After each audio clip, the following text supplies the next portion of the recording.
Well, I am trying my best to figure out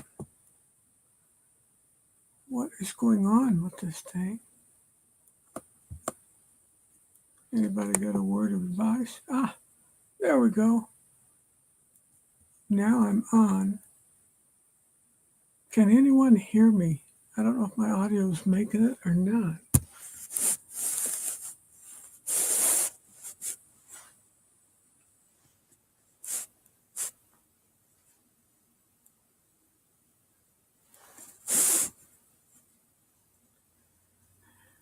Okay, who do we have? Who's here? I know I'm a little bit earlier than normal.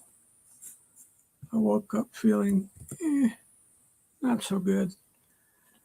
So I got my shower early, took my medicine. Boondocking with Boomer. Well, hello, Boomer. How are you?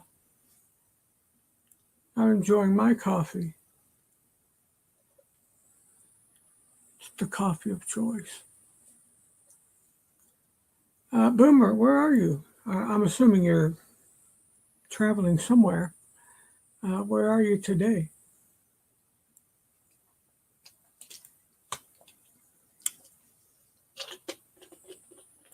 Oh, you know what? Does somebody know how to put this on uh, YouTube or Facebook or both? My name is Lance. I'm a friend of Heather from Usmore. Oh, Heather is our sweetheart. We love her to death. Um, Very nice to meet you, Lance. I'm in Canada. Okay, good on you. Um, Lance, I have an awful, I don't know if Heather's told you much, but I have a terrible time with my memory lately. I've had a massive head injury. Trying to find my way back out of it. I've lost about 40 years of memories.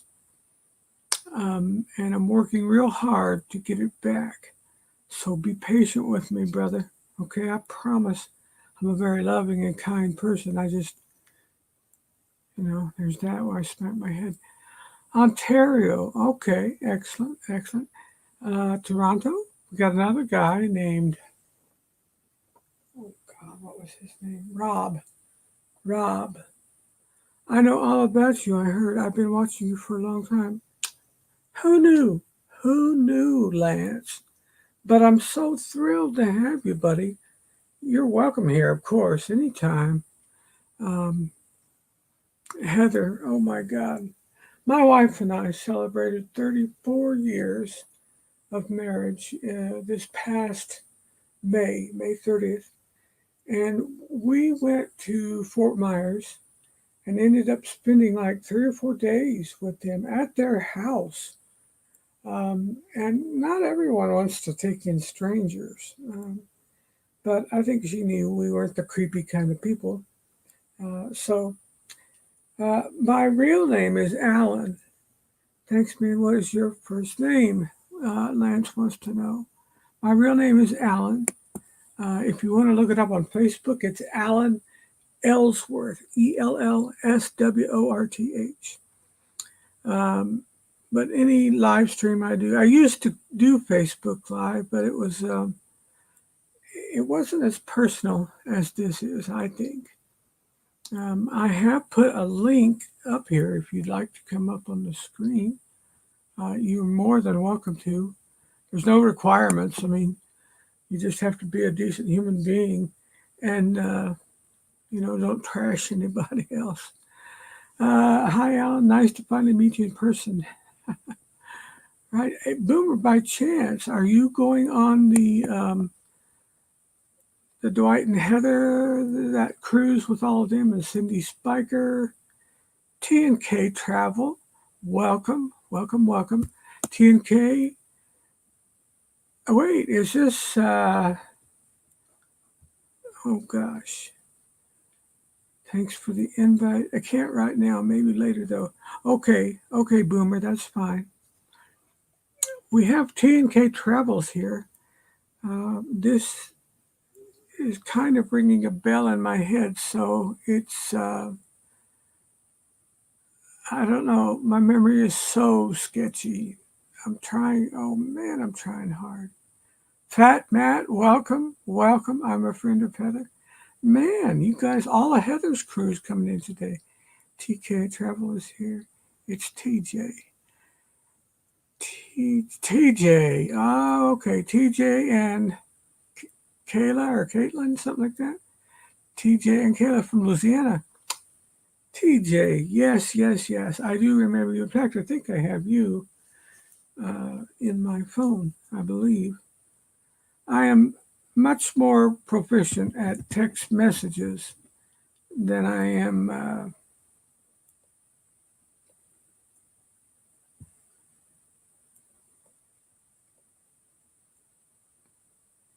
I'm going to see if I have you in my phone. Fat Matt, welcome, welcome. Where are you from, Fat Matt? Um, if anybody is interested, I put the link, didn't I? I thought I did. Come on. Oh, I thought I put the link in there. Okay, all right. If you want to make me a mod, feel free. I moderate a lot of RV channels. Okay, that's fine, Boomer. I just need to know how to do that. Boondocking with Boomer is a great mod, says Fat Matt. Okay, okay, good, good. TJ, my memory is about you and your wife is coming back. I think you're a big football fan, if memory serves. And I think your wife is like a kindergarten teacher, one of those elementary school teachers. Fat Matt is from the Fort Worth area in Texas. Oh, okay. Excellent, excellent. Fat Matt, thanks, Matt. Second best mod in Canada.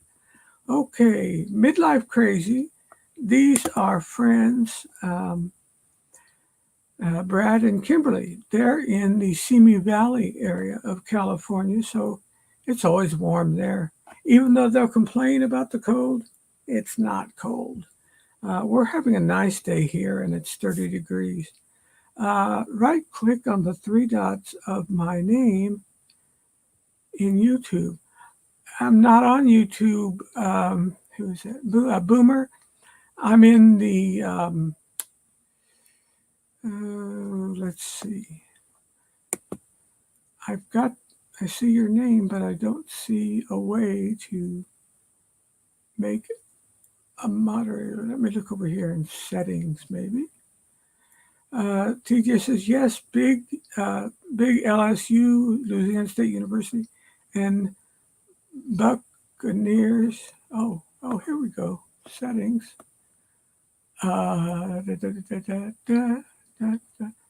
Green screen hotkeys, guests. Let's look at the guests. Guests must authenticate. Guests see their viewer comments, plays a sound when the guests enter. Well, what does that help? That doesn't help me one lick. Neither does that, neither does that, neither does it. Let's try general settings.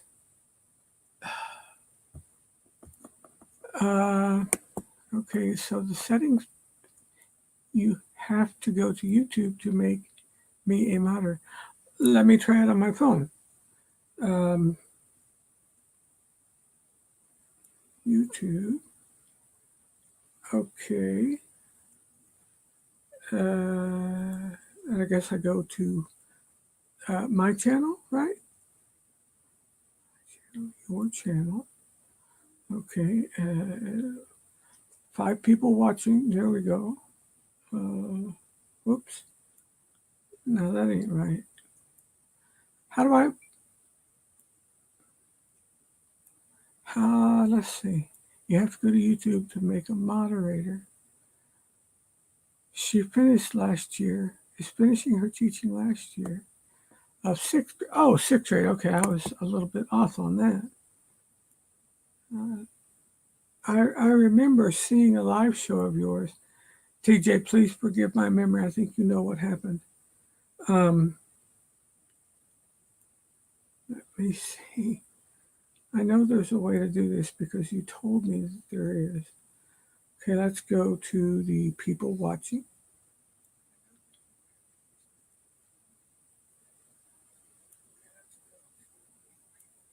Three dots. Boondocking. Add moderator. Add moderator. Fat Matt Adventures is now a moderator. Oh, no, wrong one.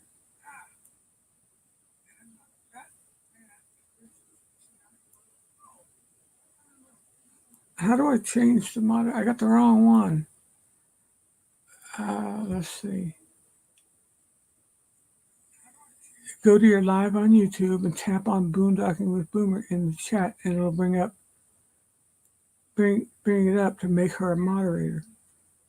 Okay, I've hit the wrong one, TJ. I hit Fat Matt. Should I? How do I get Fat Matt off of there and put Boomer on there? I don't know what to do. That's okay. That's okay. Matt is a moderator. Boy, I could screw up a glass of water. I'm not kidding. Just do the same thing on my name you did on Fat Matt. Okay. Let's see. Fat Matt. Let's see. Boondocking. Nope. Hang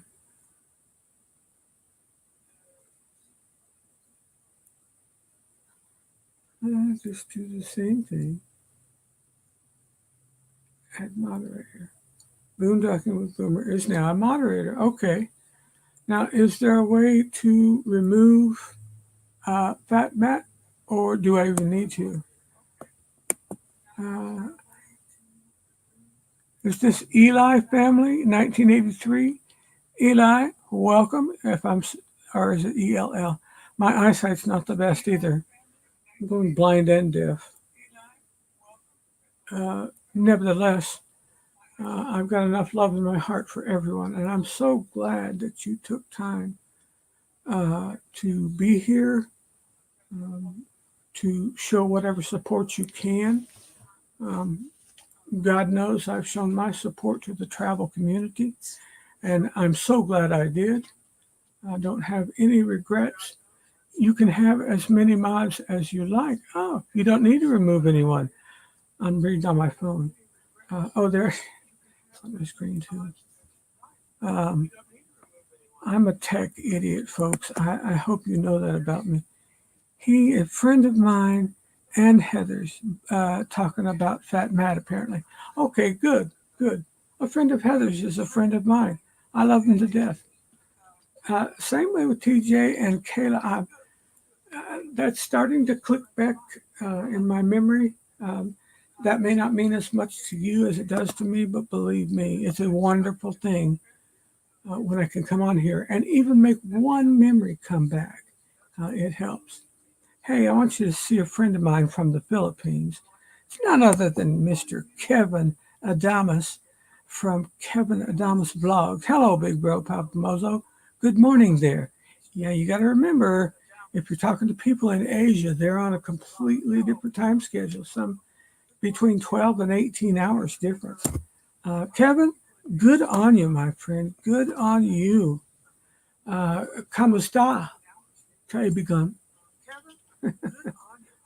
Have as many. Okay, I read that already. Everybody talking about Heather. TJ, I was thinking you're one of those technical computer guys, but I'm not sure. I know Chris Barnett is. Mabuta Manyapo. Imagine he lives in Philippines and speaks Tagalog. Imagine that. Oh, Kevin, it's always good to see you, buddy. I like seeing your avatar. You got a nice smiling face there. Kevin, it's always good to see you, buddy. Oh, this is coming through. Is this? Let me turn this down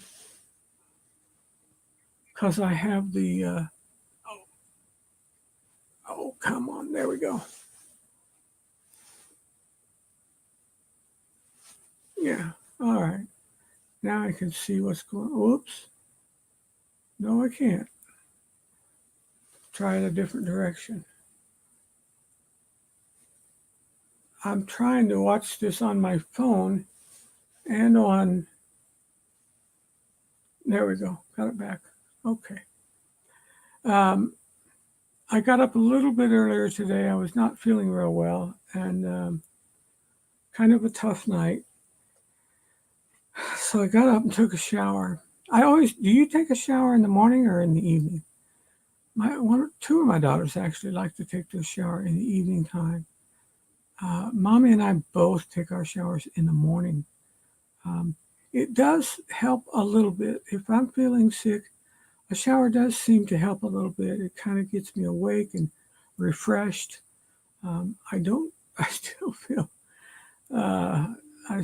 kind of, let's see. This is Lance saying, what happened, Alan, last night? Last night. Oh, that's a good question. What did happen last night? Last night was Tuesday night? No, Wednesday night. Is that right? Did I come on the air last night? Or does somebody know? If I did a short show one day this week. I think it was either Tuesday or Wednesday, but I'm not sure. I did a very long one too the other day. The other day I did one for 5.5 hours.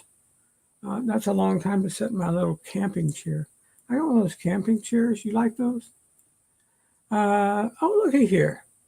Look at here, all the way from the great state of Oregon, which is gorgeous. And that is none other than my sweet friend, Victoria May, from the Victoria May Life Unfiltered channel. We're always glad to see Victoria May. She is a sweetheart. If you don't have her, you ought to go check out her channel. She's very sweet, very, very sweet. Boomer says, you will get better, just takes time. Yeah, I've been at this in January. It'll be almost 2 years. But I didn't retire until about a year ago. So I was very, very busy person. And then my health broke. And once my health broke, all bets were off. Everything changed. Life has taken a whole different direction for me now. But I'm thankful to God. I had 35 great years in the career that I love. Let's see. Victoria May exchanging greetings with Fat Matt and Lance from Boondocking with Boomer. Boondocking with Boomer. It was great that the community rallied around you for financial support after the pop-a-thon that Heather organized. You know what, Matt, you are so right. I'll share a story with you, and it's about giving and receiving. There were probably 15 months where I poured in a huge amount of money. In fact, I ended up pouring my entire retirement account into the travel community. And let me just say, I have no regrets. I would not do it differently. The people that I gave to, I felt like they were people in general. Their general need was genuine, is the word I'm looking for, genuine. And I was, when I give, I don't expect anything in return. A thank you is nice, but that's it. I don't expect somebody to come back and owe me a favor or all that. That's not how I am. Anybody knows me will tell you that. And I will tell you, it just came down to me being broke. I had nothing. I have no retirement fund now. but I still don't regret it. Would I have, maybe I would have done things differently, maybe not. Um, Only because we're kind of in a condition now where, we're a few $100,000 in debt. Um, when you're three or $400,000 in debt, that is a big, big monkey on your back. And so, I prayed and I asked God. Now, I don't know if you believe in the power of prayer. I'm not preaching to you right now, but I did pray and I asked God, I said, God, you promised us we'd never be without. We'd always have a home and we'd always have clothes on our back and we'd always have food to eat. And God has always given us that, even in our worst situation. Well, Heather comes along with this idea. I don't remember her saying, hey, do you mind if I do this? Maybe she did. I don't remember her asking me. And again, she didn't have to. She's an adult. I'm an adult. We're all adults here. But my wife said, honey, they're doing a pop-a-thon. I said, a what? She said, it's a pop-a-thon. And, I've studied the English language. I taught English at the University of Memphis for a very long time. And I consider myself a pretty good owner of the English language, but I didn't know what a pop-a-thon was. She said, it's like a telethon, but it's for you. And I was disoriented. I was like, what? What are you talking about, woman? And she said, Heather from Florida, and we had just spent time there.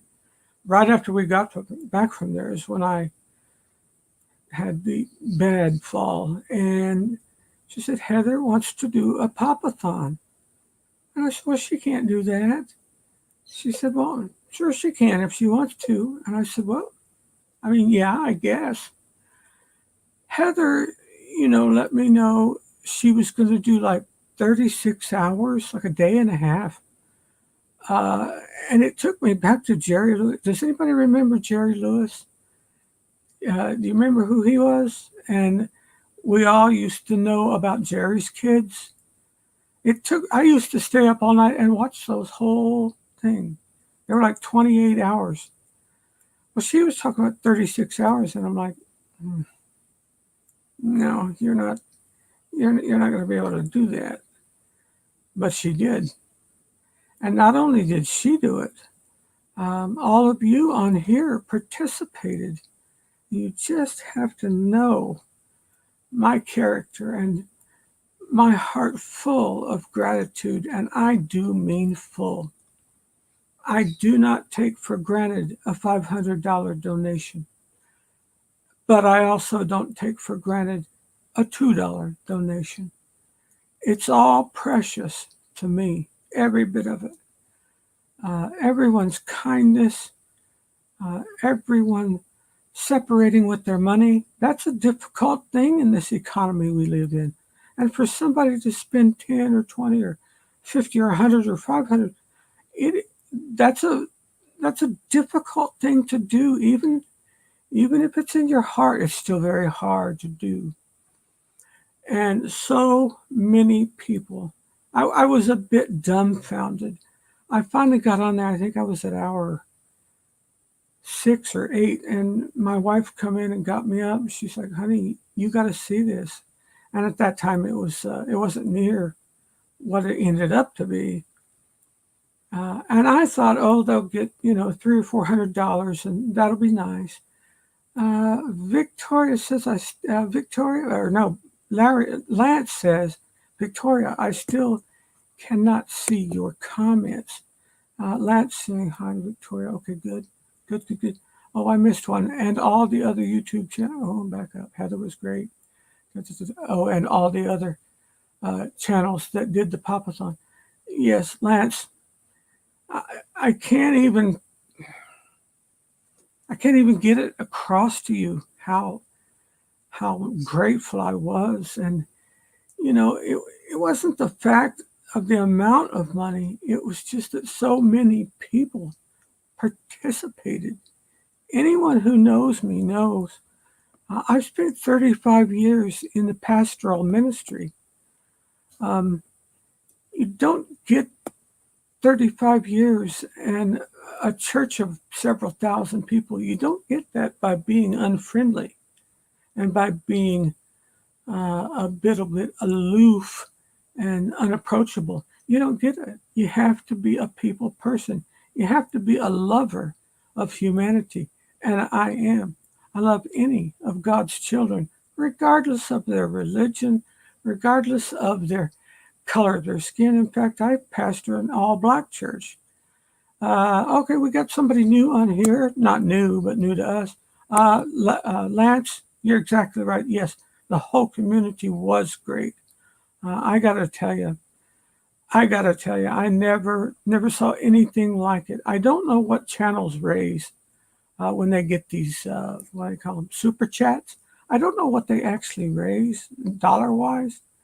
And I don't know how many people put into the community the dollar amount that I did within like 6 months. I seriously doubt it because it was my entire retirement account. And again, please don't say that I regretted it because I didn't. I wish I had more carefully studied some of the groups that I did donate to. So I would have planted it on good ground. We're instructed in the scripture to do that, to plant the seed on good ground. Don't throw the seed out on blacktop or on concrete. Don't throw your seed over into a weed bed. Throw it into good ground, plant it carefully, and watch it grow. It'll turn out something wonderful for you, same as it has for me. So I can't thank this community enough. People send me t-shirts all the time. I get t-shirts from the various channels, and I always wear them. I never used to wear t-shirts. Let me take this down. Amy from Amethyst Haze Adventures. It is very good to have you, my dear. I'm going to take this down for a moment while I show you my shirt. Can you see it? Spiker's Crazy Adventures. That is Doug and Cindy Spiker. They're in the Lakeland, Florida area. Very, very kind people. They sent me this shirt. Actually, they sent one for Mommy, too. That was so sweet of them. There's another thing. I don't take that for granted. The people over in England sent me, they were on vacation in Malta and sent me a mug from Malta because they knew I collected mugs. And she said, "Do you have a mug from Malta?" I'm like, that sounds like a movie. You know, I got mugged in Malta or something like that. But she sent me a mug from there, and I was so happy to get that mug from there.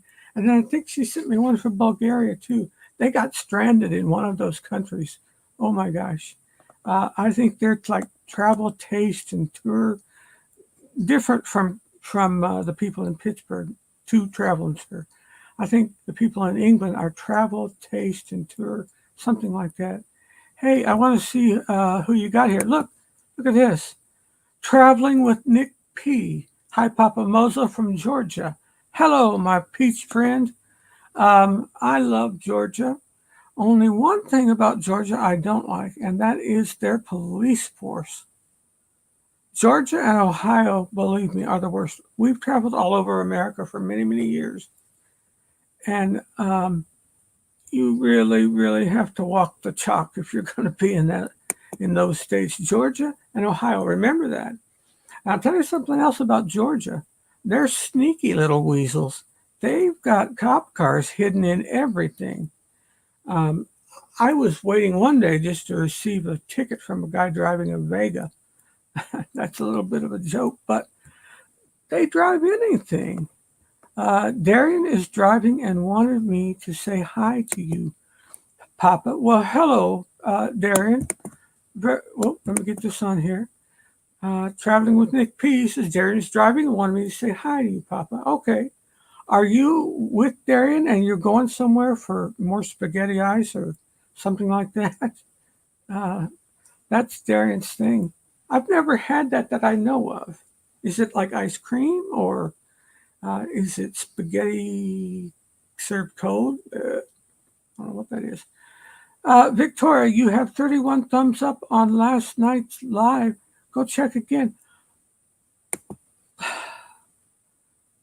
Okay, Victoria, please forgive me, love. I couldn't do anything last night. I was just trying to stay out, keep my head out of the trash can because I was extremely sick. And I hate that I missed your show. And I've told you guys before, I am not getting. I've gone through these channels and clicked on the bell so it'll ring every time one of my friends goes to like a live stream or any notification if they post a new whatever. And I'm just not getting them, and I don't know why, but it's aggravating. It's really aggravating because I've got friends that I would have been there, Victoria. You know I would have been there, but I'm not getting any of these. Nick P. Morning. Nick, great video. Ron sees did of your travel channel. Okay, good. Let's see. I was correct. Great spaghetti ice getting. I don't know. This weekend. It's ice shaped like a bowl of spaghetti. No spaghetti with ice on it. That's good to know. That is good to know, Nick. I thought it was probably, since it said ice, I thought, well, that is probably just ice cream cranked out of a spaghetti vice. Everybody missing. Oh, looky here. We've got Dwight and Heather from the Us and More channel. These are dear friends of ours. They were so kind to Mommy and to me. Their kids were so sweet. Casey and Caitlin were so sweet. These people, I don't know if they do it for everybody. Not if you're creepy. They don't want you staying with them. They'll visit you, but if you're creepy, I don't think they want you in their house. But my wife and I aren't creepy. And we stayed with them in their home. They even gave up their bed. I was so impressed with the level of courtesy and kindness that this couple has. And they're putting that in their kids too. Kids don't always do right when they're young. Some kids do stupid things. I did stupid things as an adult, okay? However, you just have to be patient with folks. And these people here, they are good people. Hope you're doing well today, Papa. Funny you should say that, Heather. I was just lamenting the fact that I sucked on a trash can all night. My guts didn't want to stay down, so there's that. However, I did take some medicine that seemed to knock me out, and I got up this morning feeling much better, and I ate a bowl of pickle soup. All is well with the world right now. I'm very thankful that this morning is better than last night. Let's see. Alan, Victoria has a great live every Wednesday at 7 p.m. Eastern. Come join us. Yes. Lance, I have to get a reminder or I'll forget. I don't remember when people go on. And a lot of people say, well, you've been on there for almost 2 years. You got to remember, every single thing got erased. Remember the nouns when you were in school, a person, a place, or a thing? That all got deleted from the past 38 years. Now, the 16 before that, I can still remember quite well. But my memory was lost and still is back to 1983.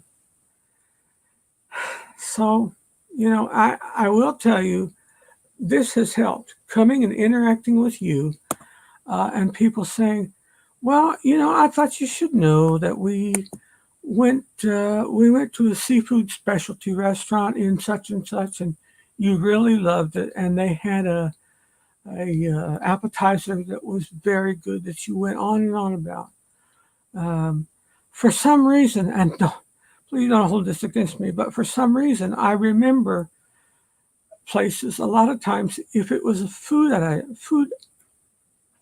item that I enjoyed. Hold just a second.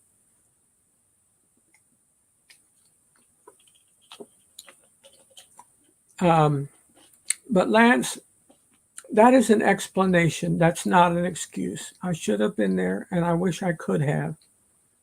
But I promise I would have been leaning over the trash can hurling, because that's the way my night went last night. Don't read too much into that. That just means I can't do anything with anybody else, but it's not that big of a deal if I puke. I've had much, much worse than that. But I do try to remember. If you want to text me on my phone, feel free. Somebody in here has my phone number. Heather does, if you want to talk to her and get it. I don't like to post it on here just in case. Let's see. Us and more. It was our pleasure having... Wait, what? Hold on. What the heck? There we go. It was our pleasure having y'all here. We love y'all, and you always have a place to stay. Isn't that wonderful? That is wonderful. It's so nice. It is so nice to have friends like that open their doors, literally open their doors to you, no matter who you are. It's just a beautiful thing. Okay, this is an interesting question. Boondocking with Boomer, which is Lance. Lance says, what year did you think it was when you woke up?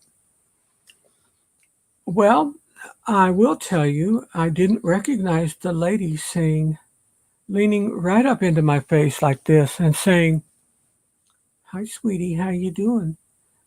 And my first thought was, because I could see that I was restrained, and I thought, well, I'm in a medical facility, obviously, and I saw the bed. And here's this strange woman coming at me, and I'm thinking, "Hi, sweetie, what are you doing? What the heck's that mean? I'm not married." Well, guess what? I've been married for 35 years to the same woman. We have triplet daughters. I had no idea. I remembered pictures of my mother and dad and my sisters and my brothers all the way back, because they went back to pre-1983. The last one was born in 68. So those all I remembered. I remembered elementary school. I remembered middle school. I remembered everything before 1983. After 1983, I couldn't put my finger on it. And when they would come in the room to ask me, "Hi, do you know your name?" "Yes, Alan Nelson." "Do you know?" Then finally she said, "Do you know what year it is?" I said, "Yeah, it's 1983. She said, "No, not quite." She said, do you feel real sure about that?" Lance, that's okay. Good. Heather, just make sure they're not creepy people. If you know them, that's fine. Hey, everybody, I want you to see another friend of mine, and this guy is one of the good guys. This is none other than the great Blaine Raley. Blaine Raley. From what I understand, and I've been trying to watch all the videos, it's challenging, but it helps me to remember things. Blaine organized several events, usually like on Saturdays, over the last year or two to bring people together. And blessed are the peacemakers, okay? Read your scripture. Blaine is a blessed man. He's got a beautiful wife. They just celebrated, I believe it was 14 years earlier this week. Very, very glad to have him here. Blaine, you're always welcome wherever I am, buddy. I always tell people, you're one of the good guys, and you are. Papa, I won't send you any creeps. I can find enough on my own, Heather. Everybody's saying hi to Blaine. Blaine's saying hi to everybody. Let me tell you something about Blaine. Blaine doesn't meet an enemy. He doesn't have any enemies. He just loves people. He does what a Christian is supposed to do. Now, you might say, oh, that's easy. No, it's not. Christians have a huge mandate, and it is not easy to be a true Christian. True Christians love unconditionally. And Blaine's that way. He doesn't hold it against you if you're whatever, if you're a different religion or a different color. It doesn't matter. Victoria May says, Alan, it's okay if you didn't make it. Oh, I still owe you and your channel. Oh, I still love. I got it. I was trying to figure that out. I still love you and your channel always, Bob. Oh, Victoria, you're so sweet. I know you're so sweet. That Victoria, she is precious. She's in Oregon, not far from Washington State, that is. And can I just tell you, that part of the country, if you've never been out to Oregon and seen the scenery, and even along the coast, there's some very good seafood there too. Anybody in here, have you seen Haystack Rock? Tell me about it. Victoria, no, wait a minute. Victoria, no, Victoria, you're closer to Spokane, aren't you? Aren't you closer to Spokane, Washington? Wow, am I getting mixed up? Washington area, not far from Oregon. Okay. Victoria, did you ever go see Haystack Rock in Cannon Beach or in that area? I got family in Cannon Beach.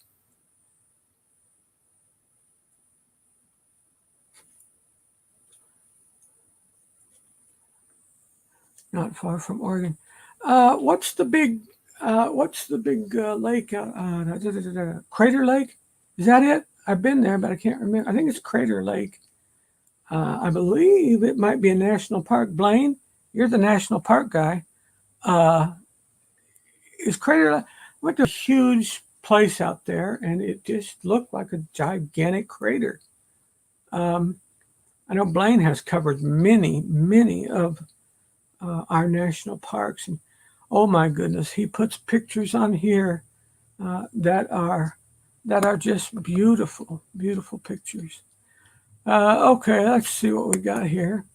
Around 200 miles from Spokane, and no, can't say I've been there, Alan. Oh, Victoria, if you ever get the chance, it would be, I'm not sure exactly where you are.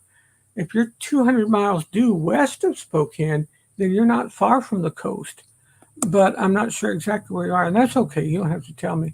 I'm just letting you know that it's there, and it is beautiful. In fact, the Fire TV that I have, the like the big screen TV where there are smart TVs and whatnot, that is the thing they use for a screensaver. One of them is Haystack Rock in Oregon. It's so beautiful. Okay, let's see what Blaine's up to here. He said, we passed through Champaign a couple weeks ago. Was it far from you? I'm sure. Blaine, you should have called. I would have got somebody to bring me to Champaign. That's not too far from us. Champaign, probably 2.5 hours. We would love to have seen you and Mel. Yes, Crater is a national park. Okay. It's a very interesting national park. Crater Lake is interesting to look at. I promise you that. Looky here. We got somebody that I can't remember the first name, but she's beautiful. Fairy dust, weep the wild winds. It sounds like a story, doesn't it? Okay, kids, let's read the tale of fairy dust in the Weep the Wild Winds forest. Oh, you sweetie thing. What have we got? I was running behind today, so we had RV and was headed toward Minnesota. You were in Champaign and went to Minnesota without coming by my house? Oh, Blaine, pray for me, buddy. I gotta find some forgiveness for you. I don't know if that's acceptable or not, Blaine. That's just too close. You're going all the way up to Minnesota. I'm just kidding. Who'd you go see in Minnesota? You didn't go see Tommy, did you? No Tommy Travels, Blaine? That guy's hilarious. He's hilarious. He's been a blessing to me, too. He's helped me some of the technical stuff on my computer. I feel sorry for the guy because I feel sorry for anybody trying to help me with computer stuff because I'm such an idiot. Victoria May saying hi to everyone. Bernay, wait, what? Bernay? Good morning, Bernay. Bernay. Oh, that must be Fairy Dust's real name, Bernay. I don't know that name, but very good to have you, Fairy Dust Bernay. Let's see. Good morning, Victoria. Okay, back at you. Good, good, good. Anyone else? Hey, everybody, have you been to any of the national parks? Because if you haven't, you need to get in touch with this Blaine Raley. Okay, here's more of the excuse. We didn't go that way, LOL. I know Chicago was a no-no. Well, we were traveling and in Montana today. Oh, I see. Oh, you're in Montana now? We're leaving to head toward let me see, the Wall, South Dakota today. Okay. Try to avoid. Yeah, Blaine, a word of advice. If you come to Chicago, take the bypass, 294. It's interstate all the way. There's usually some construction somewhere on it, but it's much less congested than 94. 94 goes straight through downtown. Now, if you hit that at noon, you're fine. Anywhere between like 11 and 1, you're fine. If you go around 2 or 3 o'clock, you're going to be had like yesterday's lunch. That is a fresh hell that you do not want, Blaine. However, 294 is a lot better because there's like 10 lanes. When you have 10 lanes, I mean, there's that. It goes by O'Hare. The worst traffic on 294 is right by O'Hare. So we went to, what is this? Theodore Roosevelt National Park Monday in North Dakota and absolutely loved it. Okay, Blaine, how far is that mileage-wise from Mount Rushmore? I was just curious. Oh, Larry, here we have Larry from Powell River. That's in Canada. Larry, I was going to text you. However, I knew I got on here 2 hours earlier than I didn't know if you'd be up or not. I didn't want to wake you up. As you well know, Larry, I'm hardly ever on this early, but here I am. Let me put the thing back in the chat. If anybody wants to come up, you're more than welcome. Anybody, and you're under no obligation. Somewhere Up a Creek Comedy Fishing Productions. I love that name. Who is this? Somewhere Up a Creek. What's your name? Oh my goodness, I love that. Somewhere Up a Creek Comedy Fishing Productions. It's all good, Papa. Good. Just got up 30 minutes. Well, then I'm glad I didn't text you. I figured by the time I got off of here, you'd at least show up. Great to meet you. It is great to meet you too. Somewhere. You got to give me a name, buddy. If it's John or if it's Joanne, I don't know. Oh, Mikey and Angela. Mikey and Angela, well, it's very good to have you. Mikey and Angela, I want you to meet a good friend of mine, and he is from the Powell River area in British Columbia, right? British Columbia, Canada. He's one of those that says host. Yeah. Oh, I see. You went in the house. Host. I love my Canadians. Oh, I sure do. 290 miles, Blaine says, from Mount Rushmore is in South Dakota. Yeah, I knew it was in South Dakota. I just didn't know how far it was from the Theodore Roosevelt National Park. But I'm glad you're making the rounds, Blaine. That's a blessing. Blaine, do you and Mallory have kids? I cannot remember. Please forgive me. You know what my memory is. We love you all too. Oh my goodness, Mikey, that makes me think of that commercial. Remember the commercial for Life cereal way back when? Let's let Mikey try it. And then he tries it And the other boys say, he likes it. Hey, Mikey. I always think of that.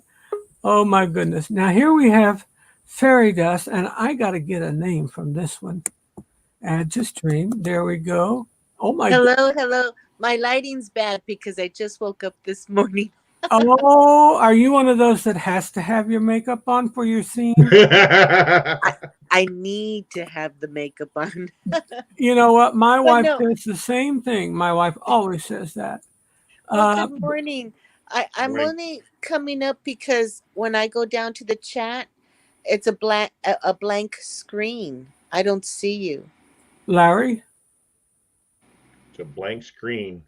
A black screen, right? I don't see you at all. So the video is not coming up. Correct. But you For can see me. the chat though, right?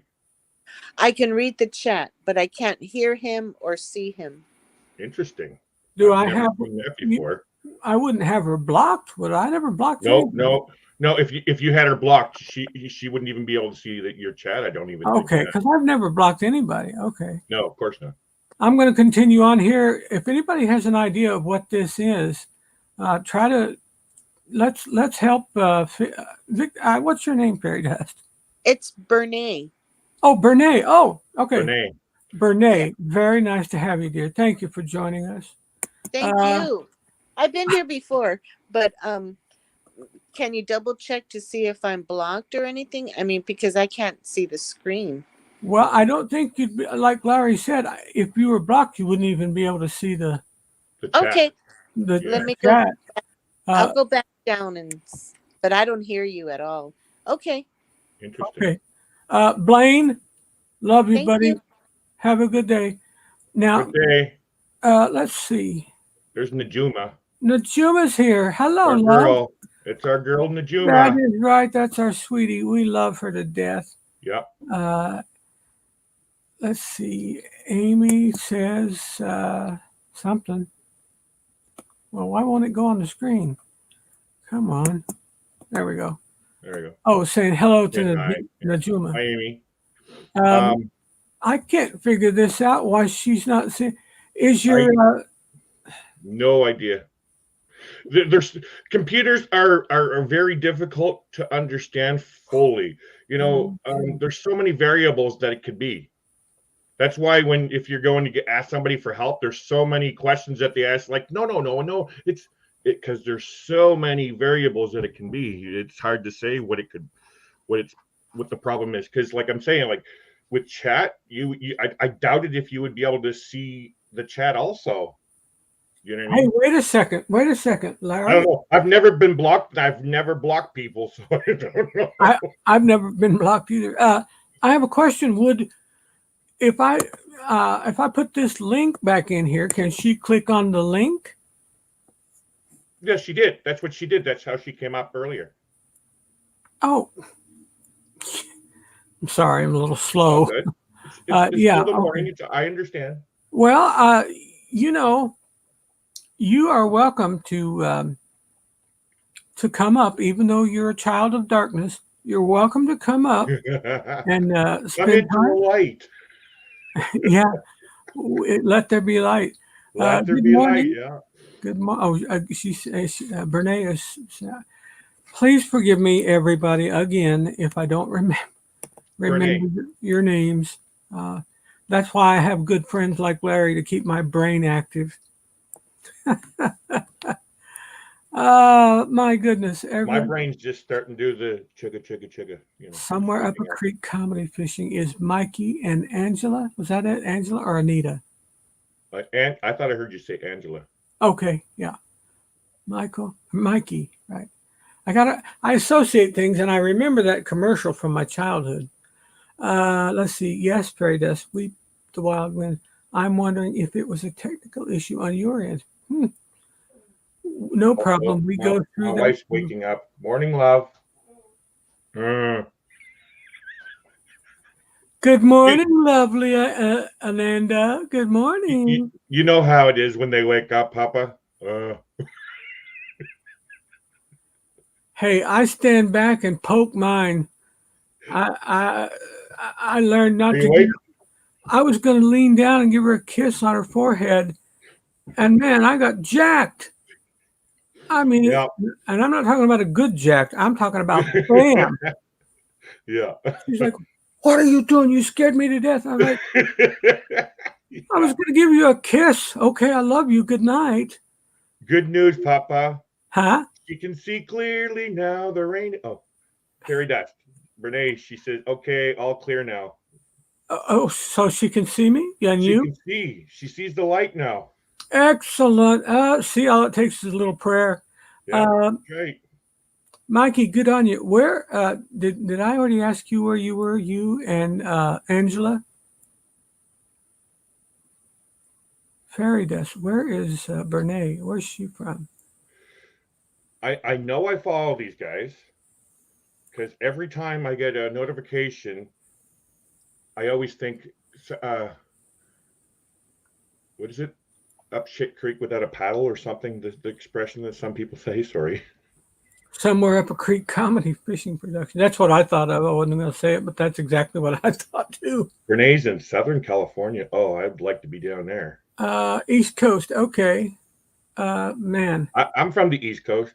I love the East Coast. I love it. But Canada, East Coast. I love the West Coast too. It has its merits. Everywhere we go, Papa, God has created some amazing places. It's I've been on the East Coast of America, I've been on the West Coast of America, I've been on the East and West Coast of Canada. It's just everywhere you go, it's just amazing beauty.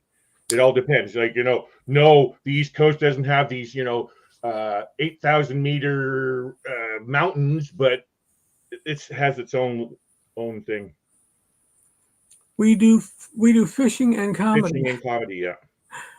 And that's why I follow them, because I like. I'm not a big, huge fisherman. I have some fishing stuff here, and I'm actually working on getting a boat, which is just procrastination. But yeah, I have some fishing stuff. I like to fish. Once you've procured a boat, let me know, and I will come out and stay for 6 months. Actually, I was just looking at one. I need a boat. I live on the water. I know you do. That's something. Yeah. Do you have a dock there? I've got 3 huge piers. Oh. And it's already ready to be strapped onto. Strap on a boat. Let's go, Papa. I'll come for a visit. We'll go fishing. Okay, somewhere on the East Coast. We got East Coast and Southern California. Fairy dust is Bernae. Bernae, do you know the Midlife Crazy Crew, which would be Brad and Kimberly Ryan? They are in Simi Valley. Simi Valley, yeah. And also, who lives like a mile from them, that would be Dan and Nancy Fields. Daniel and Nancy Fields. They are sweet, sweet, fun people. If you don't know them, I hope you get a chance to pop down there. How far are you from Simi Valley, Bernae? Rayleigh is very familiar with us. I'm also a Nashville recording artist. Mikey, buddy, I did a whole lot of studio work back in the day. I'm trying to figure out if I know you.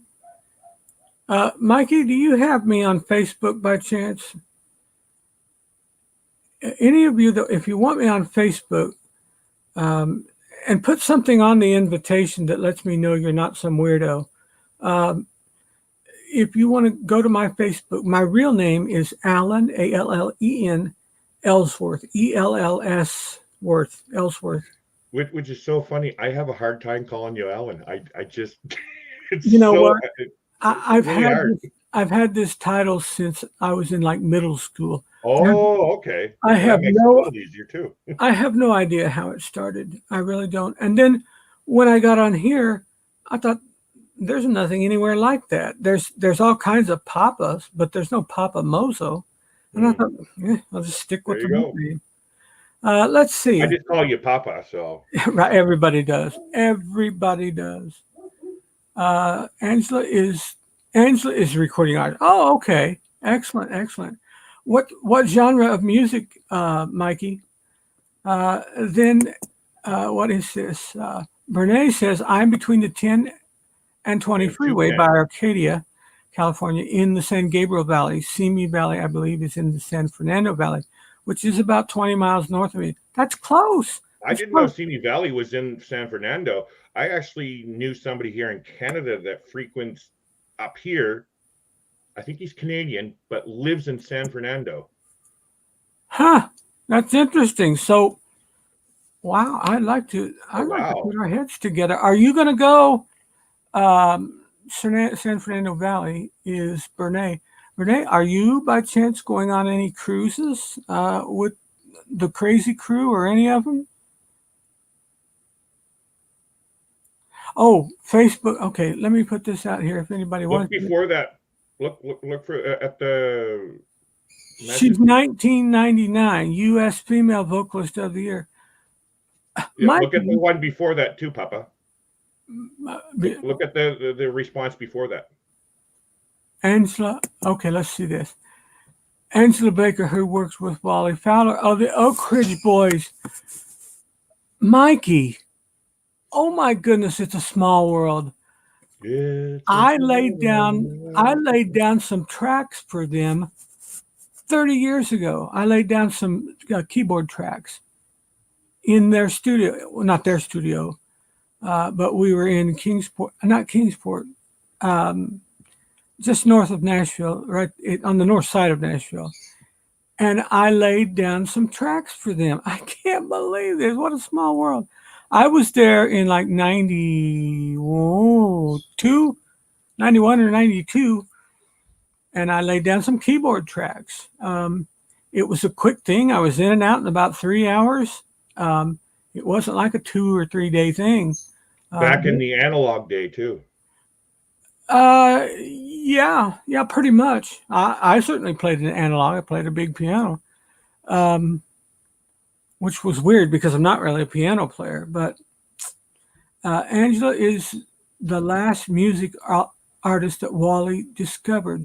We will come up. Is he talking about now? I put the link there, Mikey. I put the link right there. If you guys want to come on the screen, you're more than welcome to. No requirements. Okay, here Bernay says, no cruises for a while. I'm going to Quartzsite. Everybody is talking about this Quartzsite. Everybody in the RV community. And everybody talks about this Quartzsite.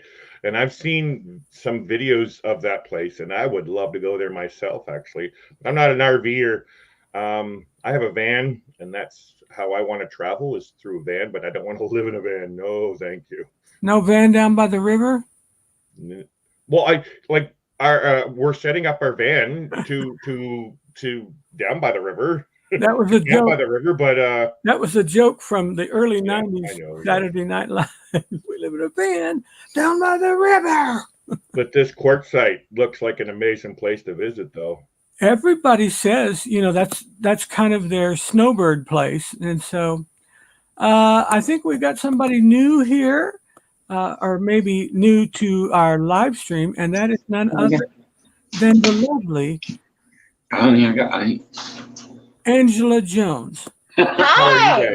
Hi, y'all. Hey. Hello, Angela. Very good to see you. It's good to meet you. Very it's really nice good to meet you. Thank we you, are love. somewhere up a creek. Mikey here and Angela. How you doing? Mikey and Angela, I'm doing much better today than I was last night. I'm feeling well. I'm feeling well today, and I got up and I took a shower and got feeling refreshed. And I thought it'd be a good day to go online a little bit earlier. I'm usually on here around noon. It's only 11 we are so glad to meet you. We are glad we caught your live broadcast.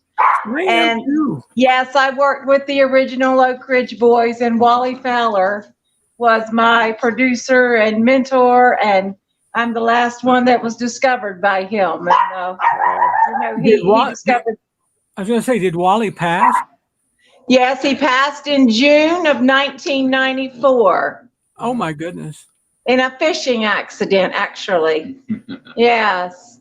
A fishing accident? Yes, sir. Yes. How big was the fish? Sorry. Yeah, he died in a drown, and he was fishing near Nashville, Tennessee. Yes. My It was a goodness. great big loss to the music world, that's for sure. I sure hate to hear that. I did not realize that's been 25 years ago. Yes. And a while ago. Sorry, Papa, can you Yes. drop the comment so we can see your Oh, face? yes. So we can see your face. There we go. Better? Now we can see your face. There we go. Awesome. Gosh, it's good to meet you all. I Where are had they from? Canada. I had a beautiful time with the Oak Ridge Boys, but it was quick. I was in and out in less than 3 hours. Oh, okay. I just laid Right. down 2 piano tracks, and I don't even know why they asked me.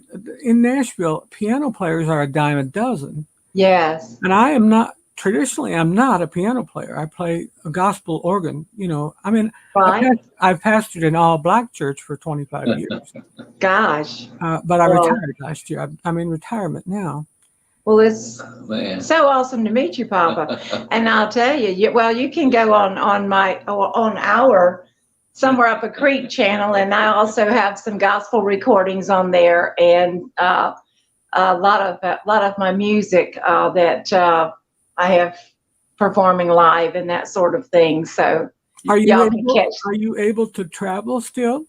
Yes, sir. Okay, good. I still do, but we've been really focusing pretty hard on our Somewhere Up a Creek fishing comedy channel. We do a lot of comedy fishing. I just And, love the name of your channel. Thank you. Thank you. We really have a great time. And if y'all are ever in the North Carolina area, come by and see us. We would love to have you and take you around our beautiful area here in eastern part of United States. So I was in North Carolina last year for some medical testing, and they're doing some R&D work there, and I was allowed to participate in some of their R&D, and the people were just absolutely so friendly. I'm in the northern suburbs of Chicago, so you know, okay. Oh, man. Wow. that's not quite Wow. North Carolina. But I was there, and then I ended up staying a couple days with some friends of mine who live west of Charlotte, Oh, okay. and they were so sweet. And Larry, you know Ronnie and Alma. Do you know Ronnie and Alma Stokes of Life is Good Today? Yes. Okay, I stayed with them.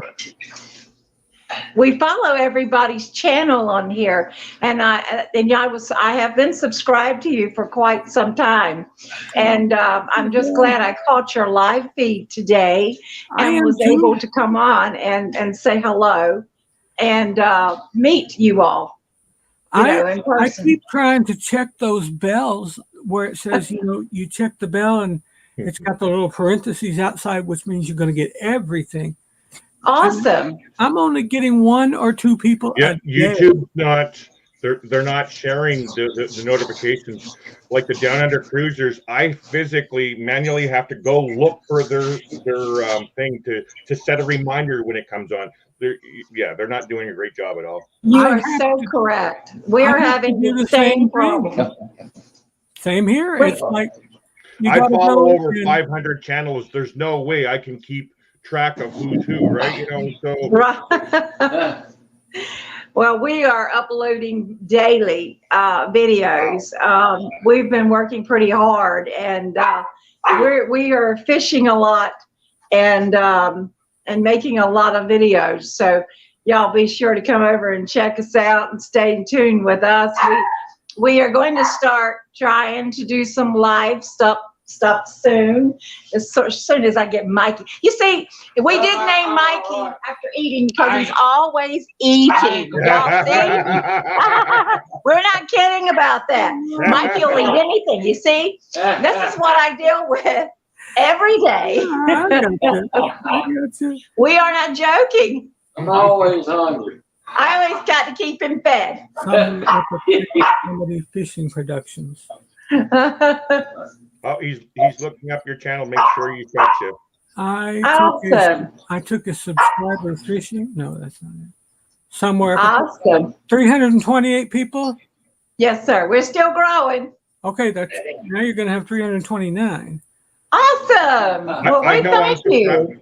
Now, I know I've been subscribed to you for a while now. Can't remember. Yeah, it's so Now, good to let's see you. you see Awesome. that I'm going to hit that little bell over there Okay. to make sure all of, and there it is. But I've got all kinds of people with that bell with the ringing look, and it still won't remind me. And you know, with my memory the way it is, I had a big accident. You may or may not have heard about it. Ooh. And I've lost the last 38 years of my memory. I can remember. Oh. I remember back when I'm 16 or before. But after Ooh. 16, I don't remember high school graduation. I don't Oh, remember bless. marrying my wife. Wow. We have triplet daughters that are 23. These are all things that went bye-bye. The dogs I have here, I love them, but I have no idea about when we got them, what their names were. Wow. I was telling the others, I woke up in the hospital and my wife said, "Hi, honey, how you doing?" And I thought, why is this nurse perving on me? I thought I just was a perv nurse or something. Oh. Well, we will keep you in our prayers, and don't feel bad about that. Mikey has a lot of memory loss too, and he's always forgetting everything. And you'll see if you ever check out any of our videos. That's part of our comedy. He can't remember anything. I mean, nothing. I've had a lot of head trauma too. He's had a lot of head trauma. I've But- cried enough. I've cried enough about it. Oh. I choose now. I just choose to laugh about it because Right. some of the things that happen are really, really funny. And I'm amazed at the people that will talk to me and spill their guts because I'm a former pastor. I've done it for 35 years. And they'll tell me everything. And Right. They will. after they leave, I lean over to Shelley, to my wife, and I say, "Mommy, do you know who that was?" She's like, "No, I don't." But she's a sweetie too. You can see her. She doesn't have a YouTube, but she'll show up. Stuff like that, Papa. I went to a church in Vancouver. It was, I think it was a 2,800 member congregation. And the greeter at the door, his name was Tim, he can sit there and say, ask you your name and your spouse or whoever you're with, ask your name, and then the next time you come back, he'll remember every single person Yes. coming through that door. It just, wow. Like, We had Amazing. Larry. We had a funeral director that worked for the same funeral home for almost 50 years. wow. And I kid you not, until his dying day, he knew 4 generations of my family. Wow. And he was that way. He had a photographic memory. Anyone that would walk through the doors of Roselle, he worked for Roselle for almost 50 years. His name was I Scott. dream of a memory like that. Man, you and me both. I put all kinds of recipes on my channel. I usually do it late at night when I'm bored, and I'll just put like 50 recipes on there. And I know people get sick of being recipe bombed. Hey, no. I've saved some of your recipes, Wow. so you know I'm a cook. So Awesome. Oh, that's right. You're a chef. I forgot Yeah. about that. Okay. Angela, do you guys, so you're in North Carolina? Where you live at I've traveled We to are. North Carolina. We live out right beside the Cape Lookout Lighthouse. I'll Oh. tell you, it's right in the right on the backyard. ocean, I bet So you're too. on, Yes, sir. You are Yeah. on the coast. Yes, we are. Well, that And is it's a beautiful area here. a Beautiful. beautiful area. To me, the whole state of North Carolina is worth driving across. It's stunning. It Just is. stunningly When beautiful. you get Yes. up to those mountains, there's a mountain there called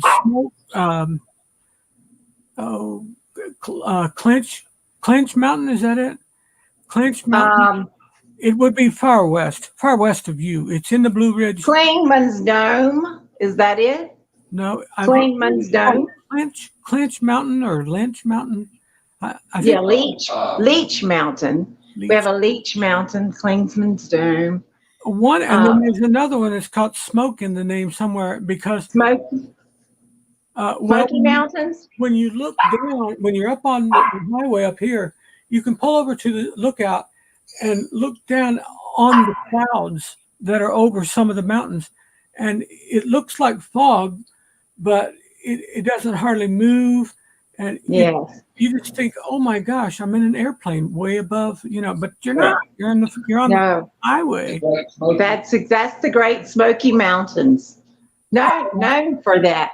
That's where it gets its name. It always looks like smoke in the mountains. It does, and it's gorgeous.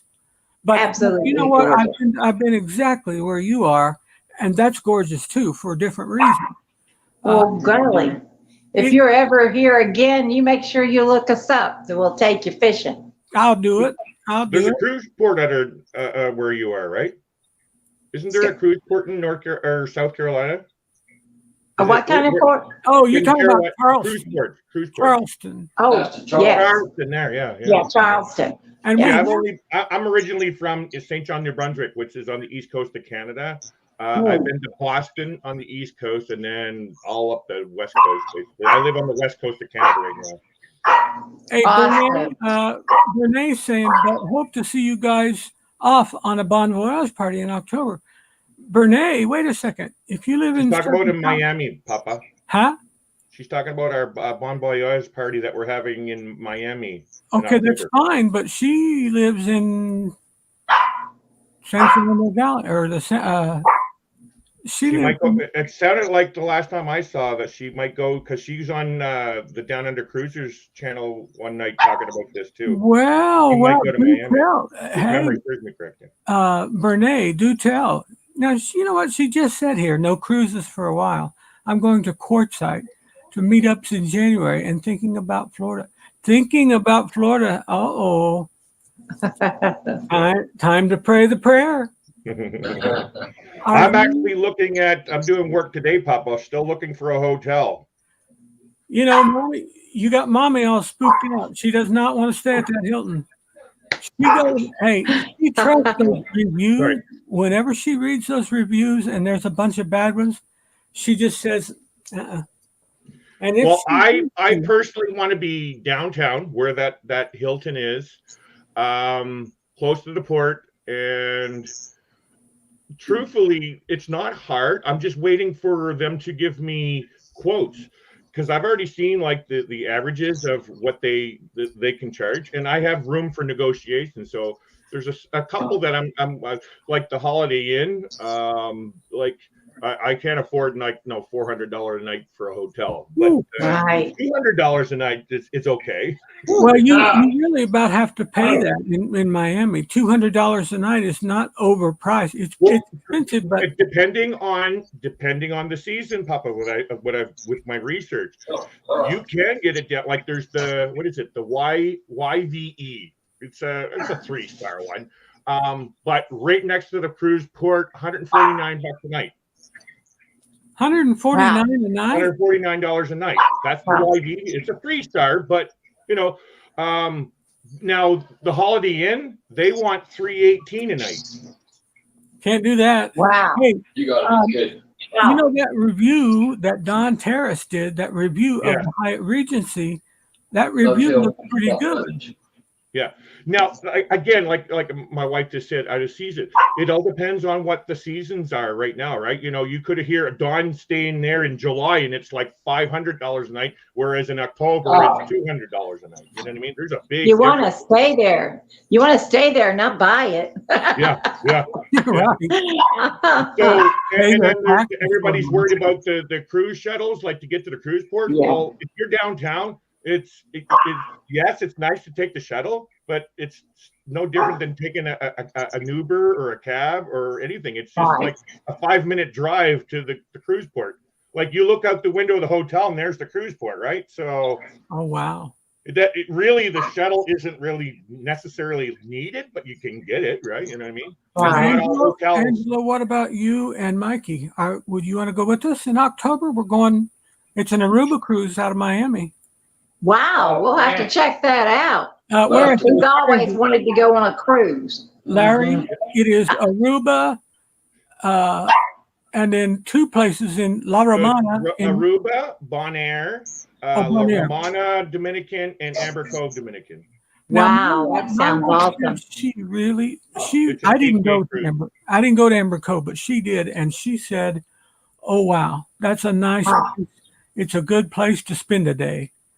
Oh, my. She really enjoyed it. I think she laid on the beach. This looks like my hair. It's actually the design of those curtains. Yeah, honey. Uh-oh. Mommy spoke. All right, baby. Hey, Mommy speaking. is he gonna? Are you leaving him, or are you just gonna wait?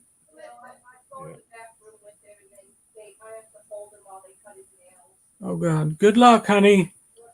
Love you too. Bring Have me a good back day, a Mommy. surprise Love if you you. want to. Have a good day. Like a Big Mac. She pretends she didn't hear me. You're getting a That's Big the Mac. joy of I haven't daughters. had McDonald's in years. Ah, I Just a second. One sec.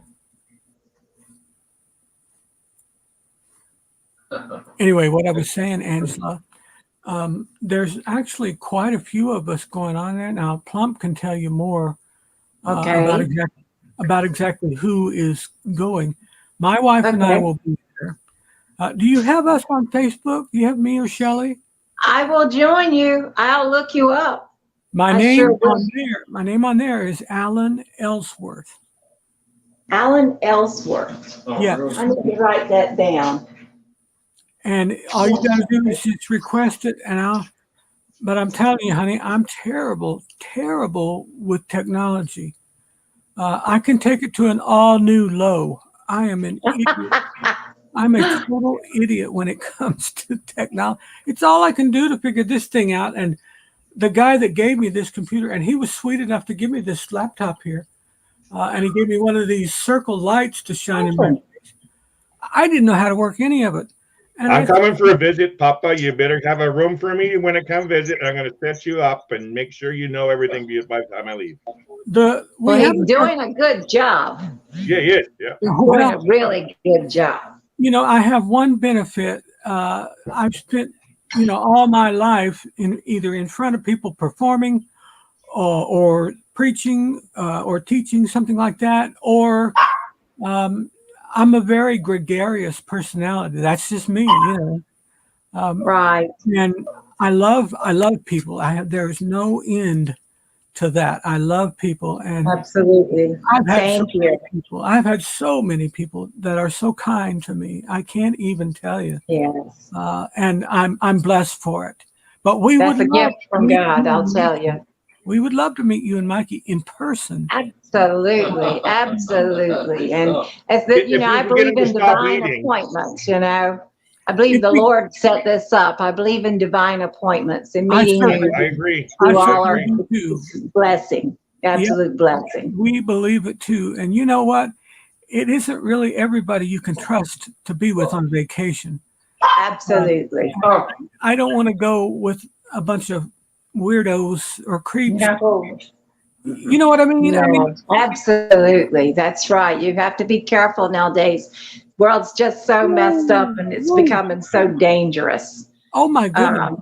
We're know. in trouble. We're in trouble right here. I live on the very northern tip of Illinois, far northern burbs of Chicago, right next to the Wisconsin line. Just over Wisconsin line is Kenosha, Wisconsin.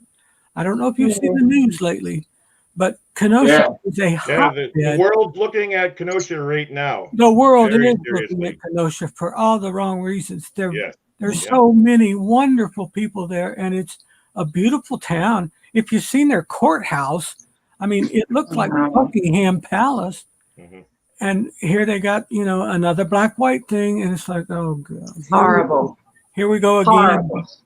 And Angela, as I was saying to you, I'm Canadian. I have 2 Canadian daughters that live in New Mexico, and I also have grandkids there. That's my connection to America as well. So I know a Wow. lot about America and through Awesome. Papa and everything. So Angela, do you and Mikey have any kids?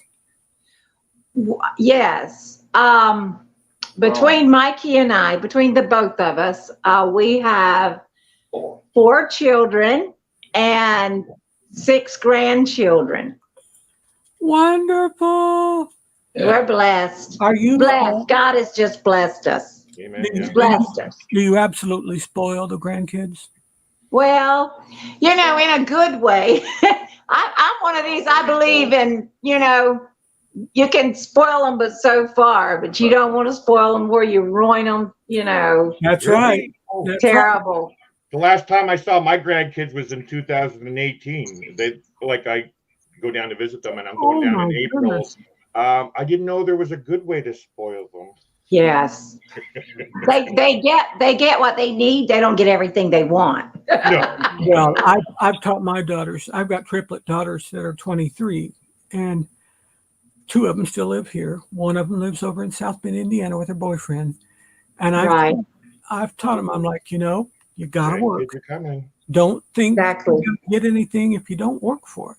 And The world's not about handouts. That's what our Nope. motto is. It's not about being handed out to. definitely not. And I'm glad, that they're all working and Oh, yes. doing their best. It's a tough economy. And It's a tough world now it for is- children to grow up into. It's a horrible, I was born in 1960, and Michael, you were born in 1957.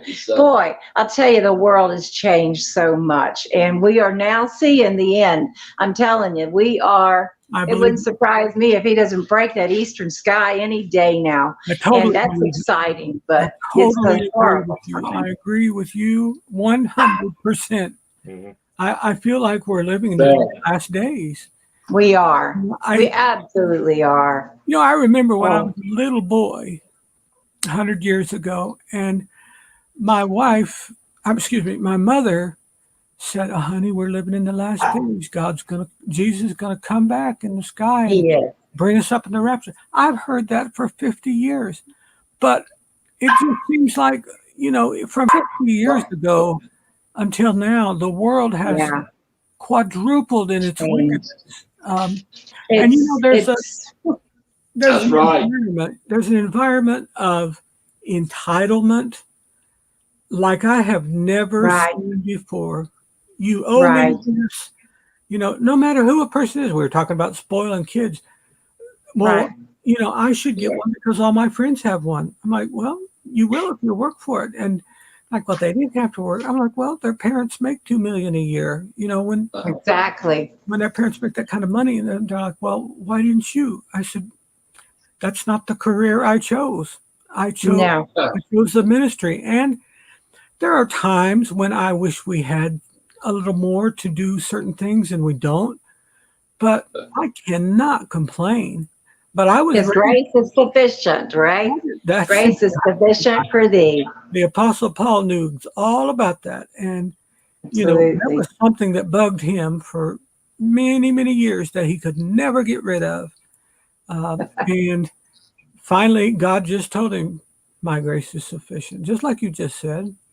Absolutely. And have you ever seen people so self-centered? No, sir. It's the worst. No, it's horrible. You're right, Mikey. People are so self-centered, and they act like you owe them something. Right. I've seen people abuse other people, and I'm not talking about physical abuse, because Right. physical abuse, honestly, physical abuse does not stick with a person. No. It hurts, and the scars and the bruises heal. But I'll tell you what does stick with a person is hurtful words, Yes. bullying, mean comments, things like that. Right. And now we're in real trouble now because of social media. Oh my goodness. When I was a little boy, I didn't even know what a computer was when I was a little boy. Right. We didn't have microwaves. We didn't have cell phones. No. We had a phone on the wall with a cord about this long. Did you have power back then? Rotary dial, all of it. Did and- you have power back then? I'm kidding. Yeah. We're the same age. Me and We Papa's did. the same age. We did, but I will tell you one thing. Do you know what a party line is? Yes. We had Yes. a party line. Party We up. did Yep. too. We had We grew up with that. You could hear the neighbors talking. and you're thinking, and if you hear a click, you better hang up from your party because somebody just Yes. jumped in on your call. Exactly. our channel, Mikey and I, we joke around a lot with each other, and we're kind of like the fishing couple, comedy couple that roasts each other a lot. But we try to be a positive light in a very dark world, and we make light and laughter out of everything that is happening. But it's a serious time in our country and in the whole world, and we try to focus on giving people something more positive to focus on than so much negative. Because right now, I'm a psychologist too, and I just see so much darkness around us, and people are, So you're in the ministry too, then? Yes, sir. I know what it means, because psychology is the biggest part of the work. Absolutely. I've been in the music ministry for a very, very long time, and we, like I said, with our fishing channel, we joke and carry on, but I mean, in all seriousness, we love God with all our heart. He is the center of our world, and without him, we would be nothing. And we give all the glory to God. We love you for everything. If you can make one person laugh, you've done a good job that day. Yes. That's why they say he's omnipresent. Exactly. Yeah. I promise we spend our lives laughing at stuff, and a lot of it will be like old movie references that Mommy and I will know, and we're laughing at stupid Jim Carrey lines, and everybody else will be like looking at us thinking, why are you laughing at? And it's like we did a fishing video, what was it, about a week ago, and it's when all this Astro World started, and the Brian Laundrie stuff had just finished, and I was out there and I couldn't catch a fish, and I was like, first Brian Laundrie, now Astro World, what else? Now I can't catch a trout. So you got to check out those videos, you really do. But we try. And I don't necessarily remember you, but don't feel bad. I don't remember a whole lot. My wife tells me that on at least on two dozen occasions, I've broken down crying and weeping and mourning because she reminded me that my mother had passed last year. Oh my. And she said, every time I tell you, it's like it's brand new. Yes. And I told her, I said, please, when we're going to Dad's next Wednesday, we're going to my dad's house. He's 88. He's still alive. Right. I said, please tell me like a half hour before we get there, if we're in the car, tell me, and just in case, because I don't want to get in the house and ask my dad, where's Mother? And there he'd be, trying to not understanding why I asked. But there's a lot of people I still don't remember. And honestly, I need to write things down. That's why I went to your channel and subscribed. Awesome. Hey, Larry, am I on your channel? Of course you are. Are you sure? 100% sure, yeah. Oh, okay, good. I was honored. Absolutely. Well, Angela, I was going to ask you, since you said you're in the music, what genre of music? Is it gospel? Is it country? Gospel. Yes. Okay. And if you go to our channel, I've moved all of my Angela Baker, a lot of my Angela Baker recording artist stuff too, somewhere up a creek. So you can just go in the playlist and click on Angela Baker recording artist, and you can see a lot of my work. Playlist. Okay, I'm on there. And look for what? Look for Angela Baker recording artist in the playlist. Her gospel music is the best. Check it out. Angela Baker. She's got the prettiest gospel music you've ever heard. That's so sweet, honey. Thank you. Videos of our host. Very nice. Especially check out The Anchor Holds. And I will overcome. When you tell me of your story, I think of the song that I recorded, I Will Overcome. So make sure you check that out. That's a very uplifting piece.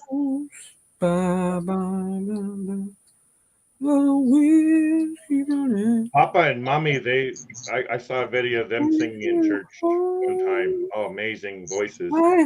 Oh, yes. I used to sing in the worship team here at the church I went to here. That's where I gained confidence to stand in front of people and be in front of a camera. It doesn't bother me one bit to stand in front of people now. I'm looking Awesome. at the playlist. I've got your. It's so good meeting you too, Plump. I'm very, very My happy. name's Larry, by the way, Angela. Just so you know. Larry. Oh, Okay, yeah. Larry. He's a wonderful guy. Wonderful guy. I met him. I can see that. Absolutely. Hey, Plump, when did we meet? Okay, so I met you, Papa. You were on Sharon at Sea Travels live feed one day. You come in, and what drew me to you is everybody's love for you. It's like everybody kept going. It's like, well, who's Papa Mozo? And everybody started saying Papa Mozo, hi Papa Mozo. So I checked you out, and then you finally got your channel going, and that's how we met that way. I started the channel. I started doing these lives in July of 2020. 2020. Wow. 2020. Right at the beginning, like right around July 4th. But then in December, Mother died, and that totally derailed me real bad. And Have you looked at the video, Papa? Mommy shared a video of the memorial. Oh. Mommy shared a video of what Mother's memorial? Yeah. Oh, I had no idea. So Mommy shared a video. Did she do It might have been like a temporary thing or something, but I saw the memorial. That's where I first heard Mommy sing. It's like, wow, she has an amazing voice. She's Wow. She is old school. She's old school, and she can belt it out. I mean, singing's. Oh, I love singing. I've never taken vocal lessons, which I would love to, but singing is. Oh.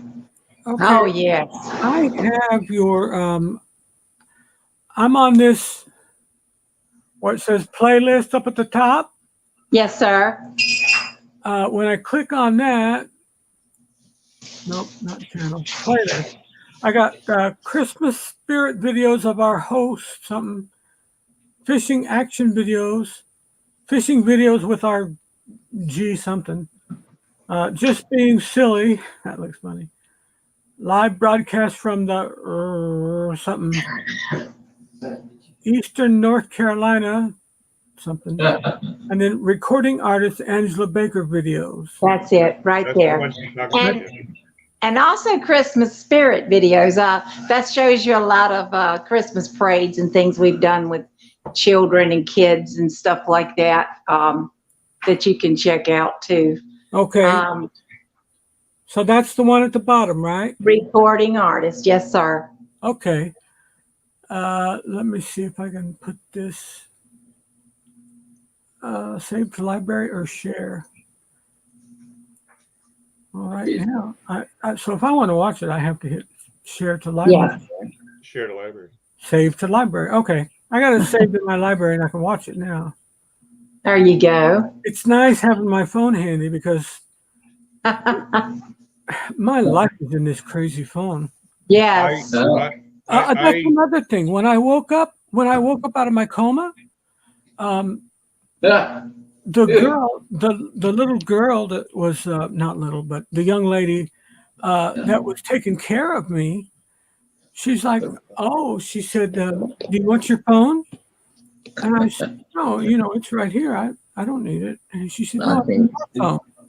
I said, what are you talking about my phone? She's like, your phone, everybody's got a phone. I said, everybody doesn't have a phone. She said, well, sure they do. And I said, well, if it's mine, I guess bring it to me. Yeah. You know what I thought this was? Anything? What? This reminds you of anything like from Calculator. 70s? Huh? Looks like a calculator to me. Exactly. I said, what am I going to do with the Texas Instruments? Remember the Texas Instruments calculators? Absolutely. Exactly, Papa. And I thought, what am I supposed to do with this? It's not a phone. It's 9 times 8 is 72. And there I was. And then she started showing me, I'd never heard of Facebook. I never heard of YouTubes. Oh, I never heard of any of that because in '83, none of that was here. There was no Facebook. right. There was Right. no cell phones except the one J.R. Ewing carried that was like the size of a toaster, you know. Right. But I just didn't know hardly anything about the modern world now. And Mommy really, really helped me. And so did the nurses. Well, you're forgetting one thing, Papa, who helped you. Huh? There was a lot of people praying for you. A lot of people. Oh, my goodness. Praying. Yes, there were so many people praying. And we will continue to pray. I'm glad. And I thank you for it because I'm telling you, have you ever heard people say, well, all we can do now is pray, like it's a last resort? No, that's the best resort. Wait a second. You start off with some prayer. Then you do whatever you can, you know. He's answering my prayers. I prayed for you, Papa. So I you're am doing glad, awesome, my man. friend. I'm so glad because I certainly believe, not because it just happened to me, but I've seen real miracles happen. God doesn't heal everybody. I wish That's he did. right. I wish he did, but some people die of their illness. Exactly. I had a brother that passed away from cancer 3 years ago, and I went into the church and asked everybody prayed. We prayed. Everybody in the congregation prayed, and the prayer basically was answered. The cancer went away, and maybe 2 months later, my sister called and said that he had passed away from complications. Very, Well, very. Which most people would sit there and think, "Oh, gosh, I prayed to you, God. Why didn't you save my brother?" But that's not the way God works.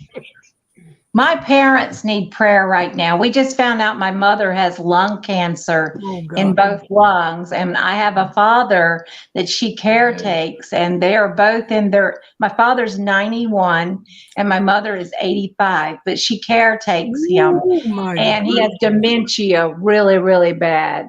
So if you would continue to uplift them in prayer, you know, we would truly appreciate it. We have really been through a lot. And then I have a daughter that they have told us that she's diagnosed to die with MS. I do not receive that word in the name of Jesus. I said, God, you know, we believe in miracles, and regardless of what the doctors think and say it looks like, only one that has the last word is God Almighty. Amen. And we've given it to him, and we are continuing to ask for prayer for her as well. And we will continue to pray for you. Absolutely. I thank you for it. I'm going to pray for your family because Thank you. whenever someone gets sick, and I've been sick for 17 years now, very sick, and spent over 800 nights in the hospital. Mm, And that's too much. But it's given me the opportunity to reach out to a medical community right. and inspire them and help them, and they bless me too. But when someone gets sick, it doesn't Yeah. just affect the patient. Because when I'm a patient in the hospital, I'm receiving constant attention and state-of-the-art medical facilities Right. without even asking. They do it, you know, because that's their job. But my family is home alone without me. Right. They're home by themselves. And, you know, a family isn't designed to be a single-parent family. That's not really a family the way God designed a family. No. I love my children. I love my daughter, and they love me. Oh, he got his nails clipped. Come here, big boy. We love our little baby too. I'd say, come here, Sissy. Come and meet everybody. I want to Pick get up, a dog. I want to get a pick up, Sissy. We, like I said, we believe today's visit with you has been a Yeah. divine appointment. I believe in that. God directs all of our paths. And there's our baby. That's what you've been hearing in the background there. Yeah, she kept saying, "I want to be on camera too." Come here. Let me see your nails. Yeah, that's my buddy. She sticks by me. She goes fishing too. We've Yeah. got She's spoiled. 2 dogs here. My oldest daughter has a little. She's old by 2 minutes. Has a dog that we make fun of him, call him My Little Pony. He's big. He's half Corb Shepherd. Have you ever heard of that? Corb. It's I've heard of it. Corb Shepherds are huge dogs bred in Romania to help fight and find bears. Mm. And then the other half of him is Black Lab. So he doesn't have the Corb fur, but he definitely has the stature. He's very tall, and when he stands up on his hind legs, he can touch the top of the door. He's big. Golly day. Uh, Big dog. I'm going to pray for your family as well. That you're, Thank you. not just you and Mikey, and not just your parents. I'll pray for the medical team, the people that have to make decisions on how best to treat your father, how best to make your parents comfortable. I tell you, because of what I've been through with my pancreas, I've suffered great pain, and I know all about it. I wish no one that pain ever. No. And People don't understand pain. Mikey stays in a lot I of live pain. in a lot of of chronic physical pain. Yeah. Yeah. Oh my goodness, Papa, Yes, it's something to learn to live with. it is. You're I've so been right. living with it. Yes. And a lot of people don't understand it because they can't see it. unless It's they've been invisible. through it themselves. That's If they've been right. through it themselves, then they can get it. But if they haven't been through it, it's difficult, and then they'll think you're whining. Yeah, they do. Gosh, this is not whining. This is Yeah. something No. that feels like a red hot spear being stuck Yeah. through. Mhm. Yeah. Then they look at you and they start disliking you because you complain a lot. Well, I try. I normally I only share stories like that with people that I know have been through some stuff. Right. That's right. Right. They can understand, and also a lot of times we just encourage each other a little bit. Right. Well, I had a rough night last night, but today is better. Absolutely. And I that's fully what we have understand. a rough night. Oh, wait! We got somebody new here.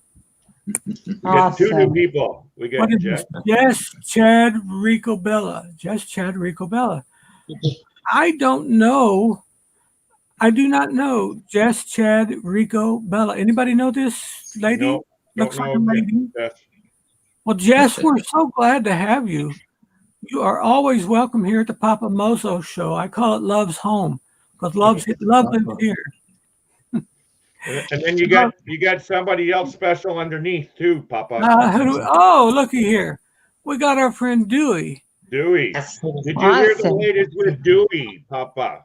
What did he do? 12 more cruises for next year or something? No, even more than that. He just booked a world cruise.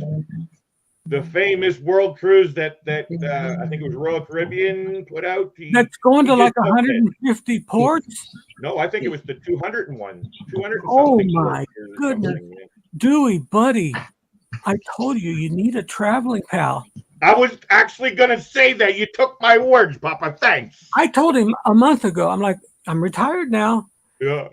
I'm willing to, I'll be your valet if you like. I'm very good at pressing clothes. I can press clothes.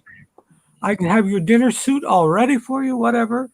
I don't know, I'll go better, Dewey. I'm domesticated, okay? I'll do anything you need. I'll take over from Papa there. Hey, Dewey, you want to come up on the screen? Oh, it's our Dewey. Do you guys, Mike and Angela, do you know Dewey Ski? I do not, darling. We do not know them. But we love meeting everybody. We love meeting everyone. I tell you what we're going to do. We're going to jump down off the screen and continue to listen to your chat. Okay. And let somebody else come up. I don't want to be a hogger here, but we have this saying in our living room that says, I was when you looking at can't that. I see, was trying to see what it said. When you can't see God's hand, trust his heart. Amen. There used to be a song like that. I don't know if it's still around. When you can't Right. see his hand, trust his heart. Trust his heart. Yeah. Oh, that's a beautiful song and a gorgeous message. Absolutely. Amen. We love you all. And Oh, we we will love be you too. continuing to keep in touch. Nice to meet you. I'm Nice so to meet glad you. that you came up on screen and we got to talk a little bit. I Absolutely. thank you for your prayers, and my prayers will remain with you and Thank you. your family. And your little poochie's so cute. What's his name? Sissy. Sissy. That is Sissy. Sissy. Hi, Hello. Cindy. Hey, Say. Oh, Hey. I got Hello, admirers. Sissy. God bless it. We love you guys. Take Oh, care. We do. Thank you. Thank you for having us. Dewey says he has to put a shirt You had on. to put a shirt on, Papa, like you.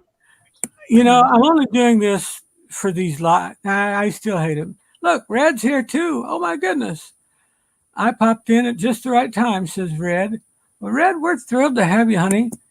You want to come up on screen? I just put the link in the bottom there.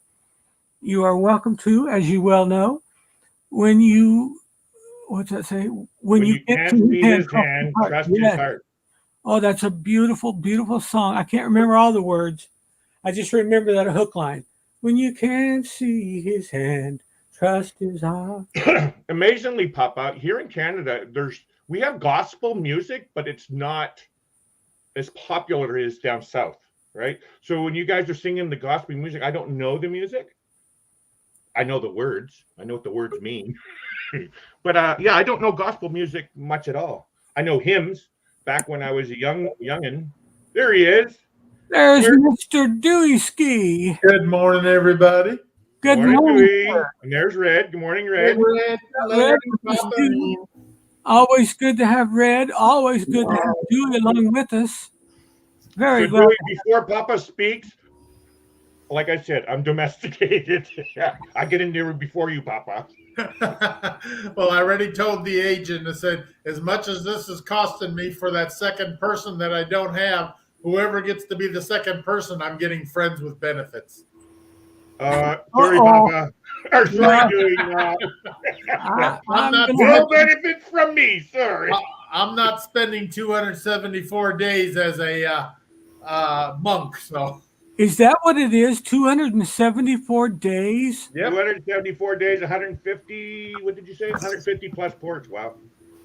Let's see here. It's 274 days, 150 destinations, 11 world wonders, 65 countries, and 7 continents. And that's Royal Caribbean, right, Dewey? Yes.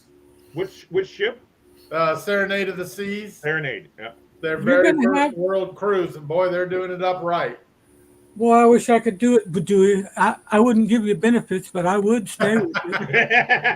But most of the other cruises I've looked at were all so, and I use the term short, that it's like as many places as I want to go on my bucket list, none of them just seem to cover enough of them. And boy, when this one came out, I just went Google-eyed. Well, I have a question for you. If a second person goes on the cruise, do they have to pay the same rate as the first person? I'm already paying the rate of 2 people. All it would cost to have a second person is taxes and fees, a little over $4,000 more. So And I can't give you the benefits, but Oh, Dewey, we need a conversation. Oh, but you never know. There might be somebody in my life in the next 2 years. So. I mean, on a limited basis, I can be in your life. Oh my gosh. I mean, I can't be all up in your life, but I mean, Yeah, that was one thing when I booked this, and the guy was saying, well, do you have anybody to travel with? And it's like, not yet, but I have a feeling there'll be a lot of volunteers. woo-wee. I look forward to all your content, Dewey. I really do. And I am too. I hope that by the time this cruise happens, I have developed more so I can produce faster and get them out than what obviously I don't do things very fast now since I'm so far behind. But I got 2 years to get in practice. So Well, how can you do it all when you're always cruising? well, that I've got the thing is I always have my laptop with me. I always pay for the fine Wi-Fi, so I have streaming and all. My biggest problem wasn't on the one of the last couple of cruises. There was something I wanted to post, but my base files for my videos weren't on this computer. Oh, okay. And I've got my big computer here in Florida with me now. I just have to get it set up sometime, and I'm going to set up a network hard drive so that I can access from anywhere that I have internet. Yep. And then I won't have to worry about what's on what machine. I'll just, wherever I'm at, if I got Wi-Fi, I can get to things. So You need to hook up like with Tony or Don and them, like, do like a meetup and then see how they do their lives while they're on the cruise. Like, I'm mind blown with how everybody does that. Like, how do you do all this and then still be able to enjoy your trip? And a lot of it's getting the skills down so that you can quickly do it. Right now, my skill set is low enough that it takes me a whole day to put something out. So that's I actually have a video that's ready to go out. It's a 14-minute video, but it's going to take 10 hours to render it, and I can't figure out why is it taking 10 hours to render a 14-minute video, which I've had a 20-minute video that took like 10 minutes. It's so I'm taking a long time to try to figure. So once, like you're saying, once you learn all those things, and then and a lot of it too is just a matter of getting the skills down, because creating the videos, even not even counting rendering time, if I could easily sit down and in an hour or two pop out something that's ready to go, I don't care how long it takes to render. I could be out doing other things on the ship while it's doing that. Yeah. So I just got to get things set up where I've got access to all the right things. But and I don't have to put out hour-long shows either. They could just be, especially on the world cruise and stuff.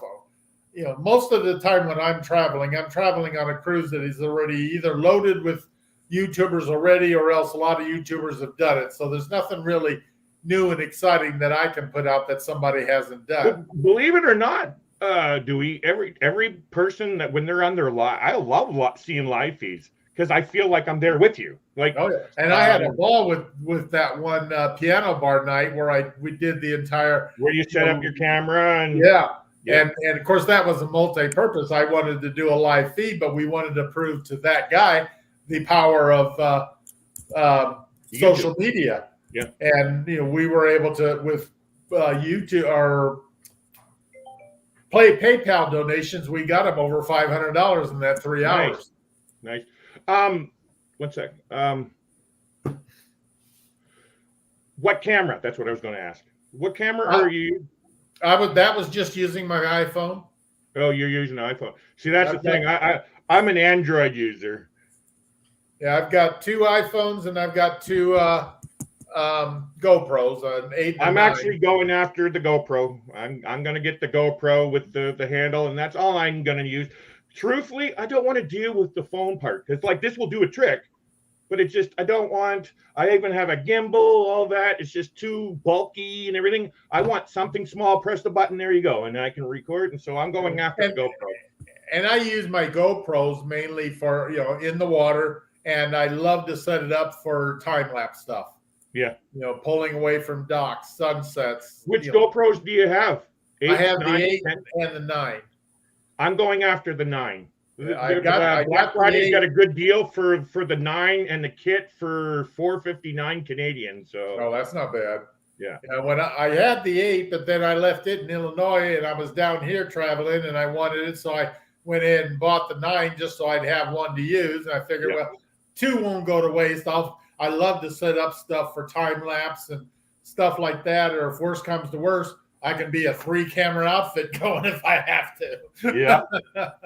Sorry. So, and then I found an old iPhone that I had. I think it's an iPhone 8, so I can use it for a camera as well. So I can have all kinds of camera angles if I need it. Someone bought me an iPhone 8, and honestly, Dewey, I could not figure the thing out. I was so used to Android. And you know, my mind, everybody knows it's a big joke. My mind is a tech blank. And I couldn't figure out how to use the all the features. You know, it's funny. People are used to iPhones; they can't figure out Androids, and vice versa. It's all. Well, you know, I'm a techie guy. I can use both, but I don't do Apple. Ananda has an iPad and all that. I just Shelly does too. I've got iPhones. I got iPads. The last job I had before I retired, I was in tech support for a video surveillance company, and I was like a very popular person because at my desk I had a 4, 5, 6, 7, and 8 iPhone, all previous ones that I had. And so anybody that had a tech question on an Apple phone, it got forwarded to me. Believe it or not, Dewey, one of my videos from the Mexican trip that we first took, it was an iPhone 3. So now you got the iPhone 13. It's like, wow. Oh, they have. I've got the 11, I think. Oh, you got the 11? Well, it's Is it 11 iPhone 13 now, Papa. So.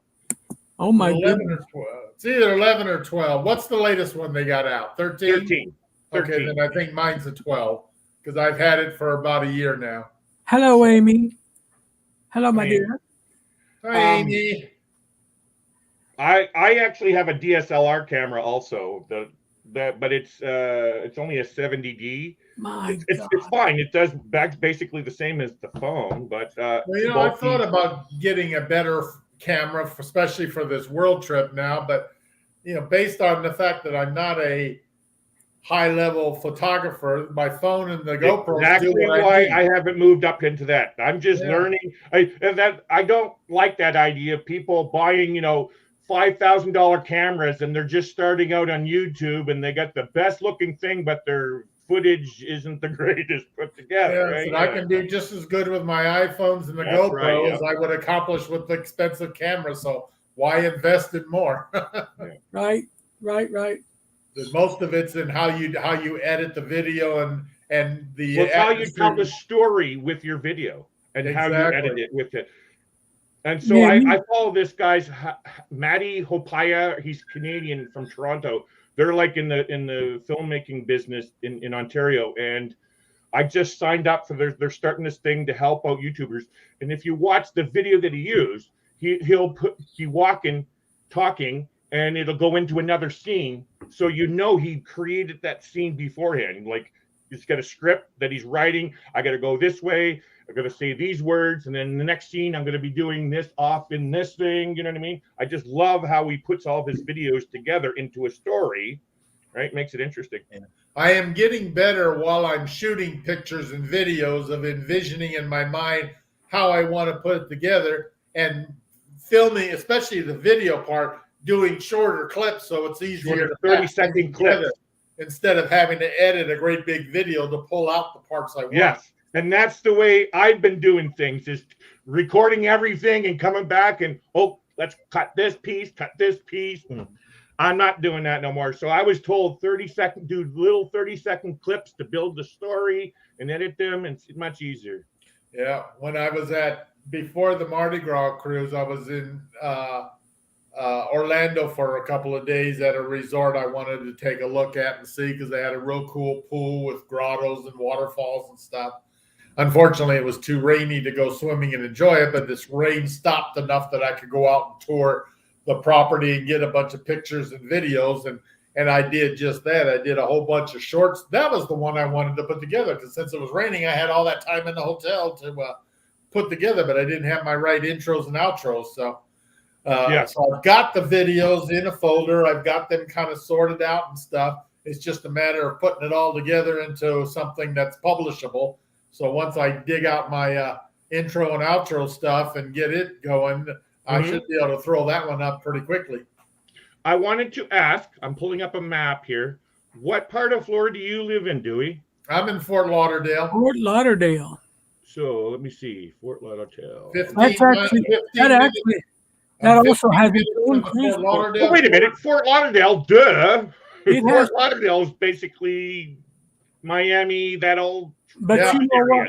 That's And why you Fort moved Lauderdale there. also has its own cruise port. Fort Yeah, Lauderdale. I'm 15 minutes from the cruise port here and about 30 minutes from the Miami cruise port and about 3 hours from Canaveral. So Hey, Dewey, I promise you this.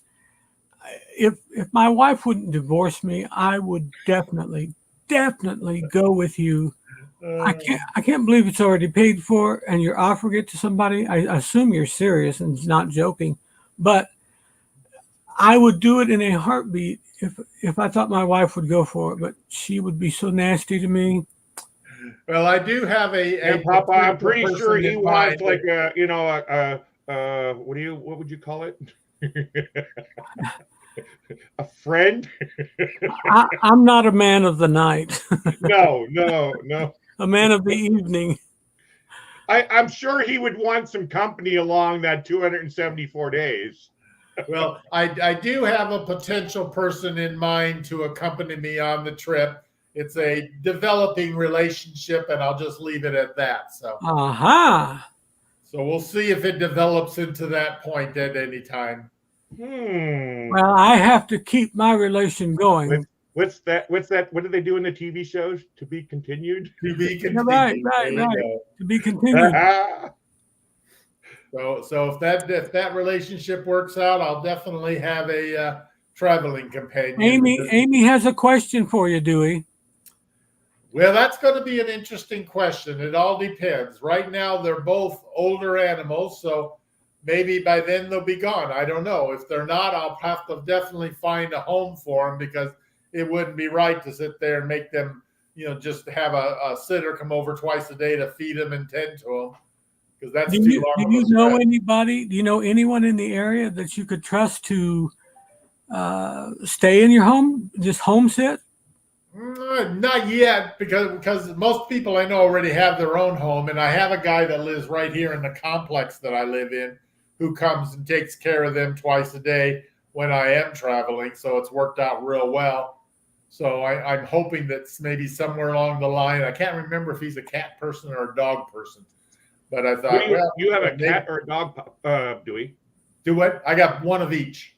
Oh, you have one. Okay, yeah. Yeah. The cat is 13 years old, so she's getting up there. She's up there, yeah.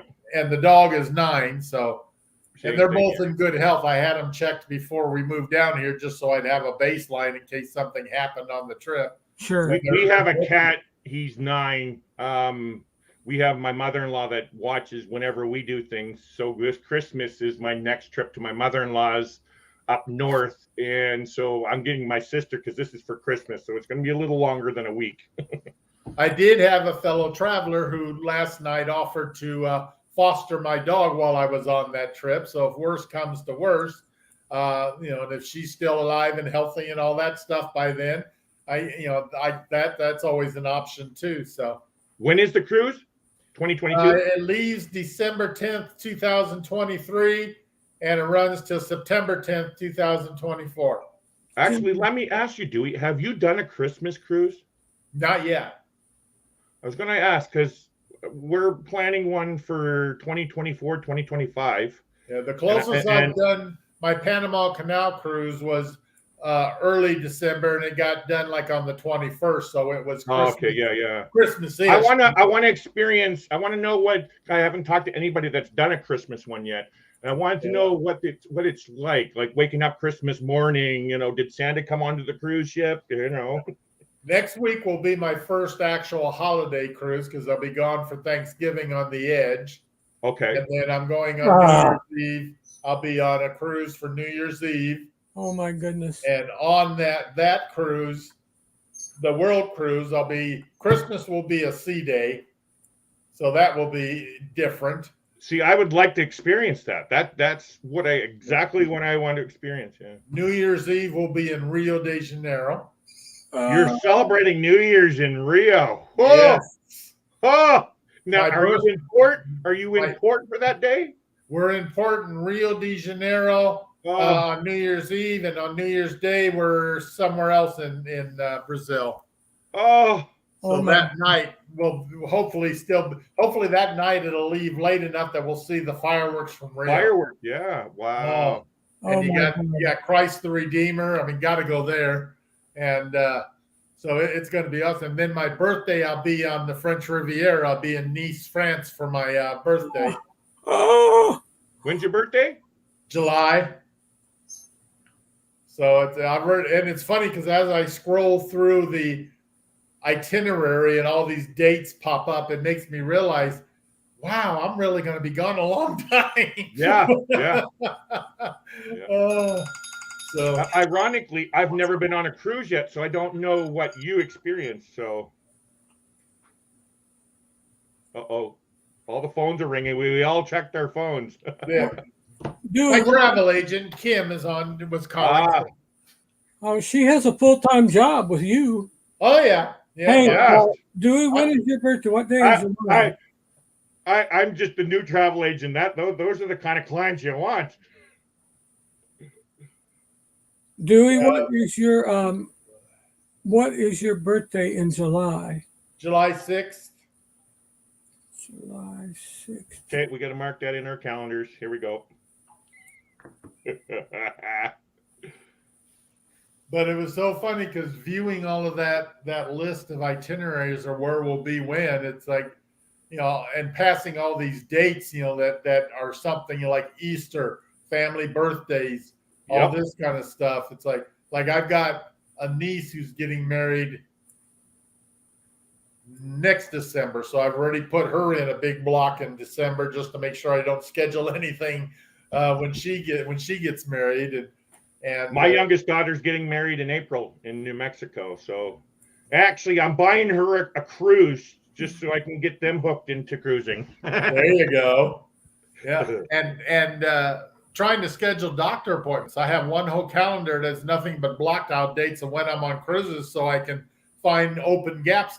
I was just spent time on the phone before I got on here trying to schedule a doctor appointment. We had to go all the way out into January now to find a date I was home. Wow. So and that's another thing I've got to do too, is I've got to check with all these doctors and stuff to find out how do I get prescriptions when you're gone for 9 months at sea. What happens if something happens health-wise, I got all that stuff to think From about. what I understand, now, of course, we're not world travelers yet. We're working on it. So in our case, we have medications that we take. So I guess the doctor gives you enough for the long period.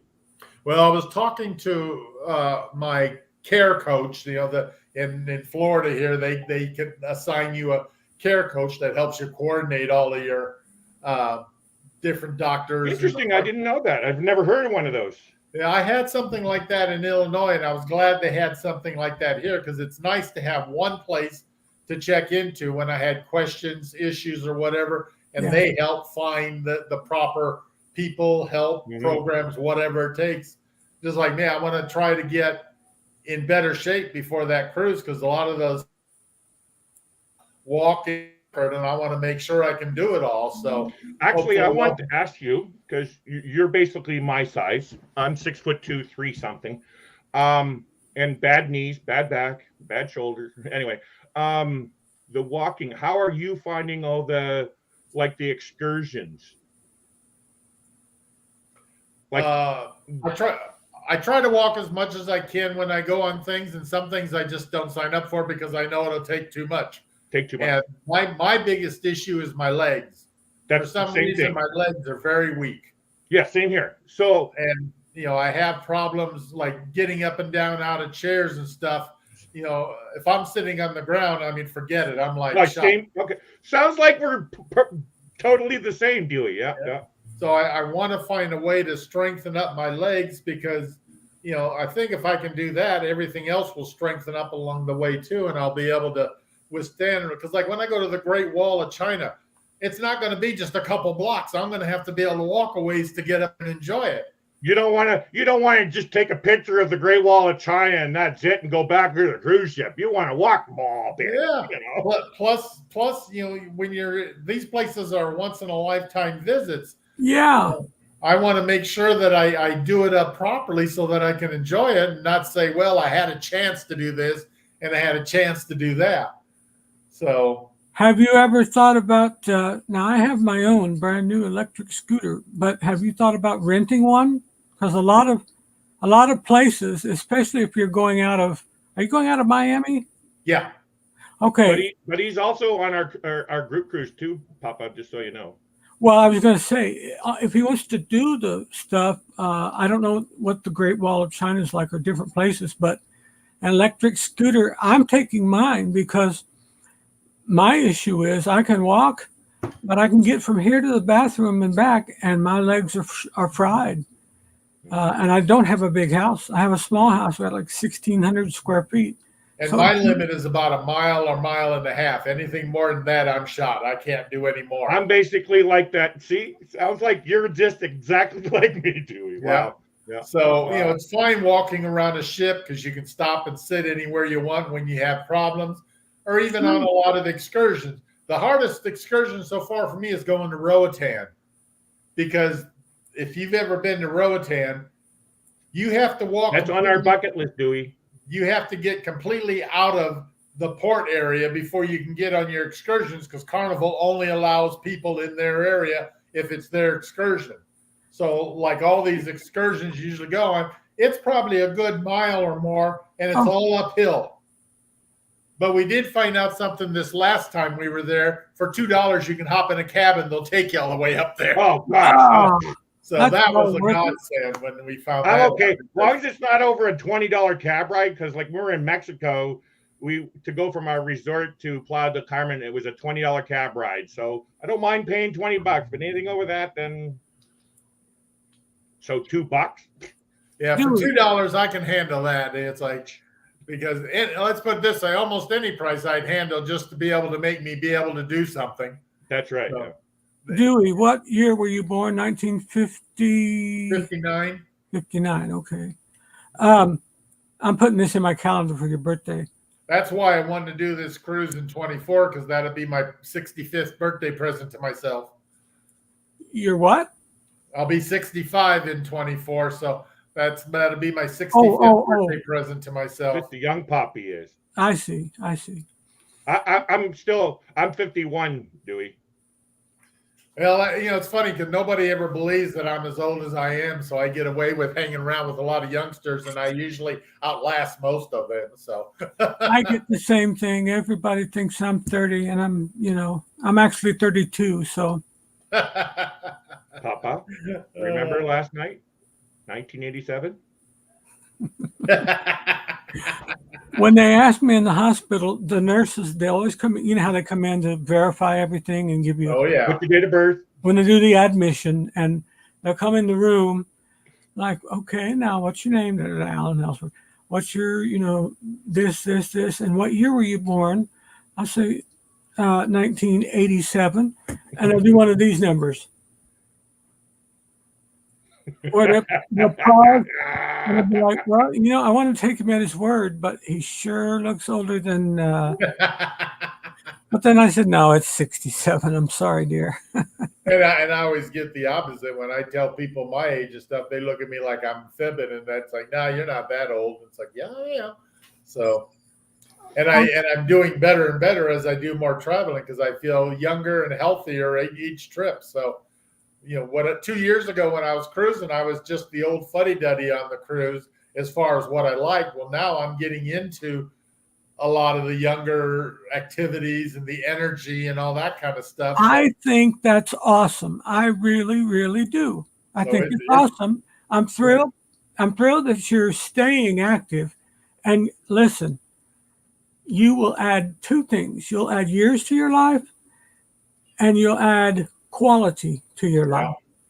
Yeah, the nurse I was talking to this earlier, she said, well, are you on any exercise program? And I said, no, I'm on my own. I just call it the Cruise a Month Club. And it's like, I don't have any set exercises, but I walk my butt off every time I go on a trip. And most trips I lose weight. Now on the Virgin, I gained weight because there was so much good food.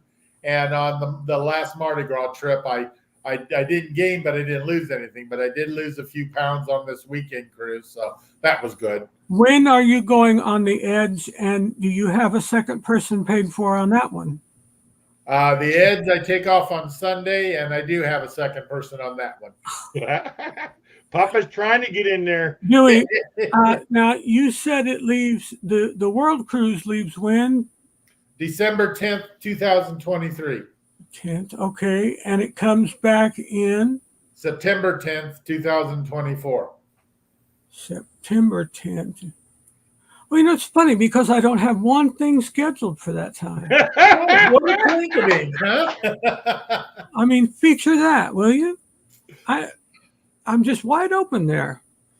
Yeah, it's amazing how wide open a lot of people are all of a sudden. In that Yeah, I have cleared my schedule. I mean, my schedule is wide open.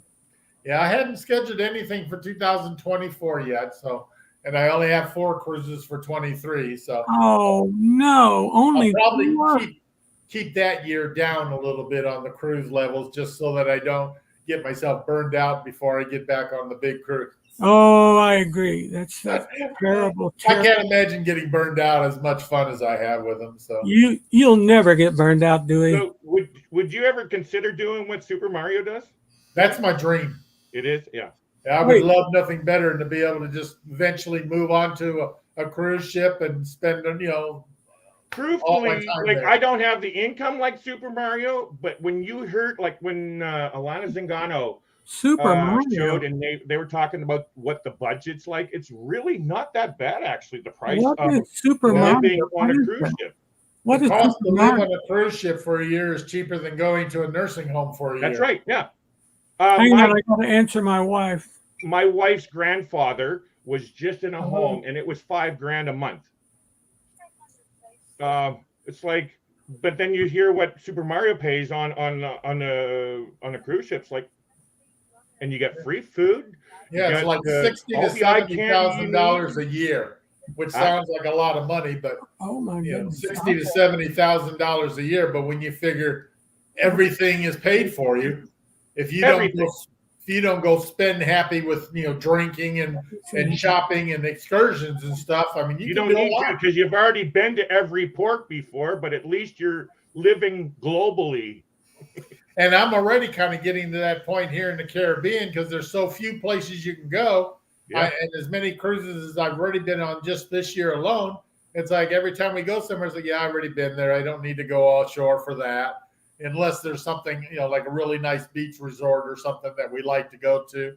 It's quickly getting to the point where I just enjoy the ship and I don't have to go ashore for anything. One of my bucket list ports, because I haven't been to any of them, one of my bucket list ports is St. Vincent and the Grenadines.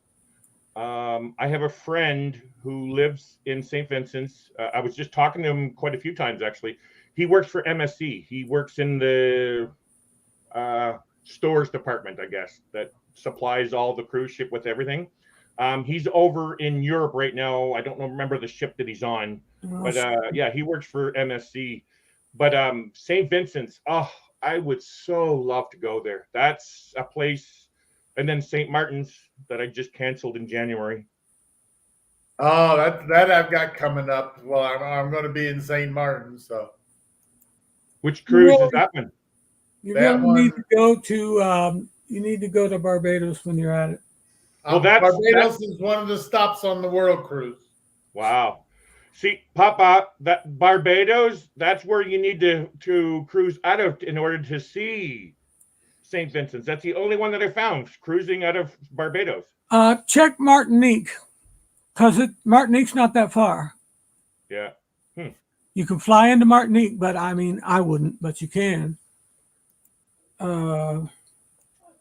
Bear with me just a minute, folks. You can talk. See, I'm just a new travel agent, so I'm learning all the ropes and stuff, and I got to start selling some stuff so I can take advantage of these perks. I can do them now. Like Dewey, I don't know if you know this, but as a travel agent, you get free offers. Like I just got a what's it? What's the occasion right now? Say hi to the boys. It's my wife and Andy. She's bringing me back some Tim Hortons, Papa. Oh, knock it off, you beast. Oh, nothing but Tim Horton. Sorry, I wish I could pass some right through the screen to you guys. Oh, that's okay. I'm coming to stay with you guys for like 6 weeks. Okay, We're in great. St. Martin in a month. Hey, great. So Dewey, this is my wife Ananda. Hello, Nanda. Hello. She'll be on the cruise with us. So Dewey, he never, I don't know if I told you, but he just booked a world cruise. Right. 274 days Oh, and my 154 goodness. ports. Wow. I'm trying going to be That a is spoiled exciting. puppy after that one. Can I come in your suitcase? Oh, I'm going to need a big. It would have to be a suitcase trunk. Yeah. for well, everybody that no, wants to come along. Dewey, tell her what you said. Like Papa's, getting a little sad of it. Come on, tell her what. Well, it cost me the rate of 2 people to travel alone. And I told the guy that's when they signed up, he says, well, do you have anybody that wants to sail with you? And I said, oh, I got all kinds of people want to sail with me. All you got to do is pay the taxes. But on this trip, I want friends with benefits. So, love, you're not going. I don't want to spend 274 days living like a monk. Yeah, exactly. Yeah. Oh, Najuma saying So hi. you guys have the wrong plumbing to go with him. Sorry. Well, I don't know for sure. Maybe. Sorry. I assume.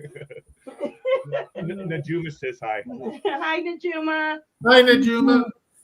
Oh, I've been falling behind. Oh, good. That's why I'm here, Papa. I told you. So everybody is panic buying all Oh. the dairy and everything. I get so busy talking, I forget to watch the chat. So Okay, it says here that Red is leaving. So Red, we love you. And you're welcome here anytime, Red. Thank you for joining us earlier. You're always welcome. You're always welcome to come up too if you want to. I got to meet her in person when we were in Branson this summer. You got to meet Red? Yes. Oh, Yes, nice. That's wonderful. Amanda saying hi to Najuma. Najuma, as you may know or may not know, she's from the Long Island area of New York. She'll be on our group cruise. Oh, in October? Yep.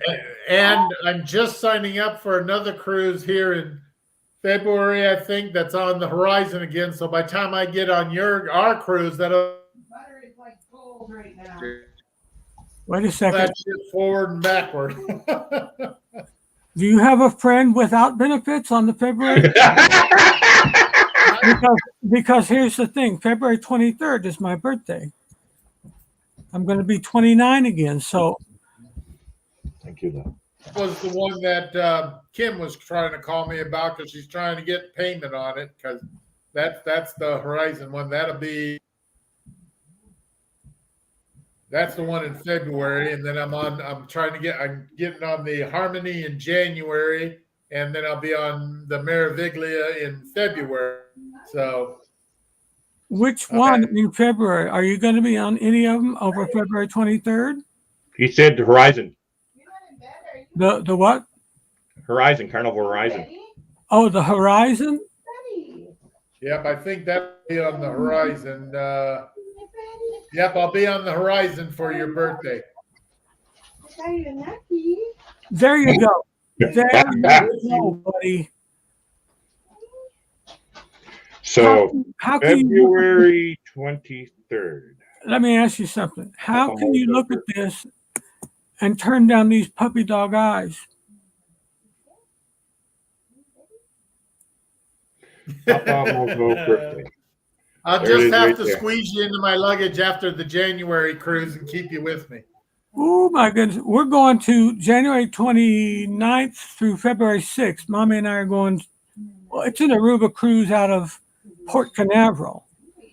But it also goes to Curacao and to Grand Turk. And I haven't been to Cur- Mhm. so that's- You like that, eh?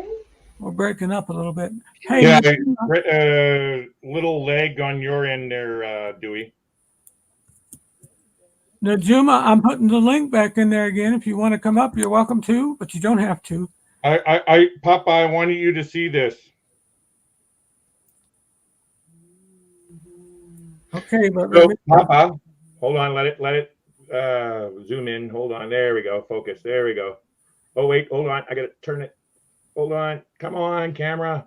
it doesn't matter. I can't read it anyway. No, it'll come into focus. Hold on. That's not the problem. Why isn't it doing this? Come on. The problem is my computer's not, it doesn't make anything big enough. Oh, that's the problem. Okay. I see 3 red dots or something, but I don't see, Oh my God, $5. what's that $5 business? What's that mean? That Hey, means hey, Hi, Najuma. Hi. Hello, love. How are you? Hi, girl. Okay. How are you? Oh, no I'm being complaint. good. I'm being good. Just so you No, know. you're not. And No, I'm you're being not. glad, but having fun doing it. I know better. He's not being good. Well, God, no I can't complaints hide here. things, can I? No complaints here. Najuma's all-seeing. That's right. I- You see, when you get to grandma stage, you can see everything. Hey, I'm a grandfather. I understand that part.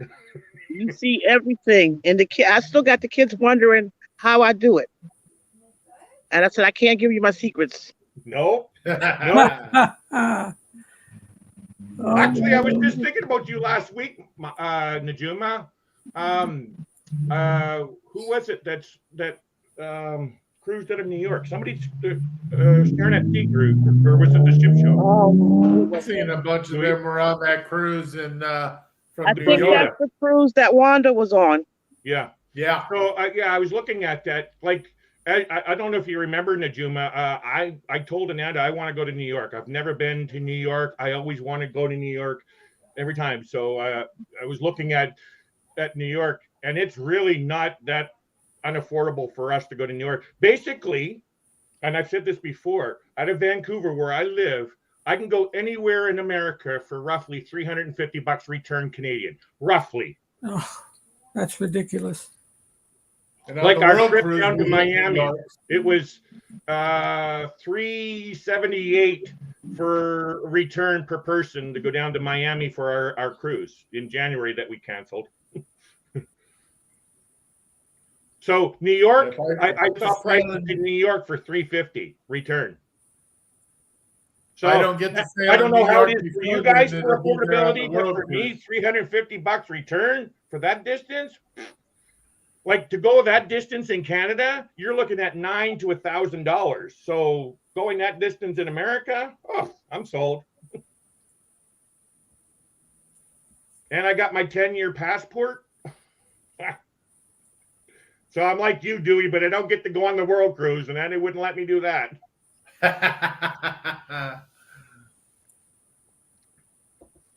Although, I wonder if travel agents get a special rate for these world cruises. I never found that out. I don't know. You never know. We'll have to see what the rates come down to.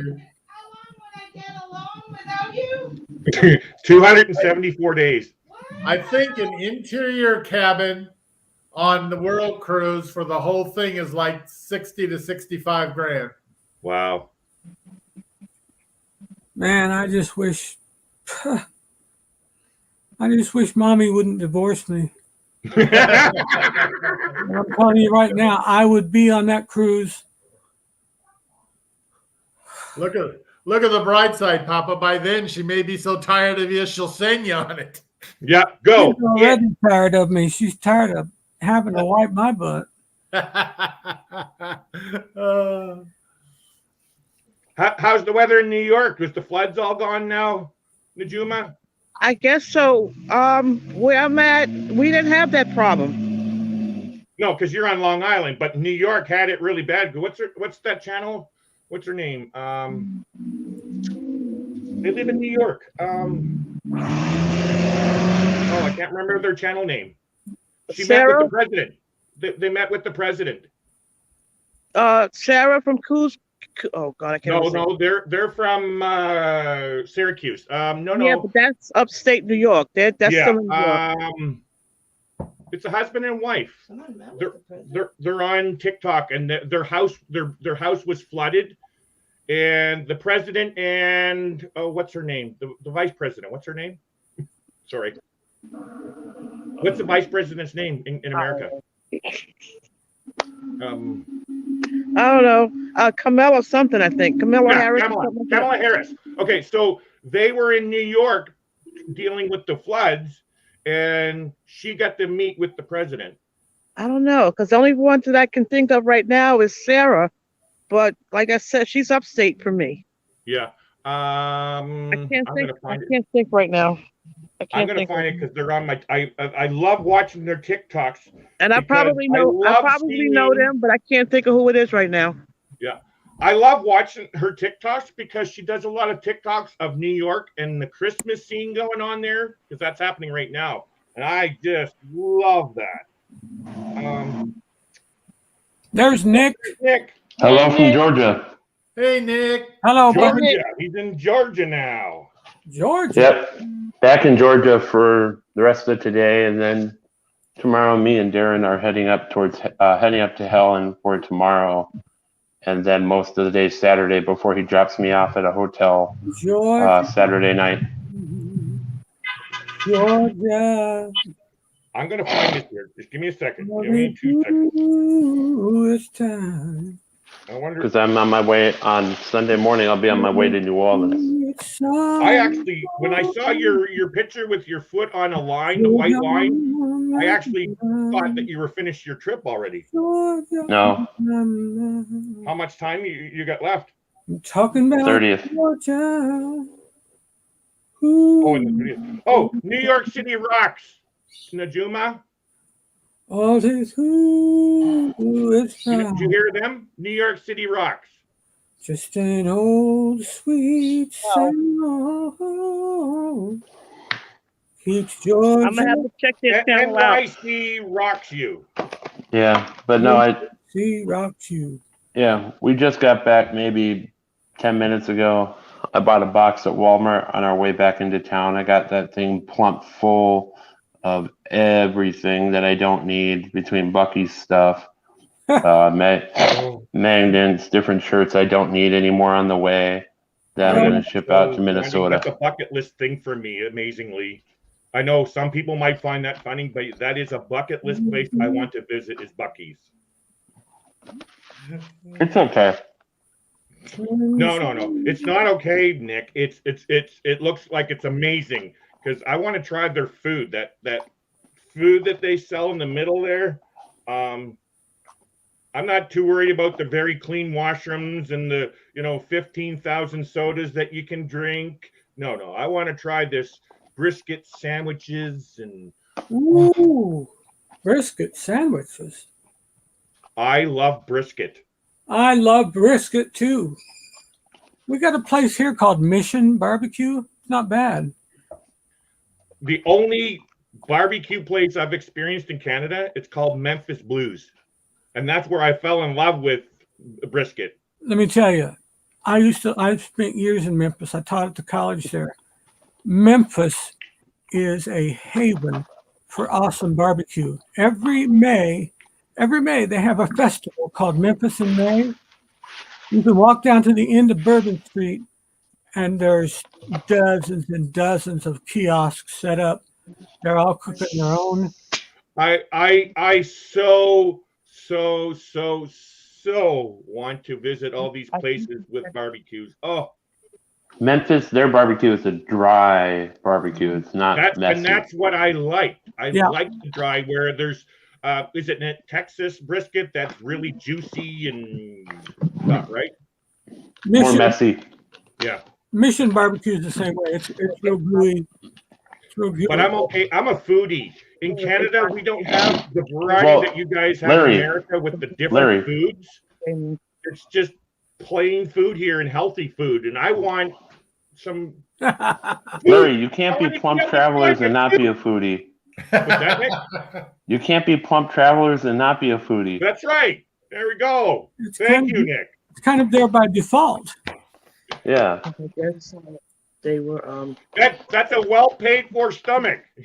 Yeah. That's a whole nother thing I'm looking forward to on this world cruise. Can you imagine all the different cuisines I'll get to experience? Yeah, but you're also going to have to get a membership to the gym too, there, Dewey. Oh yeah. So Yeah, I've already thought of that. It's like Dewey, how's laundry work on there? I'm gonna have a lot of working out to have to do to be able to survive that trip. Oh, this says I'm in the basement. I don't know what that means. That was me. That was me. That was Nick saying that he was in the basement waiting for you to see him in the basement to come up. To let him go live. Oh, The basement is when it's down bottom there. That's the basement, as everybody calls it. oh, okay. Where it looks like it's foggy and then you got to click on it and it comes clear. Yeah. Okay. That's what they call the basement, Papa. Basement. All right. So Dewey, how's it going to work doing laundry on that extensive cruise? They give you 3 bags of laundry a week. I can do that for you. That's one of the benefits I can provide. I'm great. They already do it for me. So Do you iron it? Can you iron, Papa? Okay. Absolutely. I'm a prince of ironing. I'm telling you, I can do this. So you're domesticated just like I am, right? I'm a friend with limited benefits. boy, wouldn't that be something to go on a world cruise and have my own personal valet with me? That is what I'm talking about. It'll take you to a whole new status symbol. Dewey, I missed it. Do you hit all 7 continents? Yes. Yep. So what, All Nick, 7. are you thinking about going on a world cruise? No. Oh my God. Does anybody want to loan me $4,000? Oh my gosh, that just sounds incredible. I do, Papa, but I don't think Ananda would like it if I gave $4,000 out. Hey, Dewey, does this cruise hit Tahiti or Bora Bora? Yes, both of them. Oh God. I missed that question. What was it? He wanted It to know hits if Tahiti goes and Bora Tahiti Bora. or Bora Bora. Lord See, save my soul. God. I actually have that as a bucket list, Dewey, but it's going from Honolulu all the way over through that area over Right. to Australia. That's one of my bucket list things. And Ananda wants the Mediterranean. Oh my God. Closest I've been to the Mediterranean is Paris. Really? Oh wow! No, we want the whole thing. EECC Travels, they did an itinerary that I would love to do, and that was out of Greece, and they did Egypt and the Holy Land, and that is another bucket list. So we have the same kind of likes, me and Ananda. Najuma's going to get hooked on cruising. She's going to do the world cruise one day, maybe. Yeah, I gotta wait like 3 years. There's only about 2 or 3 places currently on my dumpster list this world cruise will not hit. Wow. No I gotta get rid of my interest. granddaughter. Then I can do that cruise. No interest in a cruise for me. You don't want to do a cruise, Nick? No, Wait, Oh. what? no. Nick's a train guy, Papa. You He need likes to get. train. Hey, you need to If get. he on can the take boat. a train around the world, he'll do it. You need to I get- would, but I don't hate cruising. I don't hate you guys for doing it. You know, it's just not my thing. No, totally. You need to do the Euro Pass, Nick. I've done the Eurostar. I've done Oh, trains. have you? in- Okay. I've done trains in the Netherlands and France and England. They're not all they're cracked up to be. I had an older gentleman friend that he's a senior that goes over every year. He gets off in Frankfurt, and then his home base is Nuremberg, and then he does the train. He gets the seniors Euro Pass, and he just goes and travels and gets off whenever he wants. Yeah. That's No. something I wouldn't mind doing. What was fun on my trip to Florida with Darren, I got to meet Pat, his mom, Oh wow! and got to meet his brothers, one of his nieces, his sister-in-law. It was nice to finally have a warm birthday for once.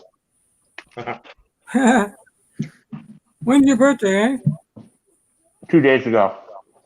Yeah, Oh, he just turned 30, Papa. did I wish you happy birthday? I think you did, yeah, Papa. Najuma, Yes, sir. you need that. I'm pretty sure there's Tim Hortons in New York. I don't know if they're any on Long Island. Probably not on Long Island, but in New York there would be. We used to have Tim Hortons. Where? Really? Up in Minnesota, close to Yeah, Canada. but they left. Because Americans have already been introduced to other coffees. So when Tim Hortons came in, it's like trying to take over something that's already in control. And so Tim Hortons is only hitting a small portion of American population. Yeah. Which is understandable. There's a Tim Hortons in Fort Lauderdale. I did not know that. I just did a Google search on it. That's another reason here. to sail out of there. Dewey lives in Fort Lauderdale. Yeah. They have a Tim Hortons in Fort Lauderdale. So we're flying into Miami. So, well, actually, no, we're not. We could fly into Fort Lauderdale because, I canceled my January cruise, so I have to rebook flights. You can sometimes get better rates. Fort Lauderdale. Sometimes, not always. Well, no, visit Dewey, and then we can go to Timmy's. Sometimes, but not always. Sometimes you can get better rate into Fort Lauderdale. That's what I heard. Yeah. From Chicago, from the Chicago, Milwaukee area, but I don't know about the rest of the country. Yeah. And Dewey, when I was just down in Florida, I was looking, I saw Plantation was really far south. Otherwise, it was like, I would have said something. So we have future We are credit far with, south, but it's nice and close to the cruising. so we have future credit with American Airlines. That goes into Fort Lauderdale, right? Oh, yeah. Should. Okay. Probably from Dallas and Chicago. Yeah, Dallas, right. And Well, Chicago. when we were going, like my January cruise, and I had already booked the flights, there was a layover in Fort Worth, Texas. So, I could do, I don't know, how long of a drive is it to the Miami downtown, do you think, Dewey? About 30 minutes. Oh, that's nothing. Rough When life. I went on the Virgin cruise, I think it was less than 30 minutes to the cruise port in Miami. Oh, wow. Wow. Well, Down here, it's like 2 of the 3 most popular cruise ports in Florida. I'm right here by them, so that's why. Larry, I'm looking at the Fort Lauderdale Hollywood Airport Wikipedia list, and the destinations they go to with American is Boston, Charlotte, Chicago, Dallas, Fort Worth, Los Angeles, JFK, Philly, and Port-au-Prince. Yeah. They also fly up to Vancouver. So I'm in Canada, remember, Nick? No, I know, but So when it may I'm not be flying American. out of Vancouver, It may not be American directly that does that. yeah, It might it's be. American. Try, It may not. try No. Milwaukee. Try Milwaukee. Yeah, Well, when no, you say that's what. Fort Worth, it goes from Vancouver to Fort Worth, American Airlines, and then That's what I'm saying. Is American doesn't serve directly to Vancouver Oh, from. sorry, no, it doesn't. No. Yeah, that's what I'm saying. Yeah. And it's Dallas Fort Worth. Yeah, Dallas Fort Worth. Sorry. Right. What did I say? You're saying Fort Worth. It's Dallas Fort Worth. Yes, Dallas Fort Worth. Yeah, which is another town on its own, right? It's a metroplex. It's huge. Yeah, it's 2 cities. I was just there on this trip. Dallas being the bigger one. It's like Minneapolis, St. Paul, Yeah. where Minneapolis is bigger than St. Paul. Dallas, Fort Worth, Dallas is bigger. I mean, but it's still a huge area, like you said. It's a metroplex. So I'm looking at hotels, Dewey, right now for our group cruise. Downtown Miami is where I would like to go. Miami's expensive. Really, yeah, it is. Like I'm assisting Cindy. It's like it's still Cindy's booking, but I'm just assisting her. And she's talking about this one the night before, like the meetup the night before for all of us. Yeah. And I'm looking at downtown, and so far I found one. Papa said he wanted the Hilton. I was looking at that. It's not a bad price, Papa, by the way. But the reviews didn't sound too great. Mommy gave it a thumbs down. Yeah. And then I got another quote back from YVE, which is a good price. Theirs isn't too bad. So, but have you heard of YVE? No, Yeah. but that's a French name. Yves. They're a pretty neat looking place. I had reservations there for a trip last year that got canceled. Okay, so I just got a quote back from them. I don't know what that is. They were offering Give me 1 sec. I want to see what they were offering. They were offering. Well, for the BBD rum cruise, which is the month before your cruise. Yep. We've got rooms at Embassy Suites at the airport, and I'll be there for 3 nights because I'm going to help with all the different things they're doing with the pre cruise stuff. Is that in Miami? 3 nights, it's only like $437. Dewey, How much? Dewey. $437. For how many nights? 3 nights. Dewey, That's is that in Miami? Is that in Miami, Dewey? Yes. Okay. So here's my question to you guys, because it's still new to me, because I've never been to Miami. Oh, good. I'm getting more quotes back. 7 miles away. I tell you, I've never had a bad experience at a Hyatt Regency. Never. Oh, there it is here. So here, I don't know if you can see it there coming in. Let it focus. It'll focus. There it is. So Yeah, there's but the YBE, and that's what they want per night. How much? 149. Not bad. Is that the Hyatt? No, that's the YBE, which is right downtown. What are the reviews? What are I'm the gonna see what It's you a guys are sharp saying. looking place.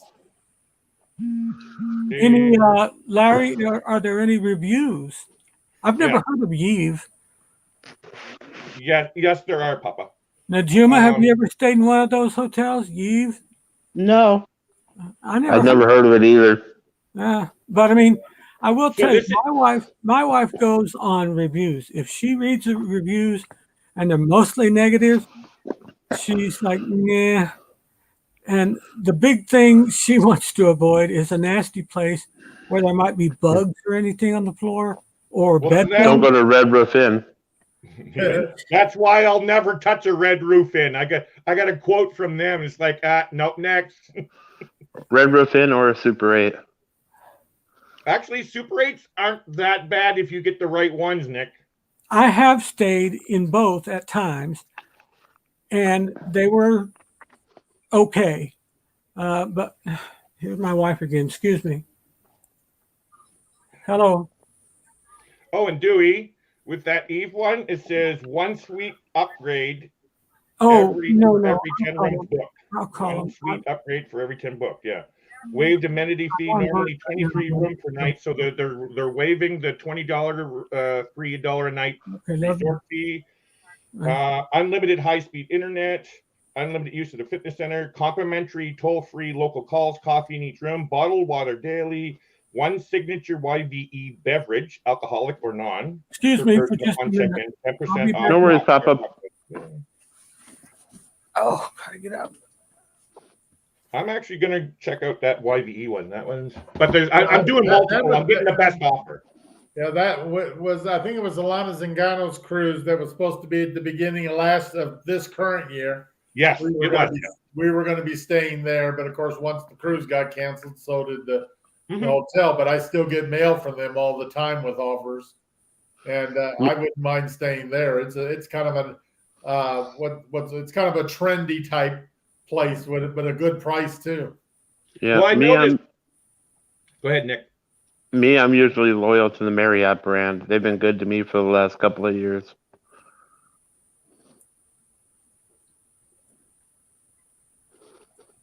I go where the I've so price many is. different brands that I've got loyalty stuff in because of my travels that it's like I don't really worry anymore. It's like wherever I go, I'm bound to find something I can get something good for. Yeah, I'm lucky. I can usually get a good rate, but it all depends on the city. Sometimes my rate is higher than the normal rate. Yeah. It's funny you're saying that, Nick, because I'm a travel agent, so I get travel agent rates, and yes, sometimes the travel agent rates are more than what you would pay Yeah. online. And me, Larry, I book everything myself. I don't do it through Yeah. anybody. Yeah. Yeah. Like me, all my train travel, like what's left, I'm going from essentially Sunday morning. I leave out of a town called Gainesville that's north of Atlanta. Gainesville, Florida. I've heard of that. No, not Gainesville, Florida. Gainesville, Georgia. Oh, It's northeast I of don't know that. Atlanta. I don't know that one.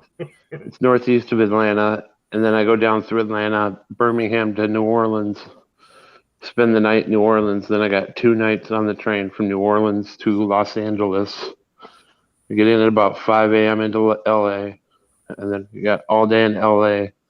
And then the next morning I board the train for Portland, Oregon, and then got a night in Pasco, Washington, near Spokane. And then I got a night in Glacier National Park, and then it's back home. So you're not going right into Seattle then? Nope. I'm changing trains in Portland. I've been to Seattle. I've seen everything there. Yeah. Yeah, you know, Amtrak has a route up to Vancouver too, right? I'm sure you do that. You're a train Yes, guy. but right now it's not running. It's not. No. It might start up soon though, because the border already opened. I wouldn't hold my breath No, of course not. because it's a government organization, and you believe it when you see it. Of course. They haven't restarted the Montreal or the Toronto route either. For us here in Vancouver, Allegiant Air is our best option to go to Vegas.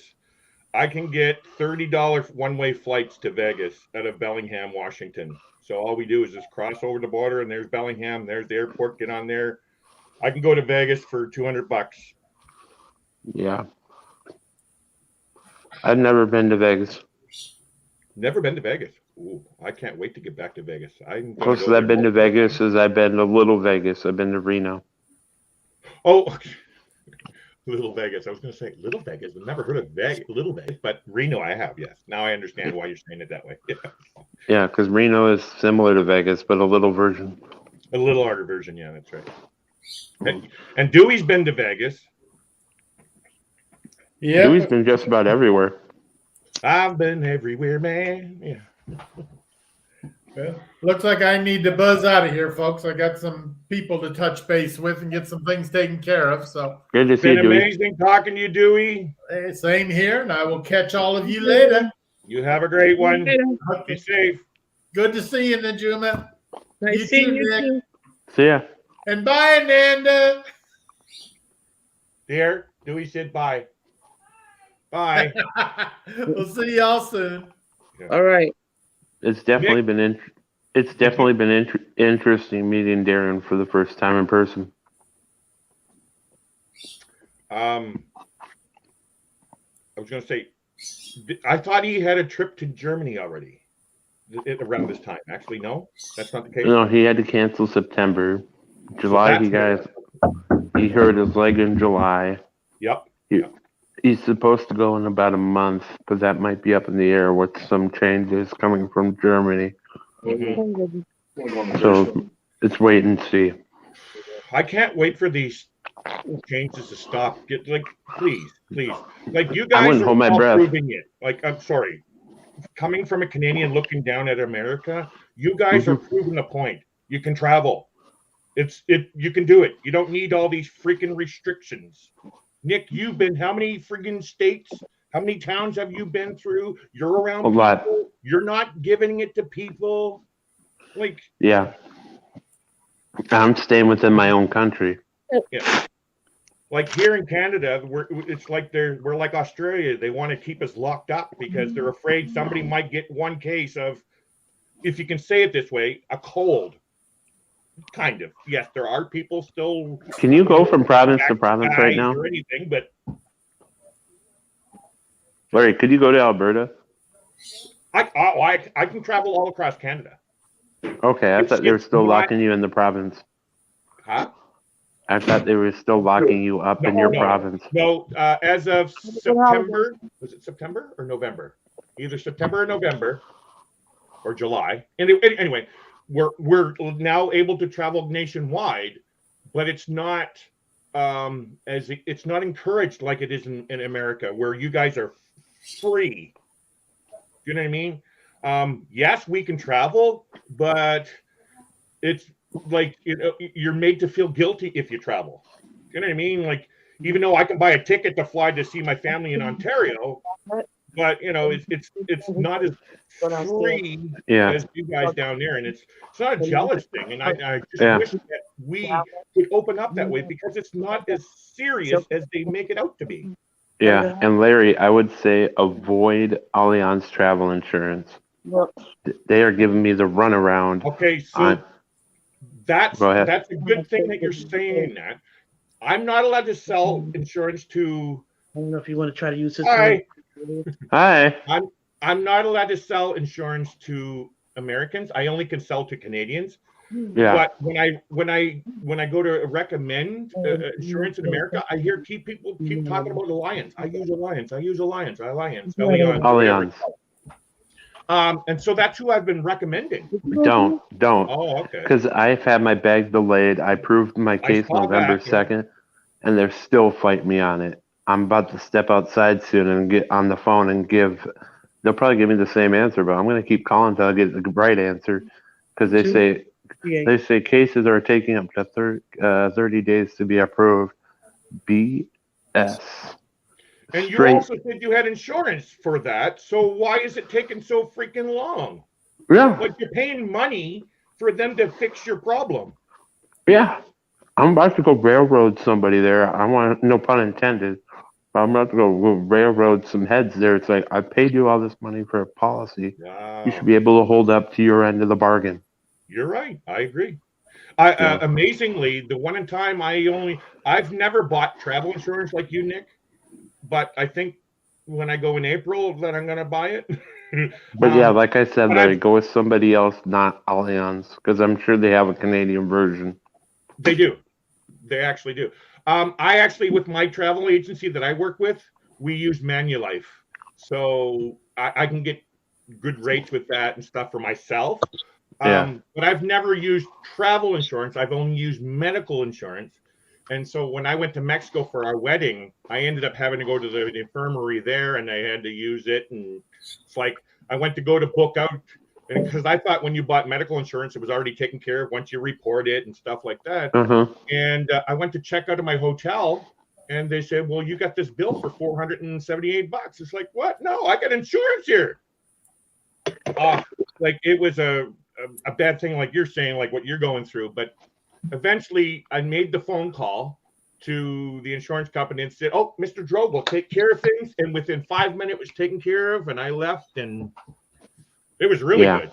But that was our Canadian Blue Cross that I used. And that was only like $30 for medical insurance, right? So yeah, and me doing domestic travel, I'm okay, because if something happens, my my health insurance will work anywhere in America. Oh, okay, yeah. Same with our health insurance, only good in Canada. But I'm not sure how it works if I go down to America. But we do have to have insurance going out. Yeah, but no, I'm just getting sick and tired of them. I'm about to go punch somebody's head. I hear you. I want to go punch somebody's head in. So you're waiting for the reimbursement, right? They're paying me my policy states I have $300 in delay coverage, but they still haven't paid it yet. Yeah, that's the way it is, because I had my bags delayed once, and they gave me like a $75 credit for delayed bag for a day. And yours was delayed a day too, right? 3 days. 3 days, that's right, yeah. Okay. And give me 1 second, Larry. Yeah. It's just me and you now. Everybody's leaving. Sir. So how you been doing? We're doing great. You heard about the flooding up here in Canada, right? Yeah. Yes. Be a good boy. Fortunately enough, where I live, like my yard, like I live in a mobile park in Najuma, and my mobile is kind of like on a slope. And at the bottom of that slope, rain collects on my lawn and in my stairs going out of my trailer. So we had a little bit of flooding, but it wasn't necessarily like what they had in Vancouver. In Vancouver, like they've already lost lives. And, yeah, it's crazy. Yeah, lay down. Quit. Thousands of animals killed because of it, and it's really bad in the Lower Mainland. Oh my goodness. Oh, we lost some people. Who'd we lose, Najuma? So Dewey had to go, and then Nick is on the phone. Oh, Dewey and Nick. Okay, I know we had 5, but I bought this upgrade, which is like $25 a month. Yep. But this is all I do. I'm retired, and mostly disabled. I can't do much. And so spending time on here is, I think it's a little bit therapeutic. And That's what I'm doing. I'm on disability, so I'm basically the same as you, retired in that sense. So that's what I do, but I also got into travel agent so I can keep myself busy at home. And I also can do it if I'm on a cruise ship, I can do work. Well, you know, I've cruised twice in my life. That's it. Me and Najuma were still virgins. And mine were paid for by someone else. And don't get me wrong, they were enjoyable, and I would do it all again. There's a part of me, I have to fight against it, but there's a part of me that wishes I hadn't given all my retirement away and kept what I had and maybe done some things with me and Mommy. She wasn't real happy about some of my decisions, and that's okay. You know, Papa, I understand you told me your story and stuff, but I'm curious. Do you think what you did blessed many people? Do I think it blessed many people? I will say that at least in 2 cases, it helped some channels get much farther off the ground. They were already off the ground, but it really helped them expand. I'll give you an idea, Papa. In Vancouver, okay, which is considered downtown Chicago, would be the equivalent to downtown Vancouver. Homelessness, everything, you know what I mean? Well, I was working at a homeless shelter in Vancouver, and whenever we went out, like, you know, dude, whatever, we walked by this guy that used to play this classical guitar, and he had no. Get down. I'm sorry. Get down. Okay. I understand, Pat. They come running up here. Get down, dogs. Get down. I should have shut the door. I'm sorry. I didn't mean to yell at you. No, it's all good. So there was this guy, he was basically homeless, that played this guitar. And amazing, Papa. Like, I'm serious. You would have like, what? Anyway, so I found out his name, and I talked to him every once in a while whenever I would see him. And he wasn't out every day. He wasn't, you know, like living on all that. So I was walking by him one day and I saw him. I said, "Where's your guitar?" He said somebody beat him up. And he actually sold CDs. And he didn't even have CDs. So I don't know. I never did find out. But this guy sold CDs of him playing his music and singing. And I bought one of his CDs. It was $10. I gave him $10. You know what I mean? It's like a busking, as they would call it. Anyway, so about 4 months earlier, I had bought a guitar so I can learn. You, puppy. I want Daddy's food. Dad, I like food too. You want some of my cabbage roll? Oh, Dad, I like food. I'm sorry. Go ahead. It's all good, Papa. She jumps up in my face. So 4 months previous to this, I had bought a guitar from a secondhand store, a really nice guitar for $100. I wanted to learn how to play a guitar. And at that point, this was basically when I was going to church, new Christian, learning about Christianity and stuff like this. And so I wanted to learn how to play a guitar, but I had a hard time. It was hard on my fingers. It was hurting my fingers. Anyway, so my guitar just laid around.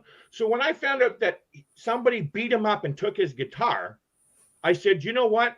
Let's come to my house. So I brought him to my house. I lived in a high rise. Brought him to my house. I said, you wait here. I went upstairs, grabbed my guitar and gave it to him so he can go back out and do the work the next day. Now, the point in this story is we don't know when we do those kinds of things, and I'm not looking for glory in anything. It's all God's glory. We're blessing somebody else with whatever is going. So that's why I'm saying, yes, it might have affected you in a negative way, but it might have helped somebody in a positive way. I agree. And This is one of those things, Larry, and you can understand this, I know.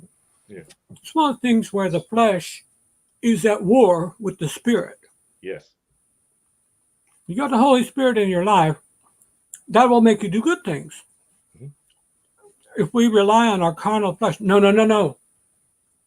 Oh.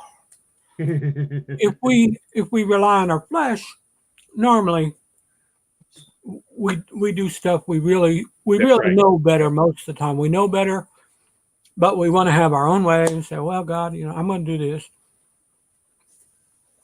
And Your then heart was in the right place. then end up having to pray our way out of a mess. Yeah. You know what I mean? So Of course I do. Yes. Yeah. that's what, and I will say this.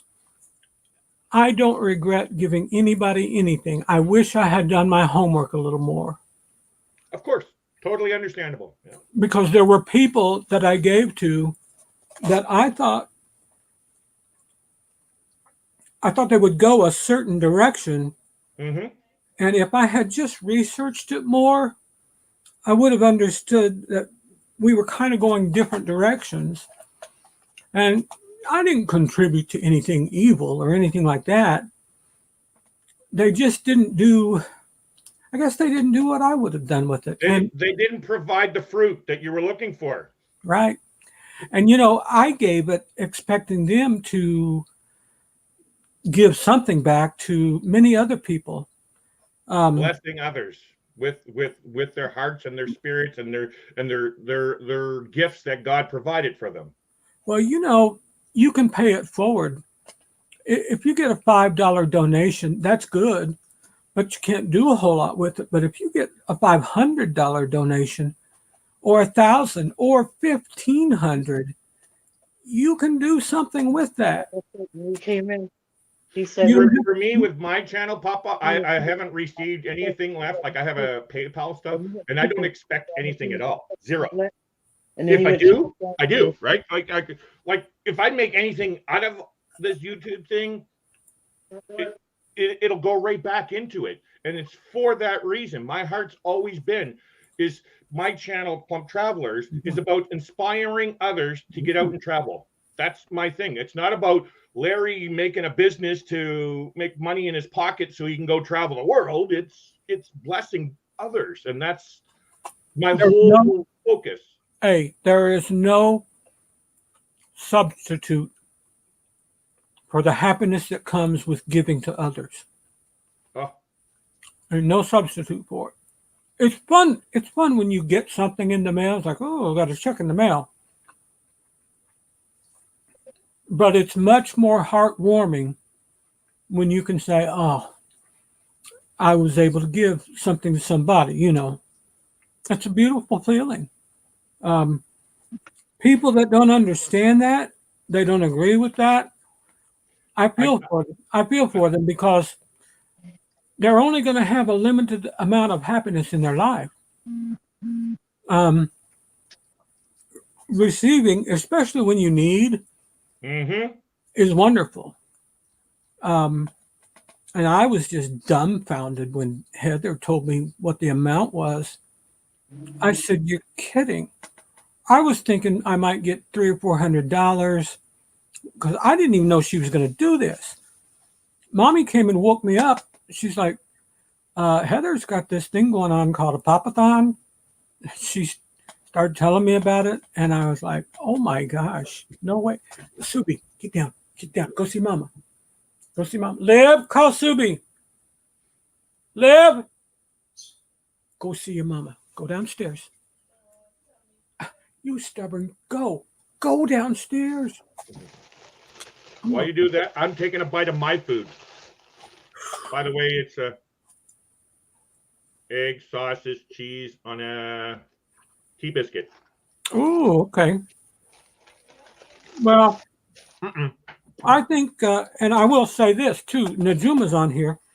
One thing I have noticed, Najuma gives a whole lot. People don't realize what she gives. And she might not give $500 and $1,000 donations, but she's consistent. And she always has a heart to give something to others, and that's respectable. And I'll say something else. God respects that. Amen. Yeah. Papa Mozo, can I just share my mother-in-law? I won't say her age, but she's in the seniors age.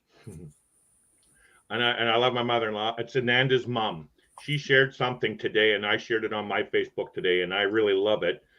And it says, in quotes, "What is my purpose in life?" I asked the void. "What if I told you that you filled it when you took an extra hour to talk to a kid about his life," said the voice. "Or when you paid for that young couple in the restaurant, or when you saved that dog in traffic, or when you tied your father's shoes for him. Your problem is that you equate your purpose with goal-based achievement. The universe isn't interested in your achievements, just your heart. When you choose to act out of kindness, compassion, and love, you are already aligned with your true purpose. No need to look any further." It's Najuma, that's why I put a heart every time I see you, Najuma. That's what you're doing. You're showing your heart. And that's Najuma, priceless. I To know me, we're that's priceless. Better than any monetary or any physical gift ever. Okay, are we friends, Larry? Me and you? Yeah. Oh yes, brother. I mean on the Facebook? Facebook. Oh yes. Okay, and my friend Najima, are we friends on Facebook? I think so. Let me check and make sure. If you're not, make sure I you definitely do. want to be. We love our Najuma. Oh heck yes. I love you guys too. Now, Juma, what do you have to say about? Oh yeah, we are friends. Good, good, good. What do you have to say about this whole idea of giving and receiving? Just your opinion. There's no right or wrong answer. We're just interested in what everybody has to say. Oh, God.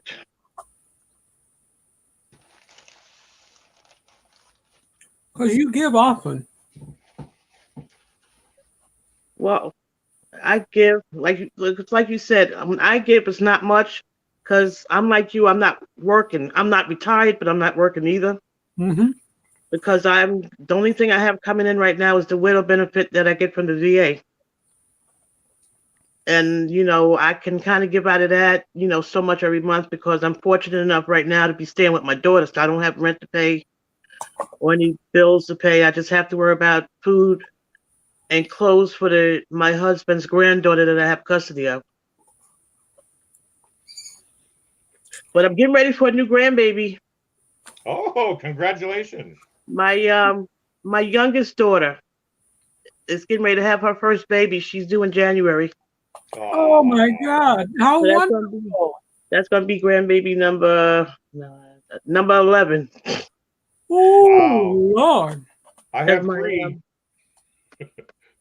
My oldest has got 9. 9 kids? My oldest one. Holy smoke! God bless her. And the youngest of that 9 is a set of twins, 1-year-old twins. Nice.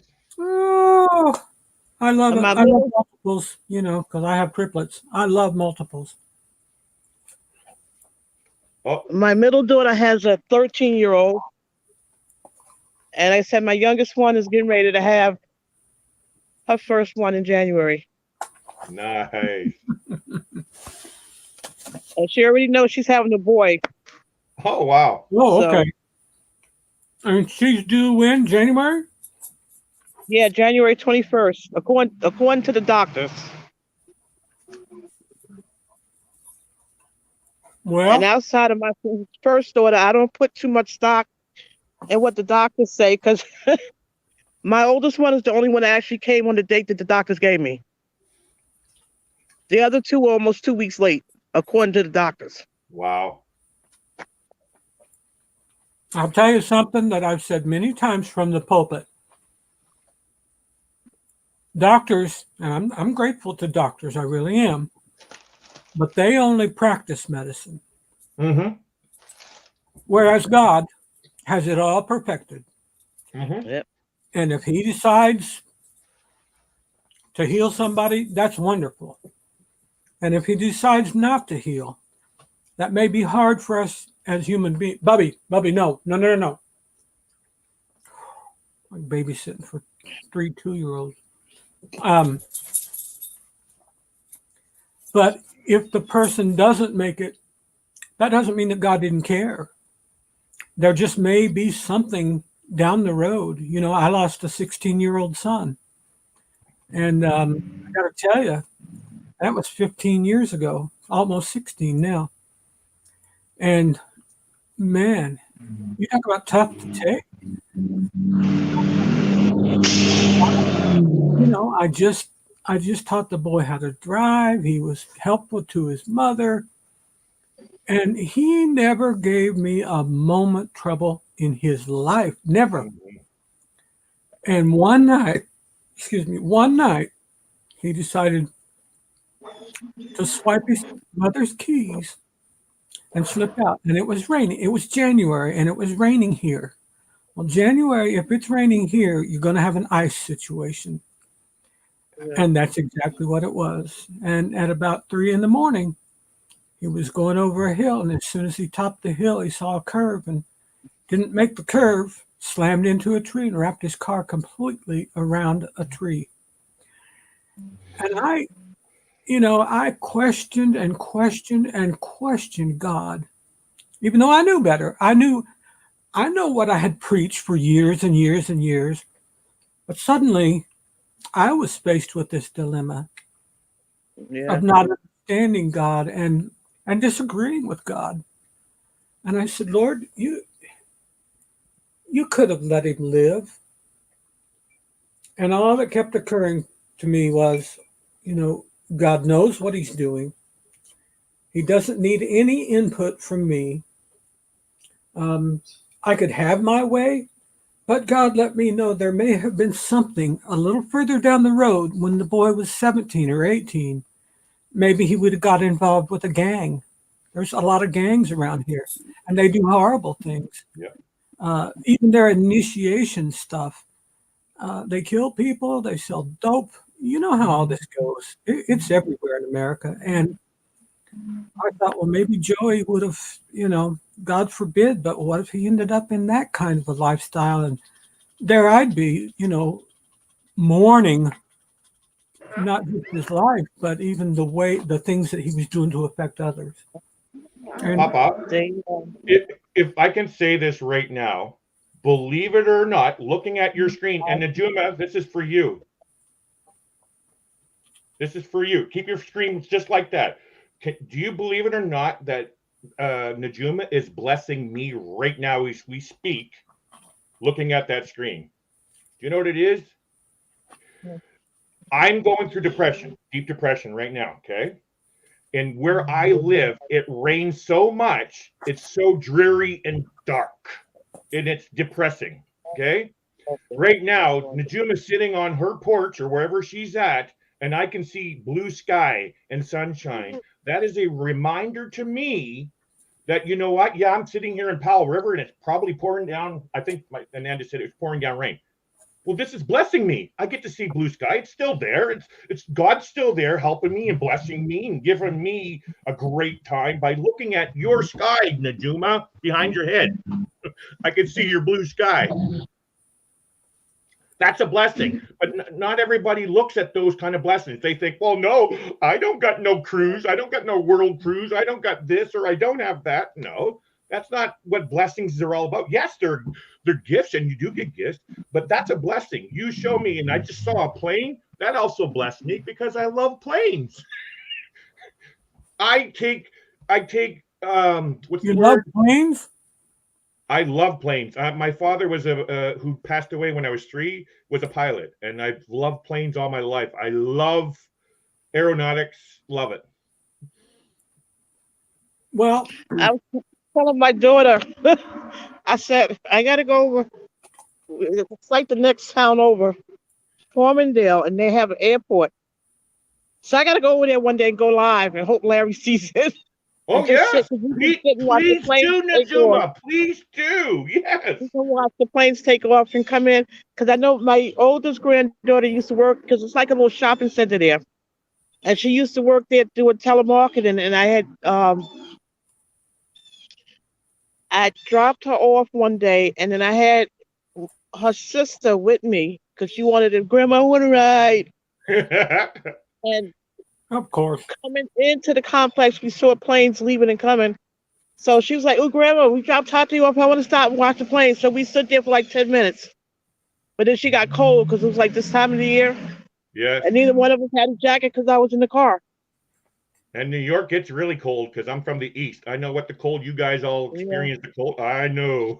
And see, today is a nice day. That's the reason why It looks like a nice I'm day sitting there. outside because it's really nice today. I think we hit 60 today.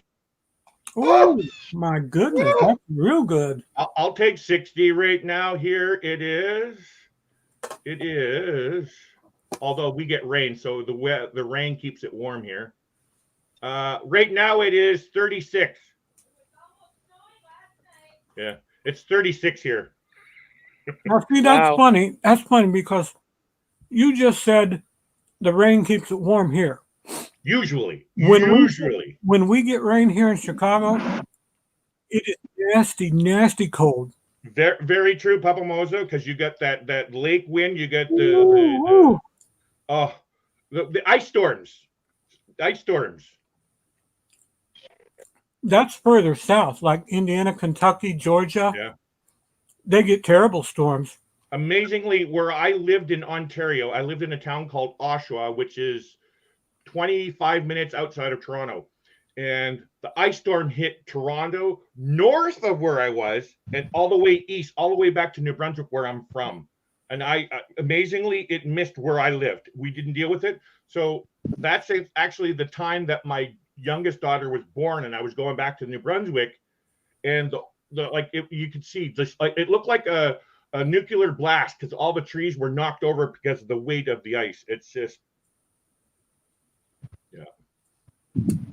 Well, I'm thankful. I'm very thankful for you, Najuma, Mm-hmm. because you have something that every pastor in this country would love to have. And I don't know if you go to church, but you're on here all the time. I see you all the time, and that tells me that you're a consistent person. I don't know if you're that way with everything, but you're definitely consistent on here. And every pastor dreams of having a church full of people who are consistent, even with their giving, with their offerings. You know, that helps the church operate. And if everybody just put in $5, you'd have a heck of an offering. No kidding. Yep. Some people put in a lot. Yeah. Most people don't. I helped do what do they call Planet Church one time? I was the only tithing member. Oh my goodness. starting out, you know what I mean? Brand new. And now the church is I don't know how big it is now. 100, about probably 100 or something. But hey, it grows from there, right? Actually, because you were saying this church I'm talking about, this guy that was the pastor left his job. I took over his job, which blessed me very much. Like there's so much to the story. He got out of the job that I took over to start a church. I was their only member going to his house when they first started, tithing member, and then we got into a church.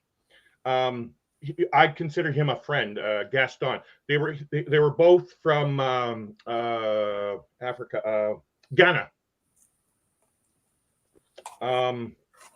We support a missionary in Ghana. Do you? Nice. Ghana, the Ivory Coast. Ivory Coast, yep. There's about 6 African nations that we do support. Zimbabwe, I started to say Kenosha, not Kenosha. No. Kenya. And my cousin is the missionary in Tanzania with the Maasai tribe. Mm-hmm.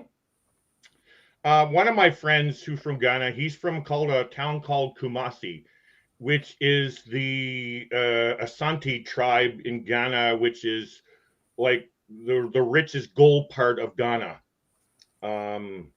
He's a king in his wow. in his neighborhood. I don't know how. It's not like the king, like the royalty king. I guess in Africa, kings aren't like the equal to like King George the First or whatever. Like the king in an African culture, I guess, is kind of like a mayor kind of deal. Yeah. I guess It's like a social status. Yeah. I was all ready to go to Africa with him. We were going to start a business actually, but God said no, you're going somewhere else. So we ended up here in Powell River. When I was saved, quickly say this, I was saved in 2009.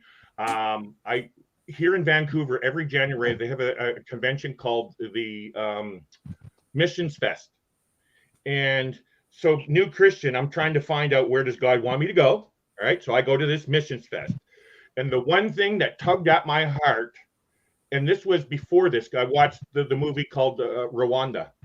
Oh, Hotel Rwanda.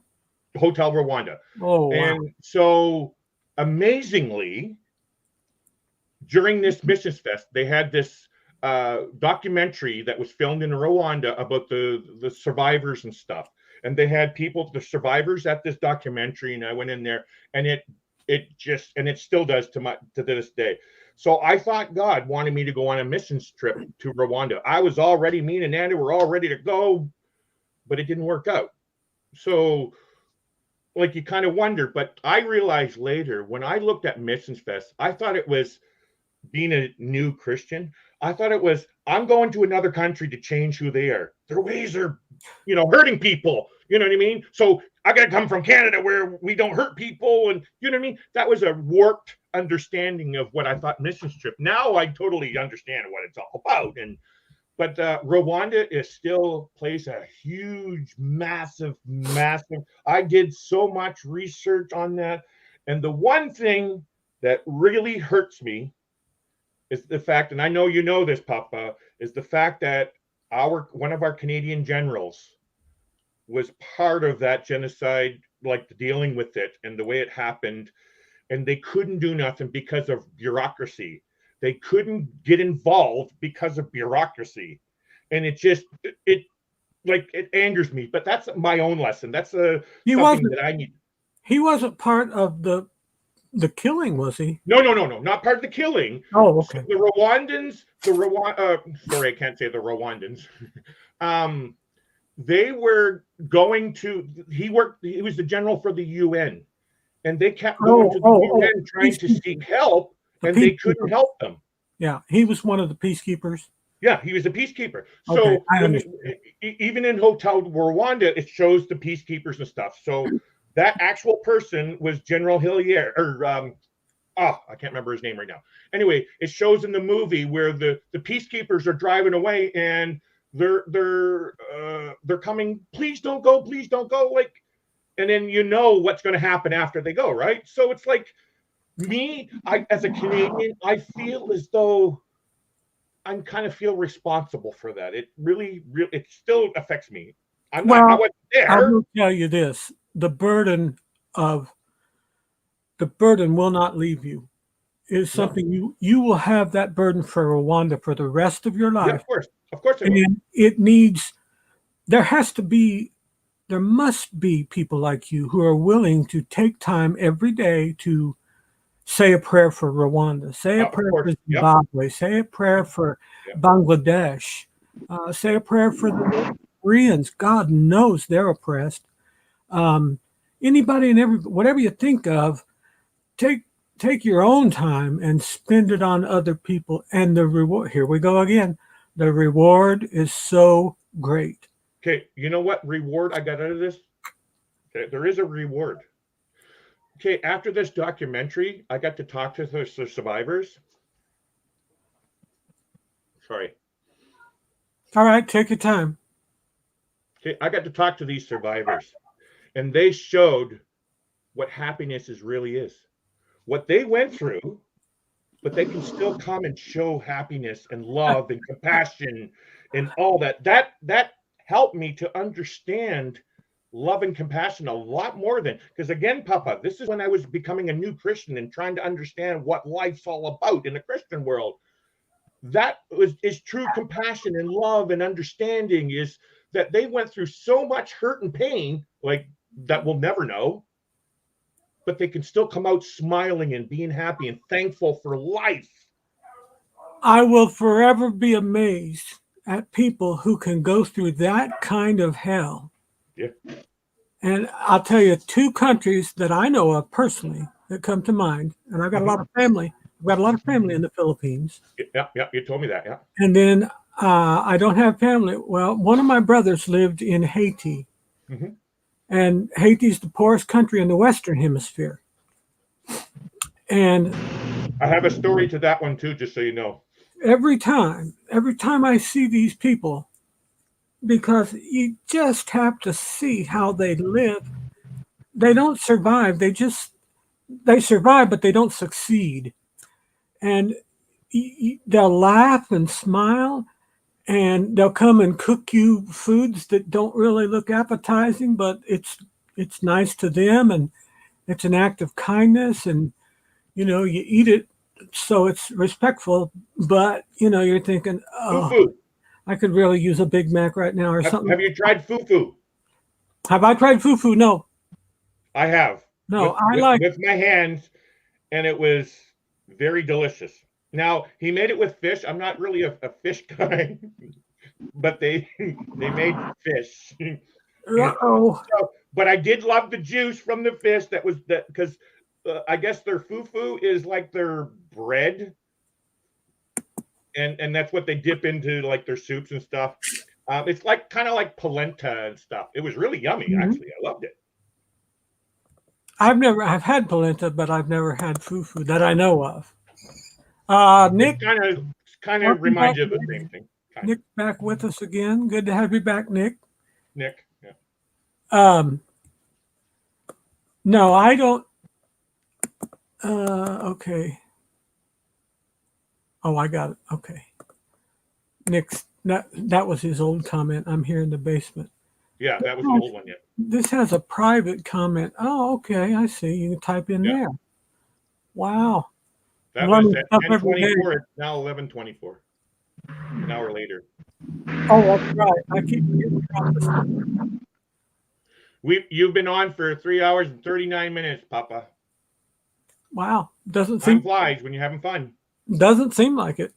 I enjoy talking to you and Juma and all the folks on here. I am trying so hard to remember. One way that's easy to remember is through association. And Red-Headed Riding Hood said, just call her Red. Mm-hmm. Well, the color of her hair is like a bright red. Unless my computer's just showing it wrong, but it looks like bright red. And I love the color. And so and she said, call me Red. And I thought, that's also one of my favorite movies is Red and Red 2. But I always think of, her name, and I can associate it with her channel name. And then now I have a question. Okay. What do you use for plump travelers to remember me? Well, I will tell you. I'll put you on the spot. Sorry about that. You'll probably laugh at this because it's. I've been fat all my life. Okay, I'm still fat. Totally, and you can call me fat. I have him in my life that doesn't. None of those words affect me. And truthfully, I am fat. It's the word fat explains what fat is, and I can't lie. I'm not. I got a gut, right? I will tell you, you're easy to remember because of your handle, Plump. My mother, rest in peace, always used to say, I'm not fat. I'm just pleasingly plump. Oh, that's right. That was something my mother always said. And she was always great, big fat. She was a big fat German lady. And my dad is this short little shrimp that's hit my legs bigger than he is. I mean, he weighs like 102 pounds and he's 5 feet tall. He's tiny. Wow. My girls are taller than he is. Let's see what Nick's saying. Nick's over here doing something. We got to watch him. Keep an eye on this guy. You remember Larry because we remember you, Larry, because you're a crazy Canuck. You're a strange Canadian. You're a strange Canadian. How about that? I not you.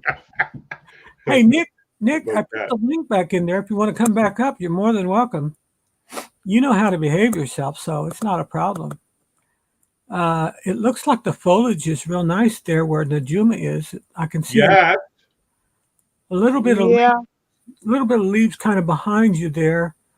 Back, it looked like it'd be back to your right. The other way. No, the other way. There it is. Yeah. Oh, nice. That's pretty. I love. You know what? I want to go up through the fall foliage trail of New Hampshire, Vermont, and Maine, because I'm telling you, fall foliage in the White Mountains. I've only seen pictures. I've never been to the White Mountains, but I've always wanted to go. We love you, Larry. Just messing with you. Yeah, we know, Nick. Same with everybody in these communities. I follow van life. I follow the cruise community. I follow RV life. That's really like a travel community that I follow. But the main one I follow the cruise community. I'm a traveler. I love travel. I'm not like, I'm still new to cruising, so I'm not really a cruise channel. So I love everybody in this community, this YouTube community. It's amazing how great these people are. Now there is some kind of things. There's politics in everywhere you go, if I can say it that way. But I love how this is. Like, I've never felt so welcomed, right? You know. Were you the one? Was it you that somebody said they were going to go visit Dewey in Lauderdale and stop by Tim Hortons? No. Tony and Jenny Barnett's place in Tampa. Oh. Was They that live in Tampa? They live north of Tampa in a town called Brooksville. Is that where? I didn't know where they live, because we're okay. So after this group cruise, Papa, there's talk of us hanging around after, and we might stay in Tampa, Clearwater. Clearwater's gorgeous. Yeah. I mean, the beach, if you like the soft sand and everything, and just hauling your fat butt out on the sand, it's great. I had a bunch of teenagers make fun of me because I had on a real skimpy swimsuit, and they were. Yeah, we know this. The Papa Speedo. Yeah, they were cackling and dying laughing, and one guy was like, "Hey, Chris, some old dude got caught in the rip," and I did. I got caught in the rip current, but I didn't. It didn't bother me. That stuff does not bother me. Maybe it's my own person. Go ahead, laugh. Like, okay, fine. You might be saying it, but that's you thinking that. That's not me thinking it. Well, you know what? There's something weird about every single person. Some people are cross-eyed. I say bout, and you say bout. Or I don't know what you say. Yeah. You Canadians crack me up with boat. Somebody says roof. Somebody calls it a roof. We call it a roof. I say roof, but then you do? Okay. So there's some people down in America, they say roof. Roofs. And they use the analogy, well, it's just like saying foot. You wouldn't say foot. And I said, well, no, I guess not. I taught English, and believe me when I tell you. I like my glass of milk. Milk, sorry. I used to say milk until somebody started commenting it's milk, not milk. I always say milk. Yeah, I know, but I used to say milk. I have a drink of milk. Is that a Canadian thing? I don't know. It's just things that you learn, you picked up. I tell you, all these shows. There's a show my wife loves to watch this. Like it or hate it or no. Love it or list it. Love it or list it. Yes, I know. Yeah, we actually have a Canadian version of that up here. Well, I can tell you that the guy that's on there, not the woman. The woman sounds either English. She sounds English, but the guy, he is definitely from Canada because he always says, "This house is beautiful," and everything's house and a boat. And I live in a house. I'm like, a boat? Trailer. You got a boat? He's like, no, a boat. It's about this. Well, you know what? Because British English is the actual, from what I understand, is the actual beginning of the English language. And so all of us in North America sound funny. We all have a crazy accent. The people from the UK think our accent is hilarious. Yes. And we So all, it's not just Canadians. Americans have that. right. I had a little girl on the beach in Gulf Shores, Alabama. She was at the kiosk to rent jet skis. Yeah. And I said, how much to rent it just for like a half hour, eh? And she said, oh, Canadian. yeah. And she said, are you from Canada? I said, no, I'm from Chicago. Why? She said, well, that's right next to Canada, isn't it? I'm like, not quite. I think she was thinking of Detroit. Yeah. Detroit is right next to Canada. Yeah. It's a pretty good hike from here to Canada. But she had it in her head because I said A. I said, all kinds of people say A. It's just kind of like, are you sure? Huh? You know, like, Well, it is common for us Canadians to say A. It is. It really is. Not all, but it is a common phrase. Say it up.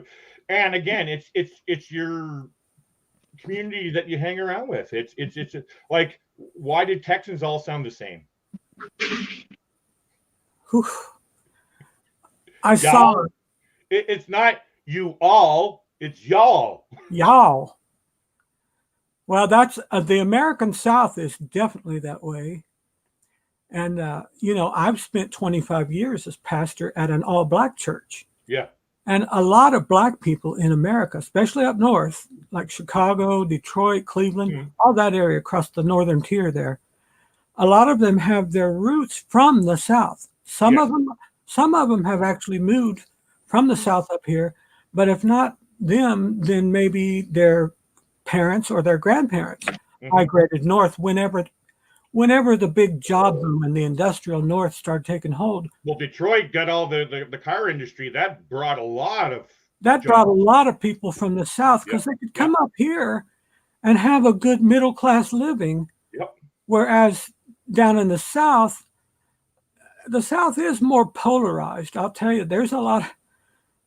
There's towns in the South that if I were a black person, I wouldn't even go through because it's just too darn dangerous. There's too many crazy rednecks. You know, truthfully, because you're a pastor, Papa, my personality is because I work with homeless here in Canada, and I know all the dangerous neighborhoods in Canada. I've been in them. I actually don't have no fear. But I listen to a lot of Americans and I watch a lot of gang shows and all that kind of stuff. I would like to experience those kinds of neighborhoods to see what it's like. I want to know the fear part of that. I need to pay attention. The street smarts is really what I'm looking at. Nick says, I'm closer to Canada than Chicago is when I'm back home. Where are you from, Nick? I forget. He's in Minnesota. Oh, Minnesota. Minnesota pop. Oh, that's another thing they say, Minnesota. People like Nancy, nautical nurse Nancy. Yeah. She's from Wisconsin. They'll say Minnesota. Like, Minnesota? What's Minnesota? Jenny with her, wait, isn't Jenny from Long Island as well? Yeah. No, she's from Brooklyn. Oh, she's from Brooklyn? Oh, okay. All right. Same difference. Well, no, there's a difference. You gotta go through Brooklyn to get to Long Island. I don't hear Najuma with a harsh accent. I think she said at some point in her life she was in Brooklyn, but I know her family spent some time on Long Island because I think they lived in, I'm not even going to try to remember. Because we have like two different counties. We have Suffolk County and Nassau County. I'm in Suffolk County. Nassau County is closer to like Queens. When you going towards the city, when you leave Queens, you run into Brooklyn and all that stuff. I have a sister that did 2 missions trips to New York, but very, very, very naive. She was at a subway station in New York, and there was this couple fighting, and she wanted to get involved, and it's like, Sue, no, you mind your business. And now, of course, if there's somebody getting shot and stuff, you get out of there and all that kind of stuff and do whatever. You don't get involved with nothing. That's not street smarts at all. Nick says, I definitely can hear the Southern I twang grew here. up in New York and wouldn't do that.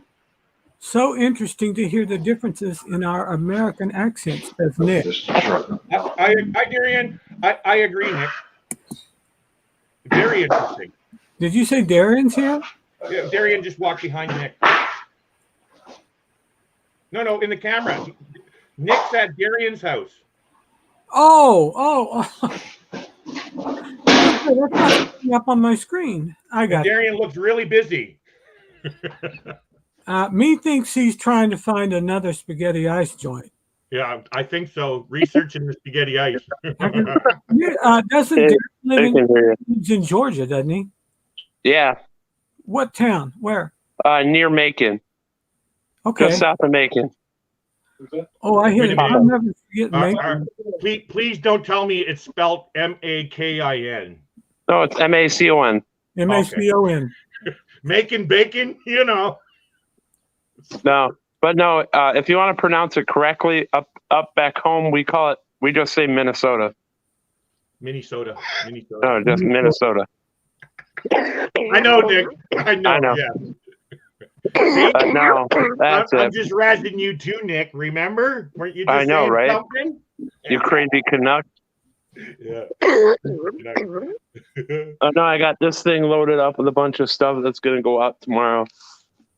Post office and get sent back to Minnesota.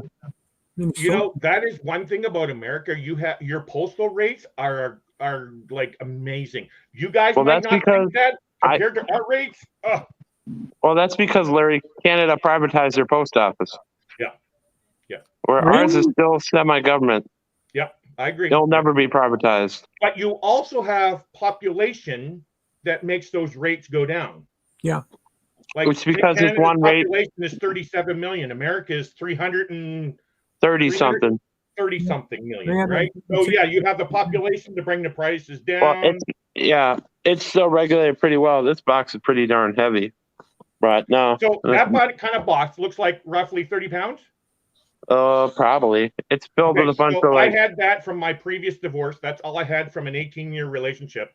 My sister sent that across to me in British Columbia, and it was $50-something.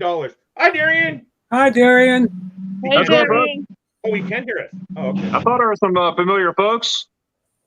You got it, buddy. Hey, Darian man. got a new haircut. Hey, actually, I need a haircut. I'm due today. Every 2 weeks, I get a haircut. Every 2 weeks. He's military. He's ex-military. He's got to keep that short. I feel like a hippie now with this. Yeah, mine's getting a little long too. I look like guys. I got to run. I got to take a shower. I'm on my way to. I teach a Good News Club at the public school here. Nice. We teach Bible lessons, and we have memory verse, Bible lessons, and share the gospel that way. So it's pretty cool. Darian, did you say the Good News? Yeah, that's right. Good News Club. I have not heard that saying since 1980s, because that's when I was in school and they taught the Good News. And I was going to school and they were doing, but I haven't heard that name in years. Wow, that's exactly what I do too. No, I know. So, but what I find amazing is that I haven't heard of that, the teaching the Bibles in schools or in places since the 80s. Wow. They don't do that here. They do not allow that here. Wow. But it's the good news. It's the good That's right. news. That's right. Mr. Juma, I didn't see her down there. Yeah. Hey, Darian. How's it going? Okay. You got Darian, my got daughter tried to take my shirt. I told her I was going to tell on her. Oh, I love that picture. I said, I'm telling Darian you trying to take my shirt. I said, I'm ratting you out. Don't make Darian have to come to New York and beat you up because you're trying to take Grandma's shirt. She started laughing at me. She's like, yeah, okay. You ratted her out. I read it out. I'm telling it. Yeah, hey, there you go. Hey, good to see you guys. Good seeing you, Darian. Take care, man. You got it. Dr. Sun Shoes. Oh! He's funny. I don't know the words. I can't pronounce the words that he says, but I do the end. Yes, sir, Bob, whoever that is. Somebody's here. I don't know who. Uh-oh. I definitely can hear. Oh, I already posted that one. What was I going to ask you? Oh, how many of you, or if any, have already set up your Christmas decor? No, I haven't. not yet. We haven't either. I'd like to, but See, our I mean, I'm not. Thanksgiving is I'm in not in my own October. place yet. Go ahead, Najuma. You go ahead. No, I'm not. I'm with my daughter. So whenever they decide to put it up. yeah, I And understand. so your for us situation. Canadians, our Thanksgiving's in October, so it wouldn't be a good thing to put our Christmas tree up after Thanksgiving.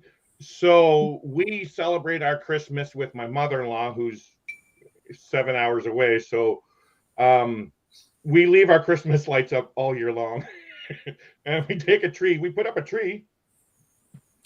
I think all you got to do is just unplug them and leave them up there forever. Well, that's what we do. Yeah, Yeah. that's what we do.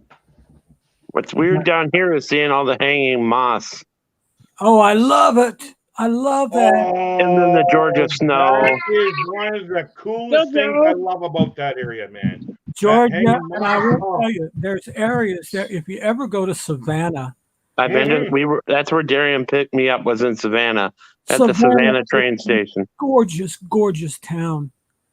And it has I love moss like that. That's just Yeah, like if you look at Darren's last video from this past Monday, it's interviewing me in Savannah. You can see him heading down to Savannah, picking me up at the train station, and then interviewing me down there on the port. you don't have any of that type of thing here. No. Spanish moss won't grow here. No, But the only thing we got up there is pine trees. I went to school in Jackson, Mississippi, and I will say Jackson, Mississippi, along with Louisiana, is full of Spanish moss on the right as you're driving through the streets. You feel like you're in some kind of a fairy tale. It's It weird. seems like another country down here in Georgia, but then again, this was my first time really to Georgia. Because I've only ever been through Georgia. I will one tell you. of my bucket list airports I need to visit is ATL. Atlanta's the busiest airport in the country. I know. Yeah, they go I back need and forth. They'll build a new runway, and then Chicago will build a new runway, and they go back and forth. One's the busiest one year, then 3 years later it's another one, then 3 years later it's another. They go back and forth. They've changed that title a dozen times, but they're both huge. Yep. Atlanta is gigantic. But then because again, they have, Delta's main what do hub you is call it? Atlanta. It's the central hub for all the cargo. That's Yeah. what makes the. You're Atlanta- talking about Memphis. Sorry. You're talking about Memphis. Atlanta is the largest, busiest airport in the world because of Cargo. For one, it's the busiest airport, but it's because of the cargo. They have a huge, massive. It's a central hub that sends cargo out everywhere. I would advise you to check on FedEx and see where FedEx and UPS and all of them will tell you the busiest airport for cargo. They will not tell you it's Atlanta. Atlanta seems to say that, but it's always been Memphis, and Memphis is not, by any means, is not the busiest airport for passengers. But FedEx alone built their own runway. Yeah. They have a dedicated runway of their own. They own it. I think, how is that possible? It is. But Amazon's starting to take over too and doing their own thing too. I have heard that. I've heard that they're going to add something in. Seems like it was at Atlanta, but I'm not certain on that. I am not certain. That's just. I get to experience, like in April for my daughter's wedding, I get to experience another airport I haven't been to, and that's SFO, San Francisco. San Francisco. Oh, I love that city. That city is gorgeous.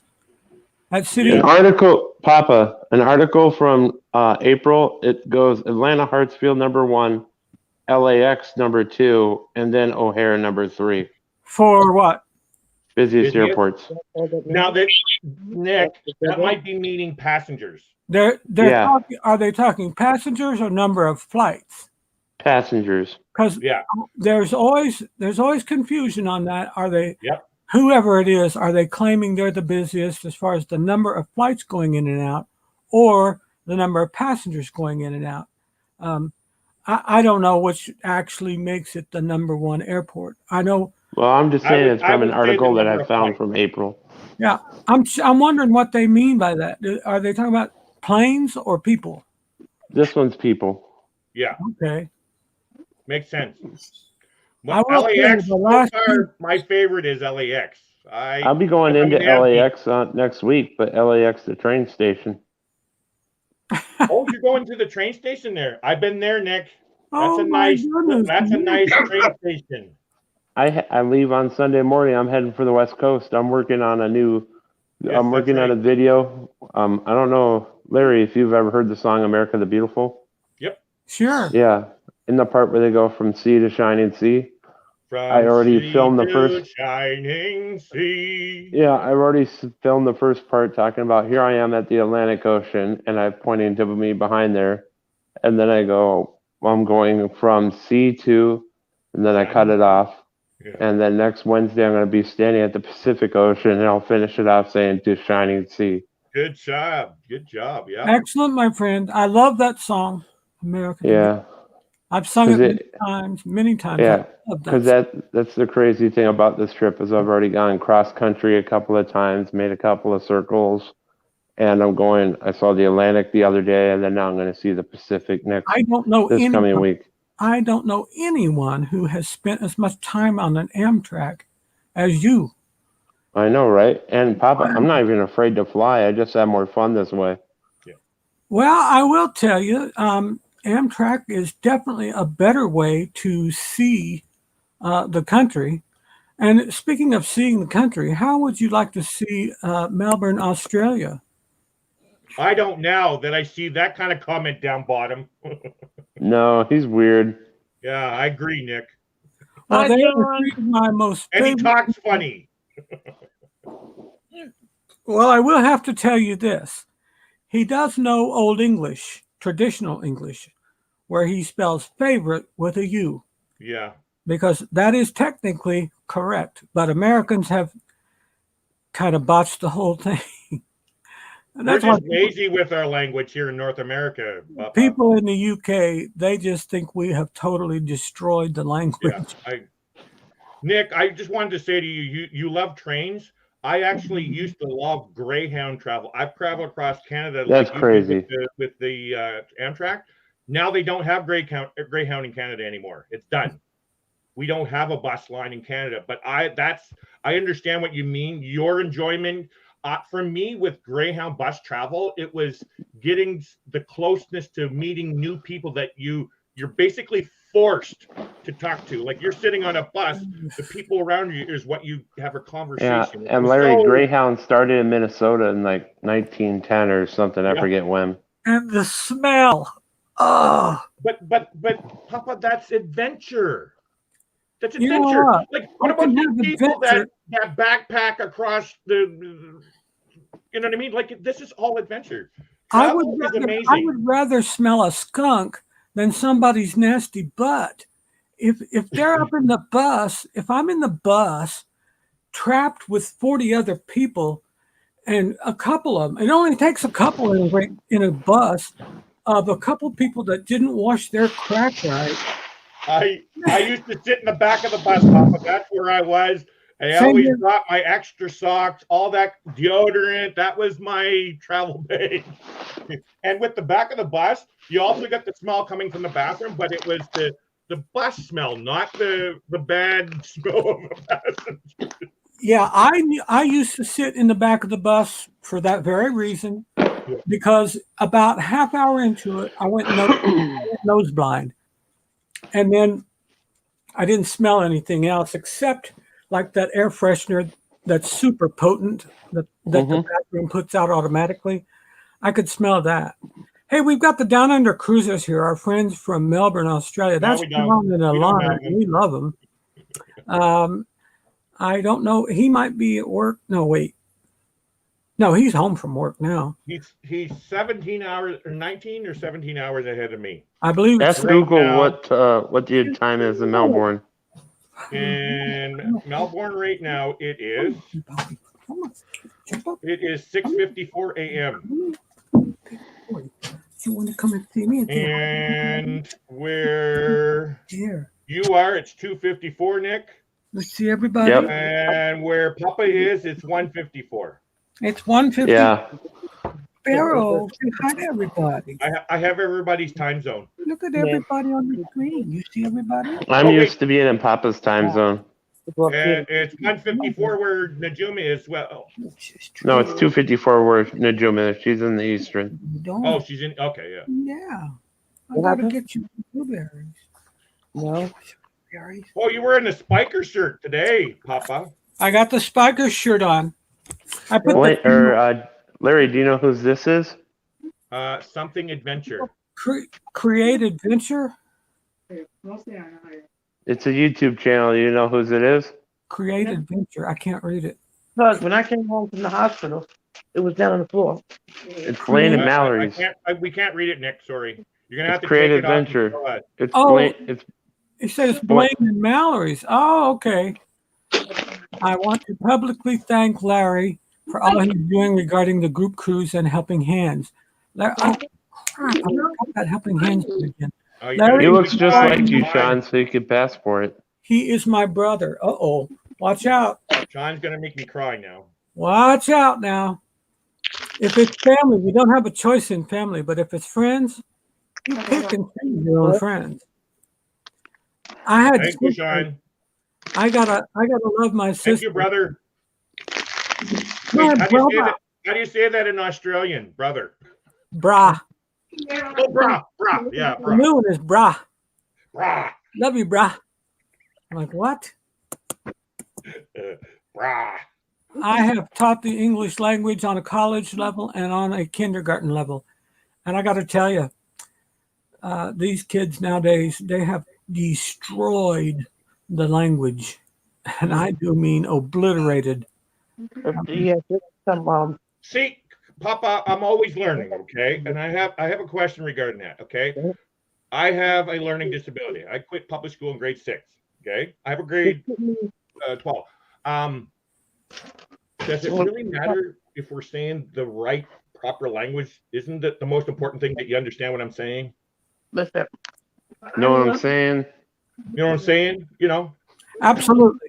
The reason why I'm saying that, okay, somebody in Newfoundland here in Canada, What's that, my friends? hey, guys, you know, like, you want to correct them, but as long as you understand what they're saying, like, I don't understand this correction of the proper English, but you're right. Well, it just teaches, I guess the best lesson it teaches is to constantly study to show thyself approved. And the benefit of expanding one's mind. Yeah, of course. Because I have words all the time that come into my email business, and it'll be people sending me stuff from the etymology classes that I used to teach. Yes. And they'll send me words that I don't know. And I try to expand it. And then I try to find out, is there a place or a certain social setting where that might be proper? Because you can talk about cronies. Let's say if we use the word crony. Yep. When I was a boy, that was associated with the mafia. I lived in a town where the mafia was very big and well owned. And so whenever they talked about, my parents would talk about so-and-so's cronies.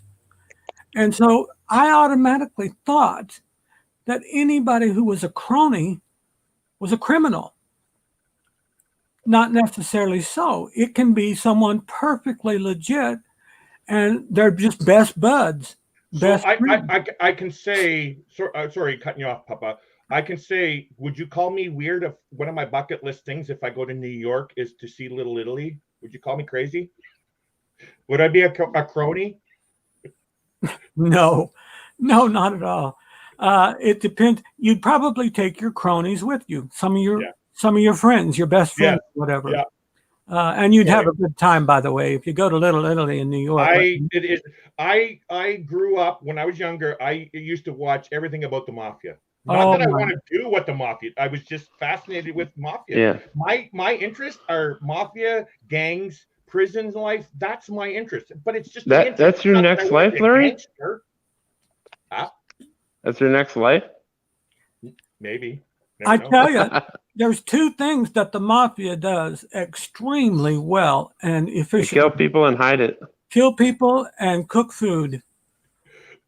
You know what? I wasn't going to comment about the kill people, but their food. Oh, I love Italian food. I just had Italian last night, Alfredo. Oh my gosh, my daughter can make it homemade. That's what I'm talking about. That's what I did. I made it homemade. And yeah, oh boy. Well, I gotta get going, guys. Good to see y'all. Bye, Nick. Good to see you. Take Nick. care. Be Thank safe. you for coming in. Bye, buddy. Now, I wonder if we're going to talk Sean into coming up on the screen with us. While you're doing that, I want to ask Najuma, have you ever been into like Little Italy, Najuma? As a kid, I went a couple times. Yeah. I actually just a couple of weeks ago, I watched a guy. He said he grew up with the mafia and stuff and the neighborhood and stuff. I just, like I said, like I watched a lot of gangster movies and stuff like that. And it's just an entertainment thing for me. And I would like to see Little Italy and see the house where they did their thing. It's just an entertainment thing, I guess. You know, they blocked off a street there to do the Godfather. The Godfather, yeah. 1, 2, not 3, but 1 and 2. Oh no, wait, they did go back for 3. They did all the other ones over in Italy. They did some in Sicily. Because that's where the mafioso came from, is from Italy. Yeah, that's why I want to go to Sicily. Ironically, but they did an actual. They didn't rent. They bought the whole block. Yeah.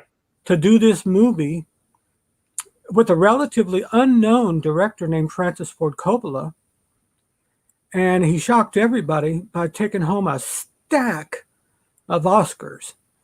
And I do mean a stack. I think it holds the record now, but I don't know. But they showed on I got the DVD set as a birthday gift. Somebody got it for me. I think my brother did before he died. He'd given me a box set of the DVDs, and one of the DVDs, one of the entire DVD was about the extras, the making of it, and and they showed this street, and a lot of this street was still the way it was 100 years ago. And I thought, wow, that's kind of neat, you know. I was a liaison officer so I worked for the Salvation Army in Vancouver, and the building that I worked in was an 8-story building. It looked like a traditional courthouse in a big city, cement and stuff like that. And so they would use our building as a backdrop for a lot of TV stuff and movies. Wow. And so I was the liaison officer because I worked there for 5 years. And so whenever they would use our building, I would sit there. And so wherever they're doing the scene, I'm there right where the director needs me, or not always, but for the most part, right where the director is. And then if hey, I need the lights turned off here, I would go there and turn off the lights, then come back and watch how they did all that. So the way it works is they have to pay the city to rent that block. And that's quite a bit of money, actually. But that's why they have all these huge budgets to make these movies and stuff. Like Sam Neill. Do you know Sam Neill? Mm-hmm. Okay, so he did a movie there. I can't remember the name of the movie that he was doing there. And then there's what's her name? Give me a second. She played, is it Christine? The new movie, was it Christine? I'm great freezing on her name. Huh? Christine is about a car.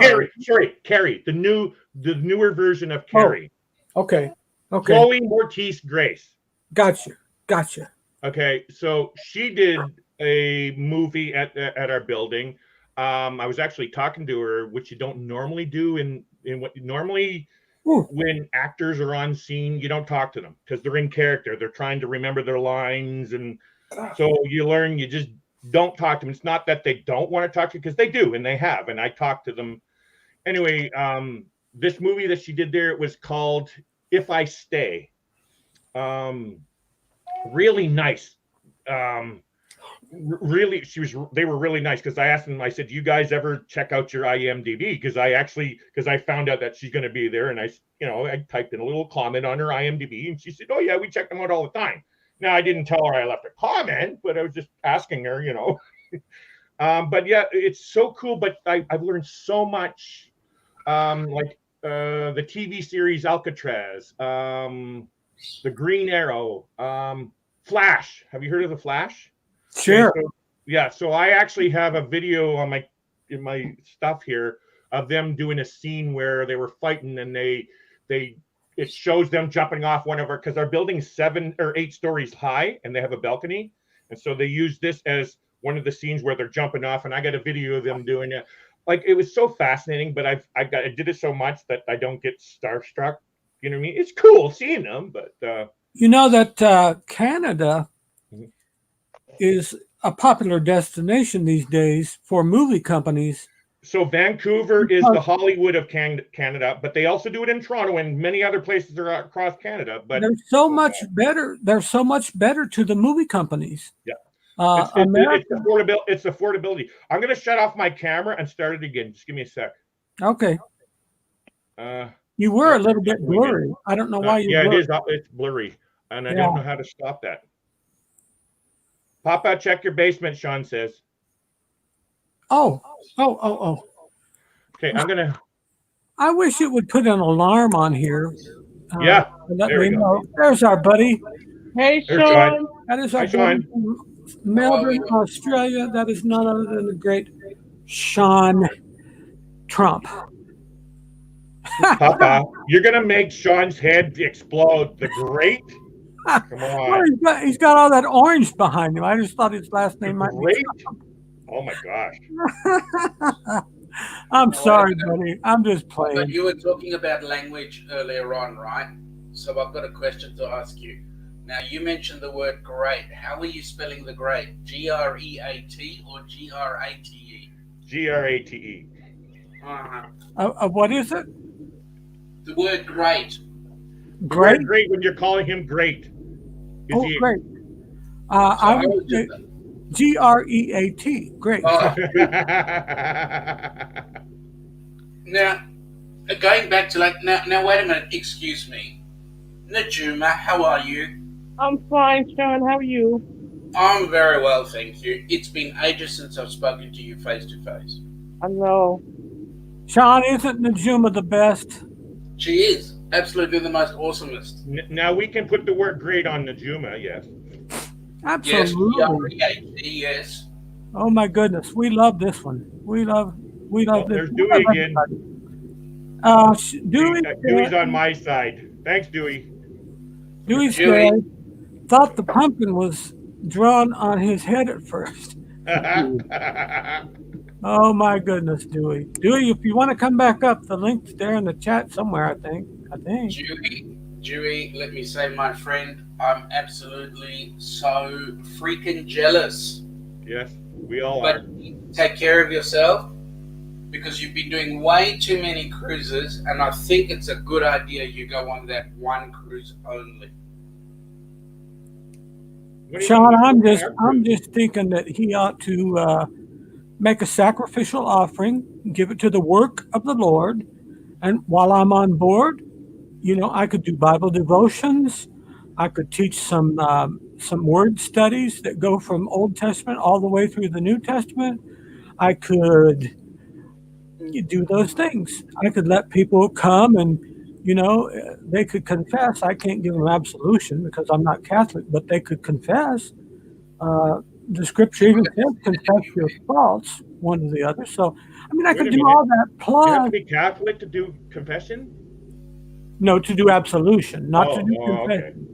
I do listen to people's confession, but I can't give Okay, them Larry, I'm absolution. listening. I can't do absolution. Catholic priests, their belief is that the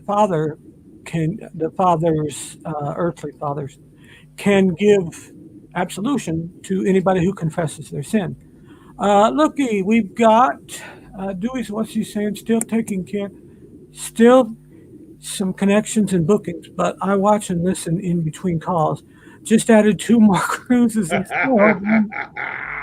Dewey, you are I a love that he's a lot of people would be jealous of that, but I just love hearing that he's doing that. It's amazing how he's worked his life and now he gets to enjoy life. Dewey, you're a hot mess. You are a I hot love it. mess. I will say this to Dewey. I love him to bits, really. But here. the rest of you cruisers right now, I'm just rubbing it in like it's crazy. We heard yesterday that the federal minister in Australia and the Prime Minister are now busy trying to have discussions with the states so that we can actually get back to cruising. Good. Yeah, sooner better than later. Like now, not next year. Well, the issue we've got is that the ships are all out of town. They're all out of the way. So they've got to come back down. They've got to recrew. They've got to train. They've got to do a whole host of things before they can actually get some paying passengers on board. I G'day, don't TJ. know How you going, buddy? if you all know, this is TJ. They're from Louisiana. TJ and Kayla, they're sweet people.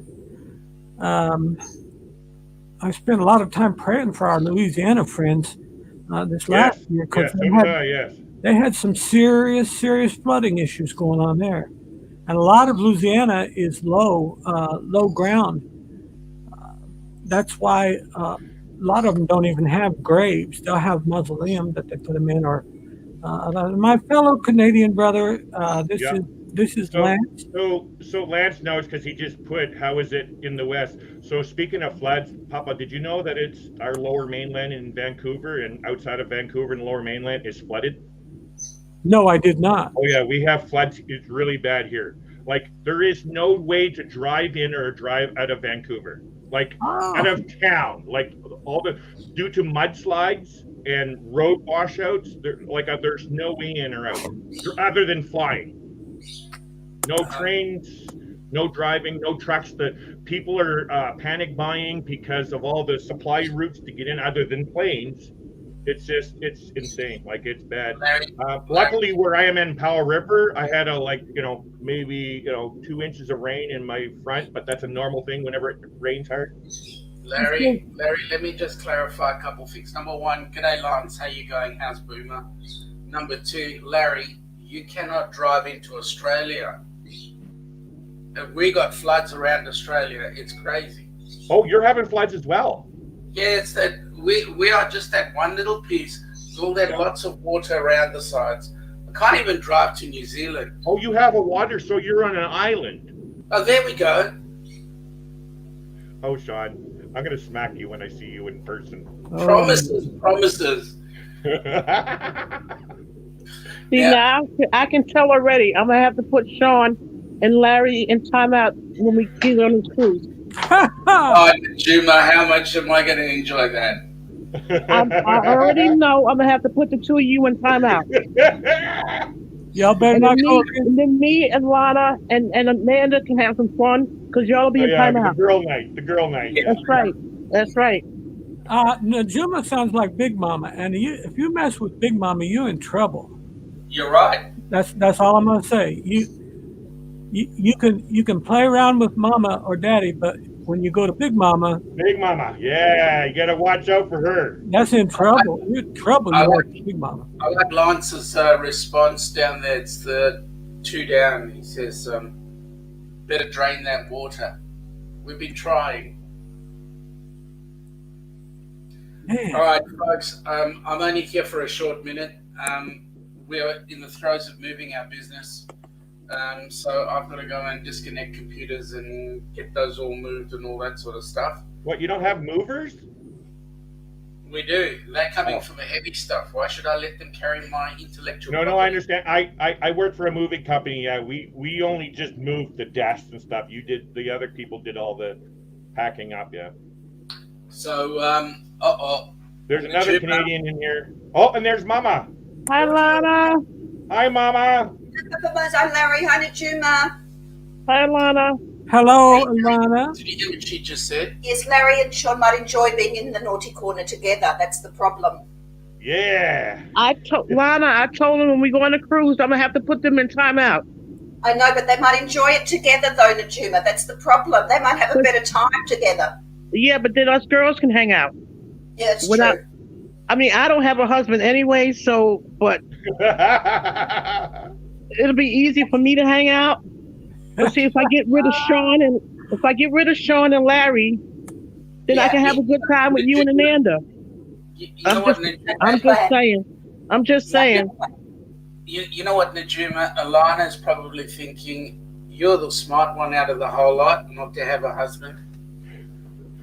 Well, actually, it wasn't by choice, but no.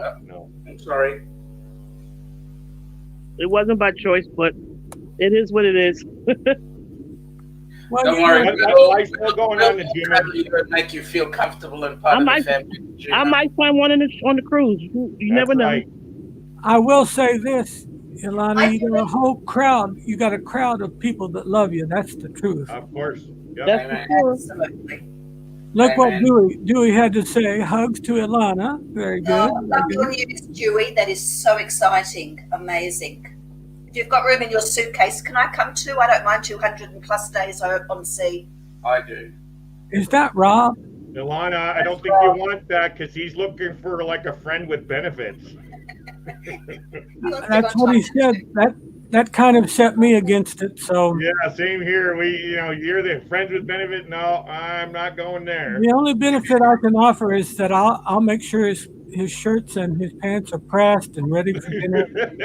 I'll get his dinner clothes ready for him, and I'll even lay his tank top and shorts out for the next day. Hang on. Papa, go down to the next comment. Join me. I will need a highlight it. No, the one above it. Amy's saying, I'll join those good times. What does that mean? I think she's going on the cruise with us. I'm gonna say my part, and she already said yes, she is. She's gonna talk to Cindy. Yay! To do it. Well done, Amy. You guys have no idea how much my wife is looking forward to this. She is so looking forward to this. And I don't know if it's her fascination with Australia or something that she's always dreamed of going to Australia. But I told her, I said, Sean and Ilana from Melbourne are going to be there. And her face lit up like you wouldn't believe. And she was like, oh, I can't wait to meet them. She said that about everybody, but she really was keyed on when I mentioned you guys. So. Oh, that's lovely. Awesome. We simply can't wait to meet everybody. Truthfully, Amy, yeah, I did get the message. I did see it. I didn't see that message. We need to I go just with knew that she was going to talk to Cindy. Have a great day, Sean and Ilana. Enjoy. Be safe. Hey, guys. See you, Papa Rosa. You're looking very well, by the way. Well, welcome to freedom, by the way, just so you know. Yes! All restrictions dropped. Bye, guys. Bye. Okay, and then there were 3. Once we can go to Australia, I hope we can organize a group of awesome travelers to go. Papa, I just wanted to throw in it. Now it's just in talks, okay? There's nothing finalized or anything. But in 2024 to 2025, I am actually been talking to Sean about setting up a group cruise to Australia, just so you know. Mommy would love to go. I would love to be in Australia. I don't know that I would enjoy cruising to Australia, but no, I didn't say cruising to Australia. Cruising out of Australia. Okay. Well, then there's that 12-hour flight to get to Australia. 12? Yeah. It's longer than 12 hours, Papa. To get to Australia? Yes, I've already been looking up flights for Sean and Alana. How That's long? a long flight. You got to get a. You need to get a 747 or something like that that's capable of bigger speeds. You can get some of them that can go right at 700 miles an hour. So Dewey, he's saying that. So yes, I've been actually talking to Sean about doing a group cruise, but in the end, so we can end up in Sydney for New Year's for the Sydney fireworks for New Year's. Did you see my message that I booked it last night? I will need a suitcase the size of a bus for all the people who want to see. I forgot. I didn't see that comment first. You know what, Dewey? For the amount that you paid for that world cruise, you could probably rent a whole cruise ship for that kind of a price, couldn't you not? Like a smaller one? That's what I'm wondering. I'm wondering about that. I am trying so hard to make sure I can do this and Shelley not leave me. I will be there early for the mid-March 2004. I'm free, you know. You can count on me to be on that group cruise. Oh, which one? Talking about the one in Australia. Oh, okay. The one you're going to go on with Shelley. You know what? If I would go on the the 5-year cruise with Dewey, she would definitely want to go to Australia because I got to go on the 250-day cruise. So, Papa, just so you know, 2024 and 2025, that's 4 or 5 years away. Okay, so that's a lot of planning that you have enough warning to do that. That's why I'm doing it, because that's the amount of money that it costs to go to Australia. No. The Bible says money answereth all things. That's right. So what if I sat down tonight and said, Heavenly Father, our brother, brother Alan here has been really nice, and I would really love to see him to come on this group cruise. What would you say to that?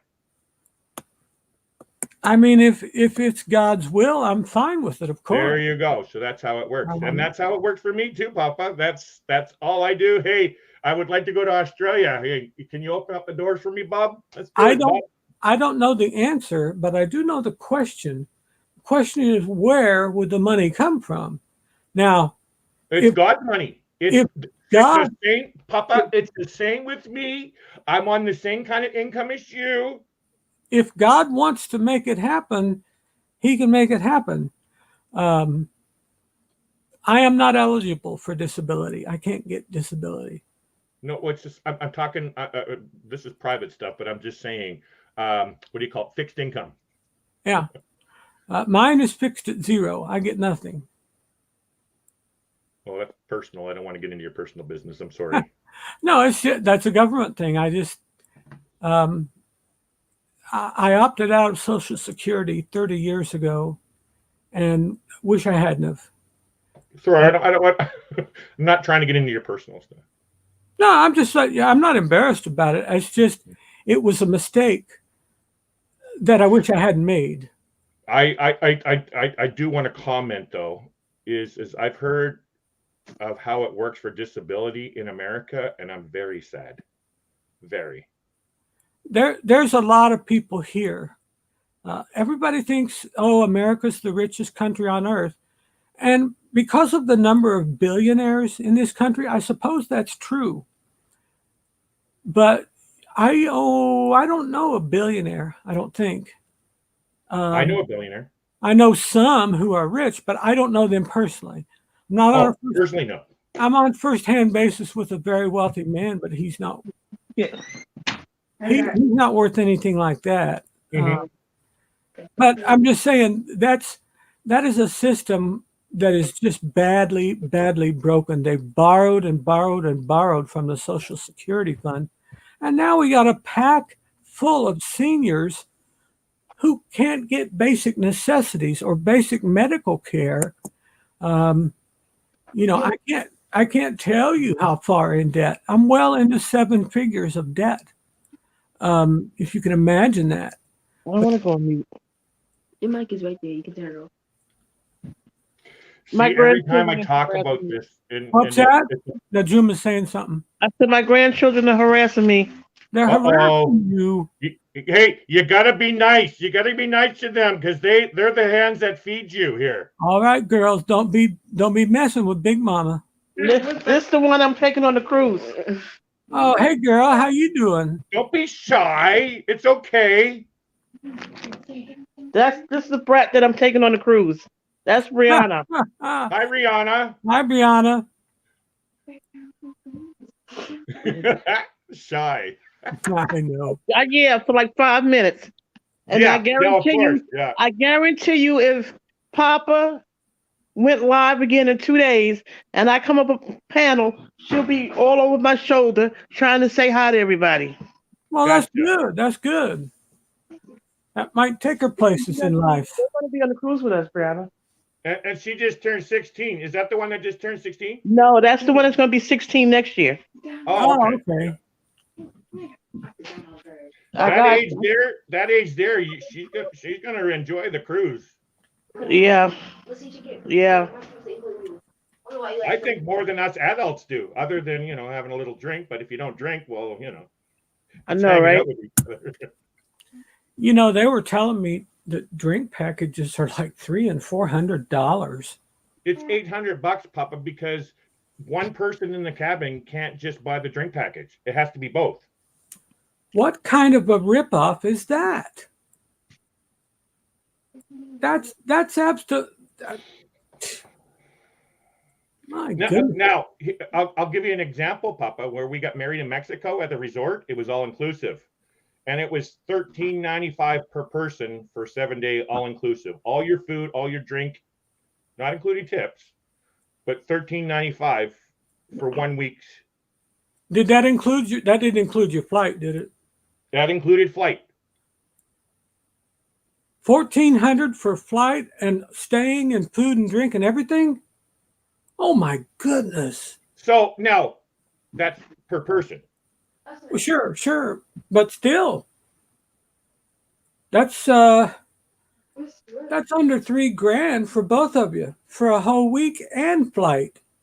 That's what amazing. Oh, and this wasn't the lowest price. So they have what they call a jungle view, which is just a view of the jungle, right? Which was lower, which I think was at the time, it was like 1,100.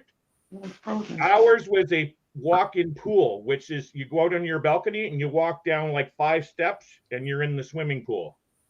And it was right next to the a la carte restaurant. And oh, wow. But now I don't want to knock cruising either. Cruising has its benefits as well. You know what I mean? Yes, it might sound crazy that you're paying for extra for drinks, but for me, it don't matter. I don't drink enough to really, I drink, but I'm not going to spend $800 on alcohol for a week stay. I don't need it. So I'll just pay. If I want to go out for a social drink with everybody and having a party that has the drink package, well, I'll just pay $10 a drink and not drink 20 drinks. I'll just have 2 or 3 drinks. Well, when I'm at home, I can drink. I love water, and it doesn't bother me to drink water. It's just as filling as soda pop. Water will fill your stomach up. So just so you know, this is a gallon. And I drink 2 of these a day. Oh my gosh. How do you keep your liver functioning? 2 gallons of water could blow up your liver. It's because of my medications. Oh, okay. And hopefully by the time I go on a cruise, I'll be cutting out a lot of medications. I have. I've lost another 60 pounds here recently. You can see that. And I can tell you, there's a lot of I went to the doctor just the other day, and Monday, in fact, and he was just going on and on about how happy he was with my progress. My A1C was 5.8. Really? Yeah. Nice. Down from 11.9. It used to be 11.9. My last checkup, it was 7 something. Yeah. They want it 7 or below. But mine was 5.8. I couldn't believe it. But because I'm not making any efforts. You see me drinking Mountain Dew. I got a bag of peanut M&Ms. Papa, I don't drink soda pop, but look at what I drink. Red Bull. Oh my! Now I drink one of these a day. I can't drink that with my heart. But the problem is because my testosterone is low. This gives me that energy that I'm losing when I'm losing my testosterone when I don't take a testosterone shot. Does that help your testosterone production? No. I'm being put on Ozempic. And dear, what did he say about my A1C? Yeah.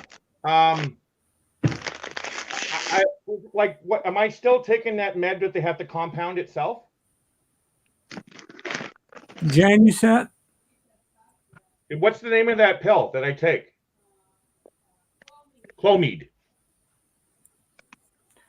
Dewey says, I often will drink more ginger ale than actual alcohol on cruises, especially when I'm hot and thirsty. I love ginger ale, but I can't drink it. Ale. I love it, love it, love it. Dewey, he's doing well with his A1C as well. Looky there. Nice. See, yeah. Very, very good, my friend. Very good. That's So encouraging. you guys haven't you're not anywhere near this Ozempic then? I don't.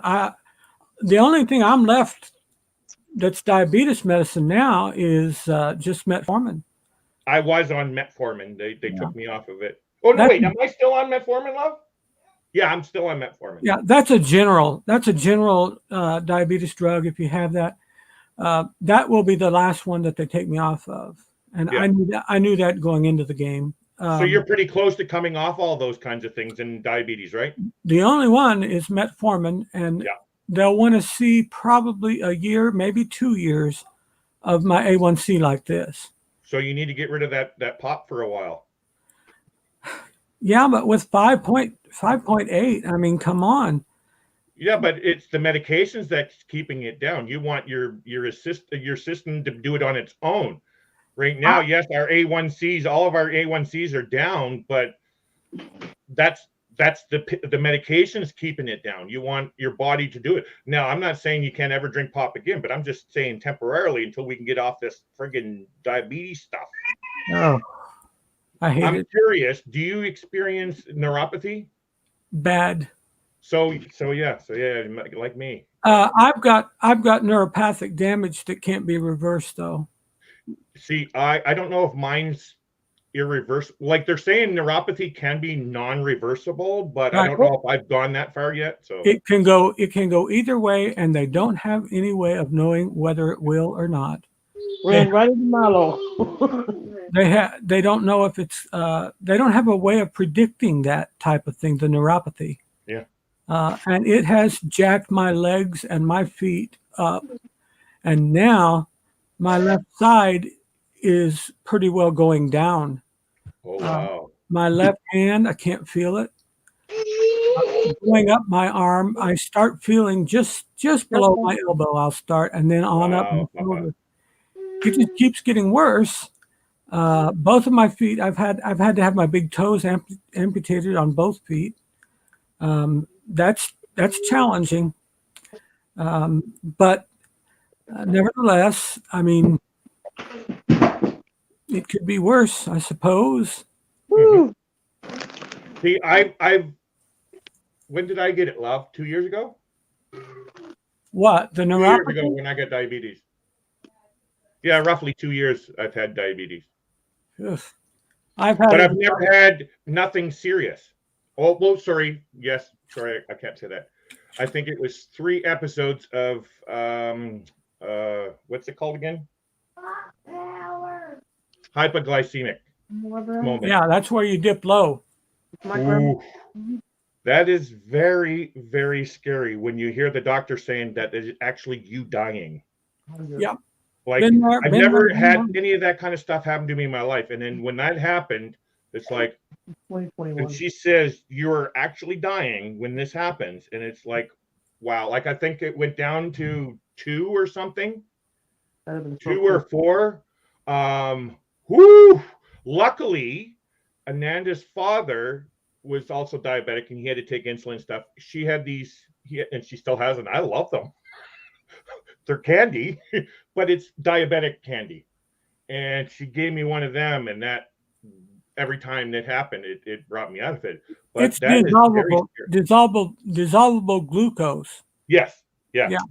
Oh, they're yummy. They are yummy. I want one right now. I know. I can take it's like super sweet Tang or something. Yeah. I think they get them at the candy store called Love Hearts or Rockets. Rockets. But you guys call them, what does the Americans call their rockets, Love? It's in like a clear plastic wrapper and it's twist. And you're talking about Smarties. Smarties, yes. You guys call them Smarties. And us Canadians call Smarties. They're candy-coated chocolate, and they melt really fast when you eat your Smarties. Do you eat your red ones last? It's a candy-coated chocolate for our Smarties. That's right. You guys call these rockets, as we call them in Canada, Smarties. That's right. Was that one of your church hymns that you were just singing? What do you mean? I said, was that one of your church hymns you were singing about the rockets? No. Actually, speaking of rockets, people look at me crazy when I sing the American anthem. I love anthems. So, yes, Americans in our countries, we stand and respect our flags and our countries and stuff like that. But I also love to sing, and I love the sound of music. The American anthem, the Russian anthem, the old USSR anthem. I love the Soviet. Yep. Their anthem I loved. But I love singing the American anthem. Like, it's beautiful. And I want to go to a football game where they have massive crowds and hear everybody say, yeah. Been there and done that, and it was a rush. Yeah. It was I've been to a hockey game here because in Vancouver they have the Vancouver Canucks, and of course they have Boston Bruins coming up and playing. And I think what was the last hockey game I went to? They were playing, I think it was Detroit. They were playing Detroit, and yes, they played the American anthem, but that's not the same. Canadian fans aren't the same as Americans about Chicago Blackhawks. They're a big team. Chicago Blackhawks, yeah. They won that big cup a few years back. I can't remember when it was, but they won that great big cup that they're always hauling around, Yeah, it's called the Stanley Cup, Papa. Stanley Cup, yeah. And everybody wanted to handle that thing, and everybody kissed it, and I thought,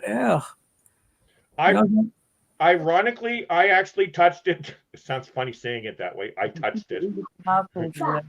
They actually have the Hockey Hall of Fame in Toronto, and so I went there and they had the Stanley Cup in there.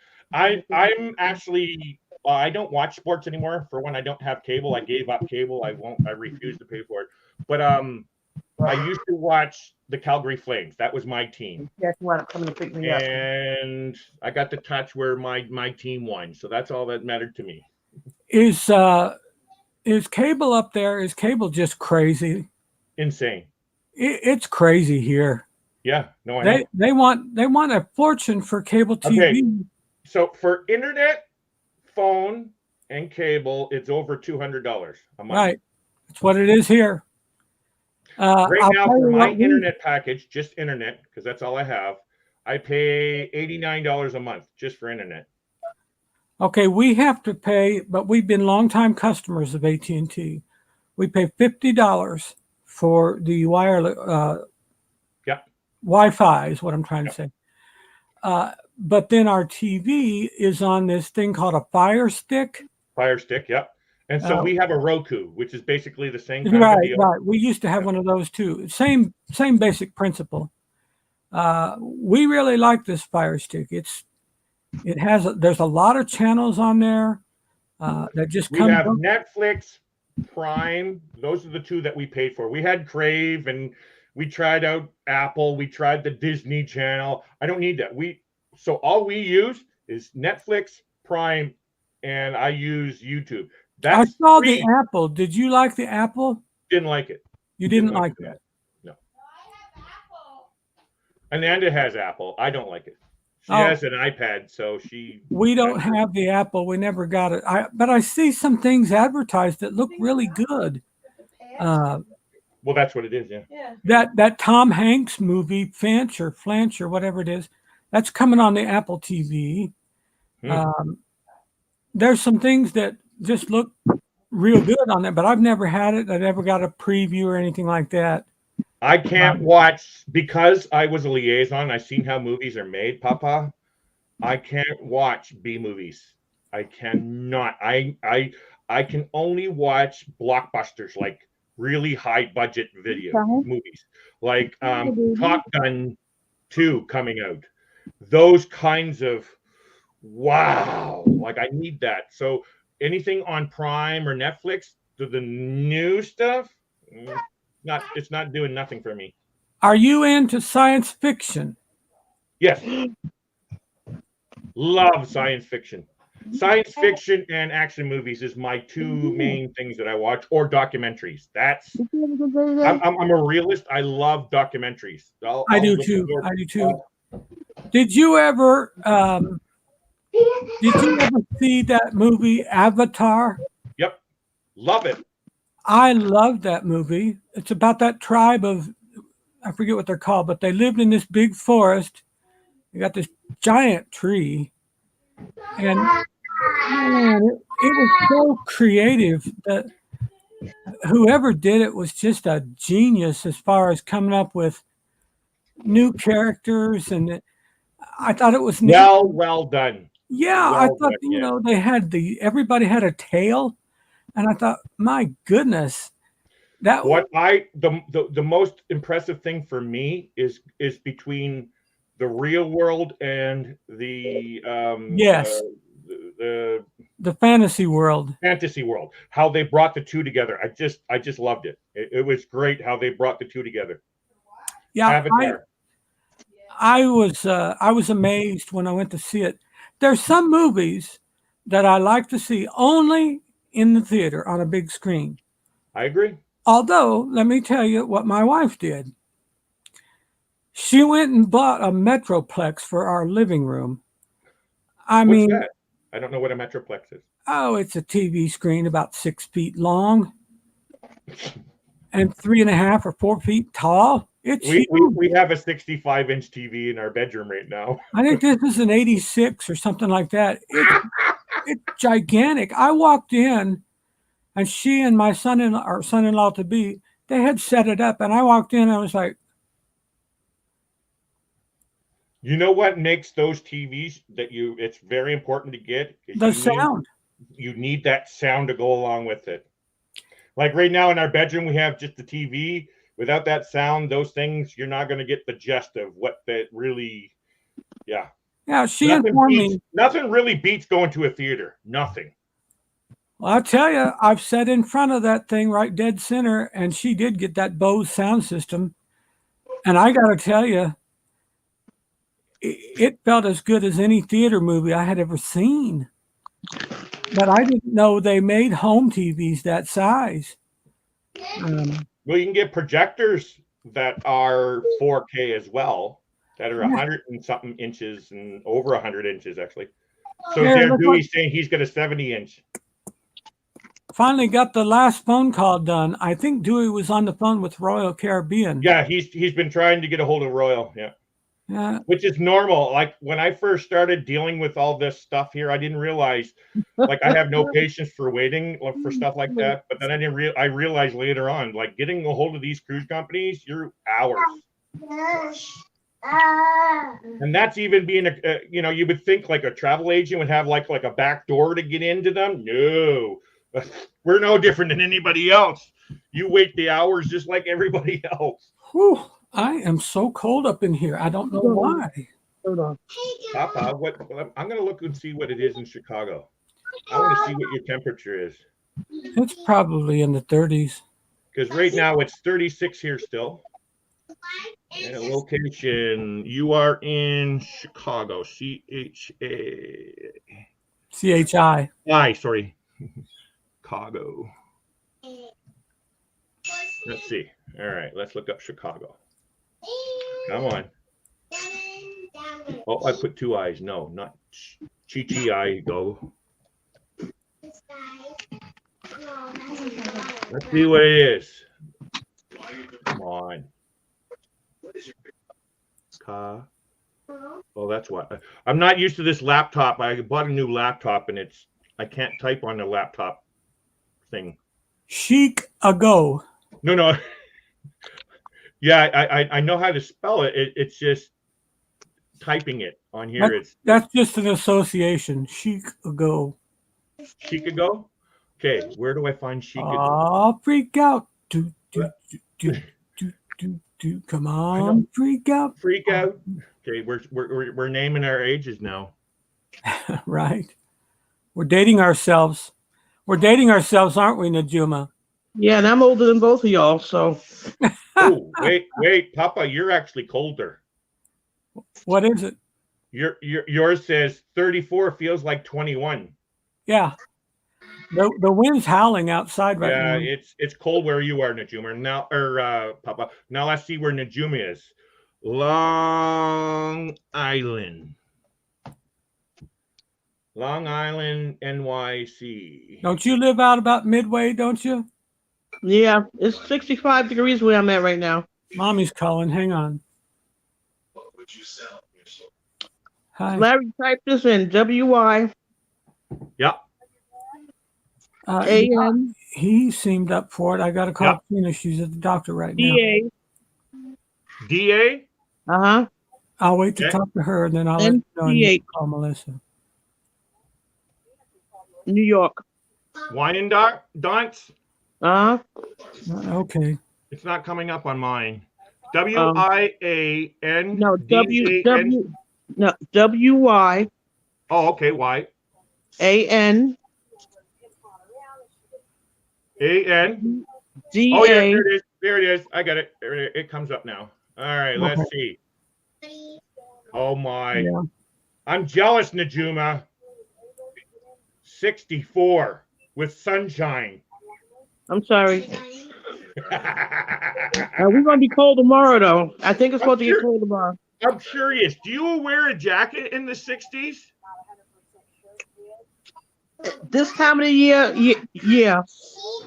You wear? Oh gosh, I'm outside in shorts in the 60s. Only because like 65 this time of the year fall, as opposed to 55 degrees in the springtime. It's there's a difference. It's nice, but it's cool because we're in the middle of fall. I went to Las Vegas in 2013 in December. When I left, because I flew out of Bellingham, Washington, it was roughly, I would say, high teens, low 20s. And when I got to Vegas, it was in the 50s or 60s. I think it was 60s. I was the only one on the strip wearing shorts. Everybody else all had their hoodies on. I don't remember any of that. I have a really high interior body temperature, so yeah, I need cold I need cool. I mean, today I had a hoodie on because I actually had to go out early this morning. You'd think it would be under G. Allen. To the hospital to get some tests done. Right. But by the time I left, it was nice. But I don't have no light jackets. All of my jackets I have are hoodies. Well, that's because you live in the east. I'm from New Brunswick, which we get pretty much the same kind of temperatures. Yeah, you either have a hoodie or you have shorts. Yeah. There's no in between. Yeah. Dewey's saying, I have all you beat in the age race, and it's chilly 79 without rain. Is there something specific I need? 79? Oh. That's outside, sitting by a pool. Okay. With some palm trees. If there was something. And drink. Specific reason you have one with now. the ocean waves smashing against the white sandy beach. Yep. has it gone down really cold there? Because 60-something degrees sounds pretty hot for this time of the year for you guys. I'm gonna Yeah, send you because a bit for stuff. a couple of mornings ago I woke up and we had frost on the grass.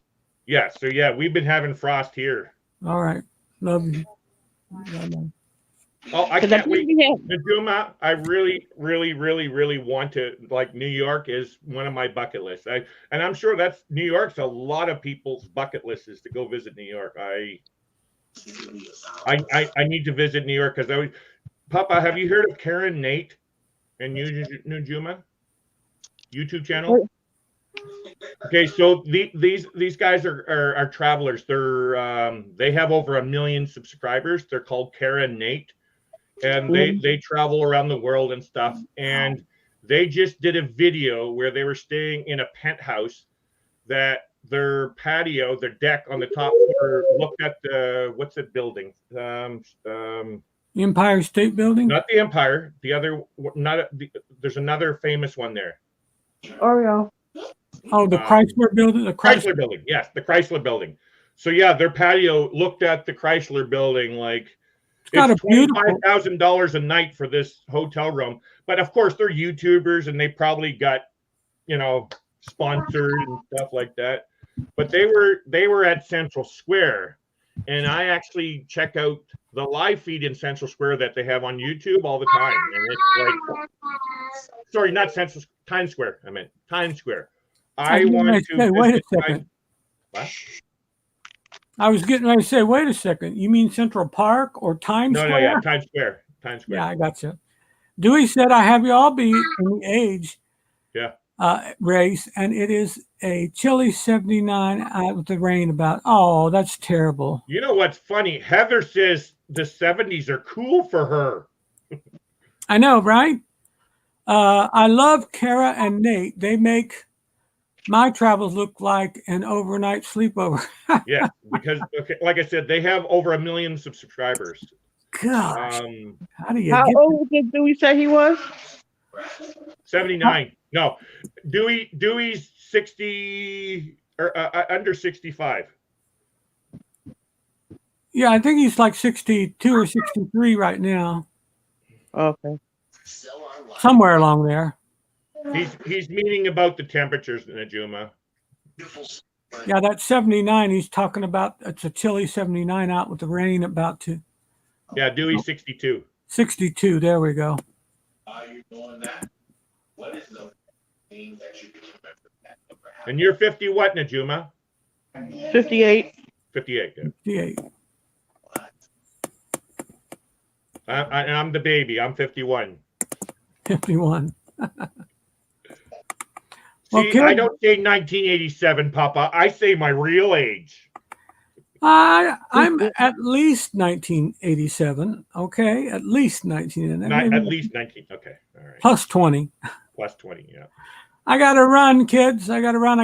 I got a honeydew list just sent to me. Of course you do. I have a honeydew too.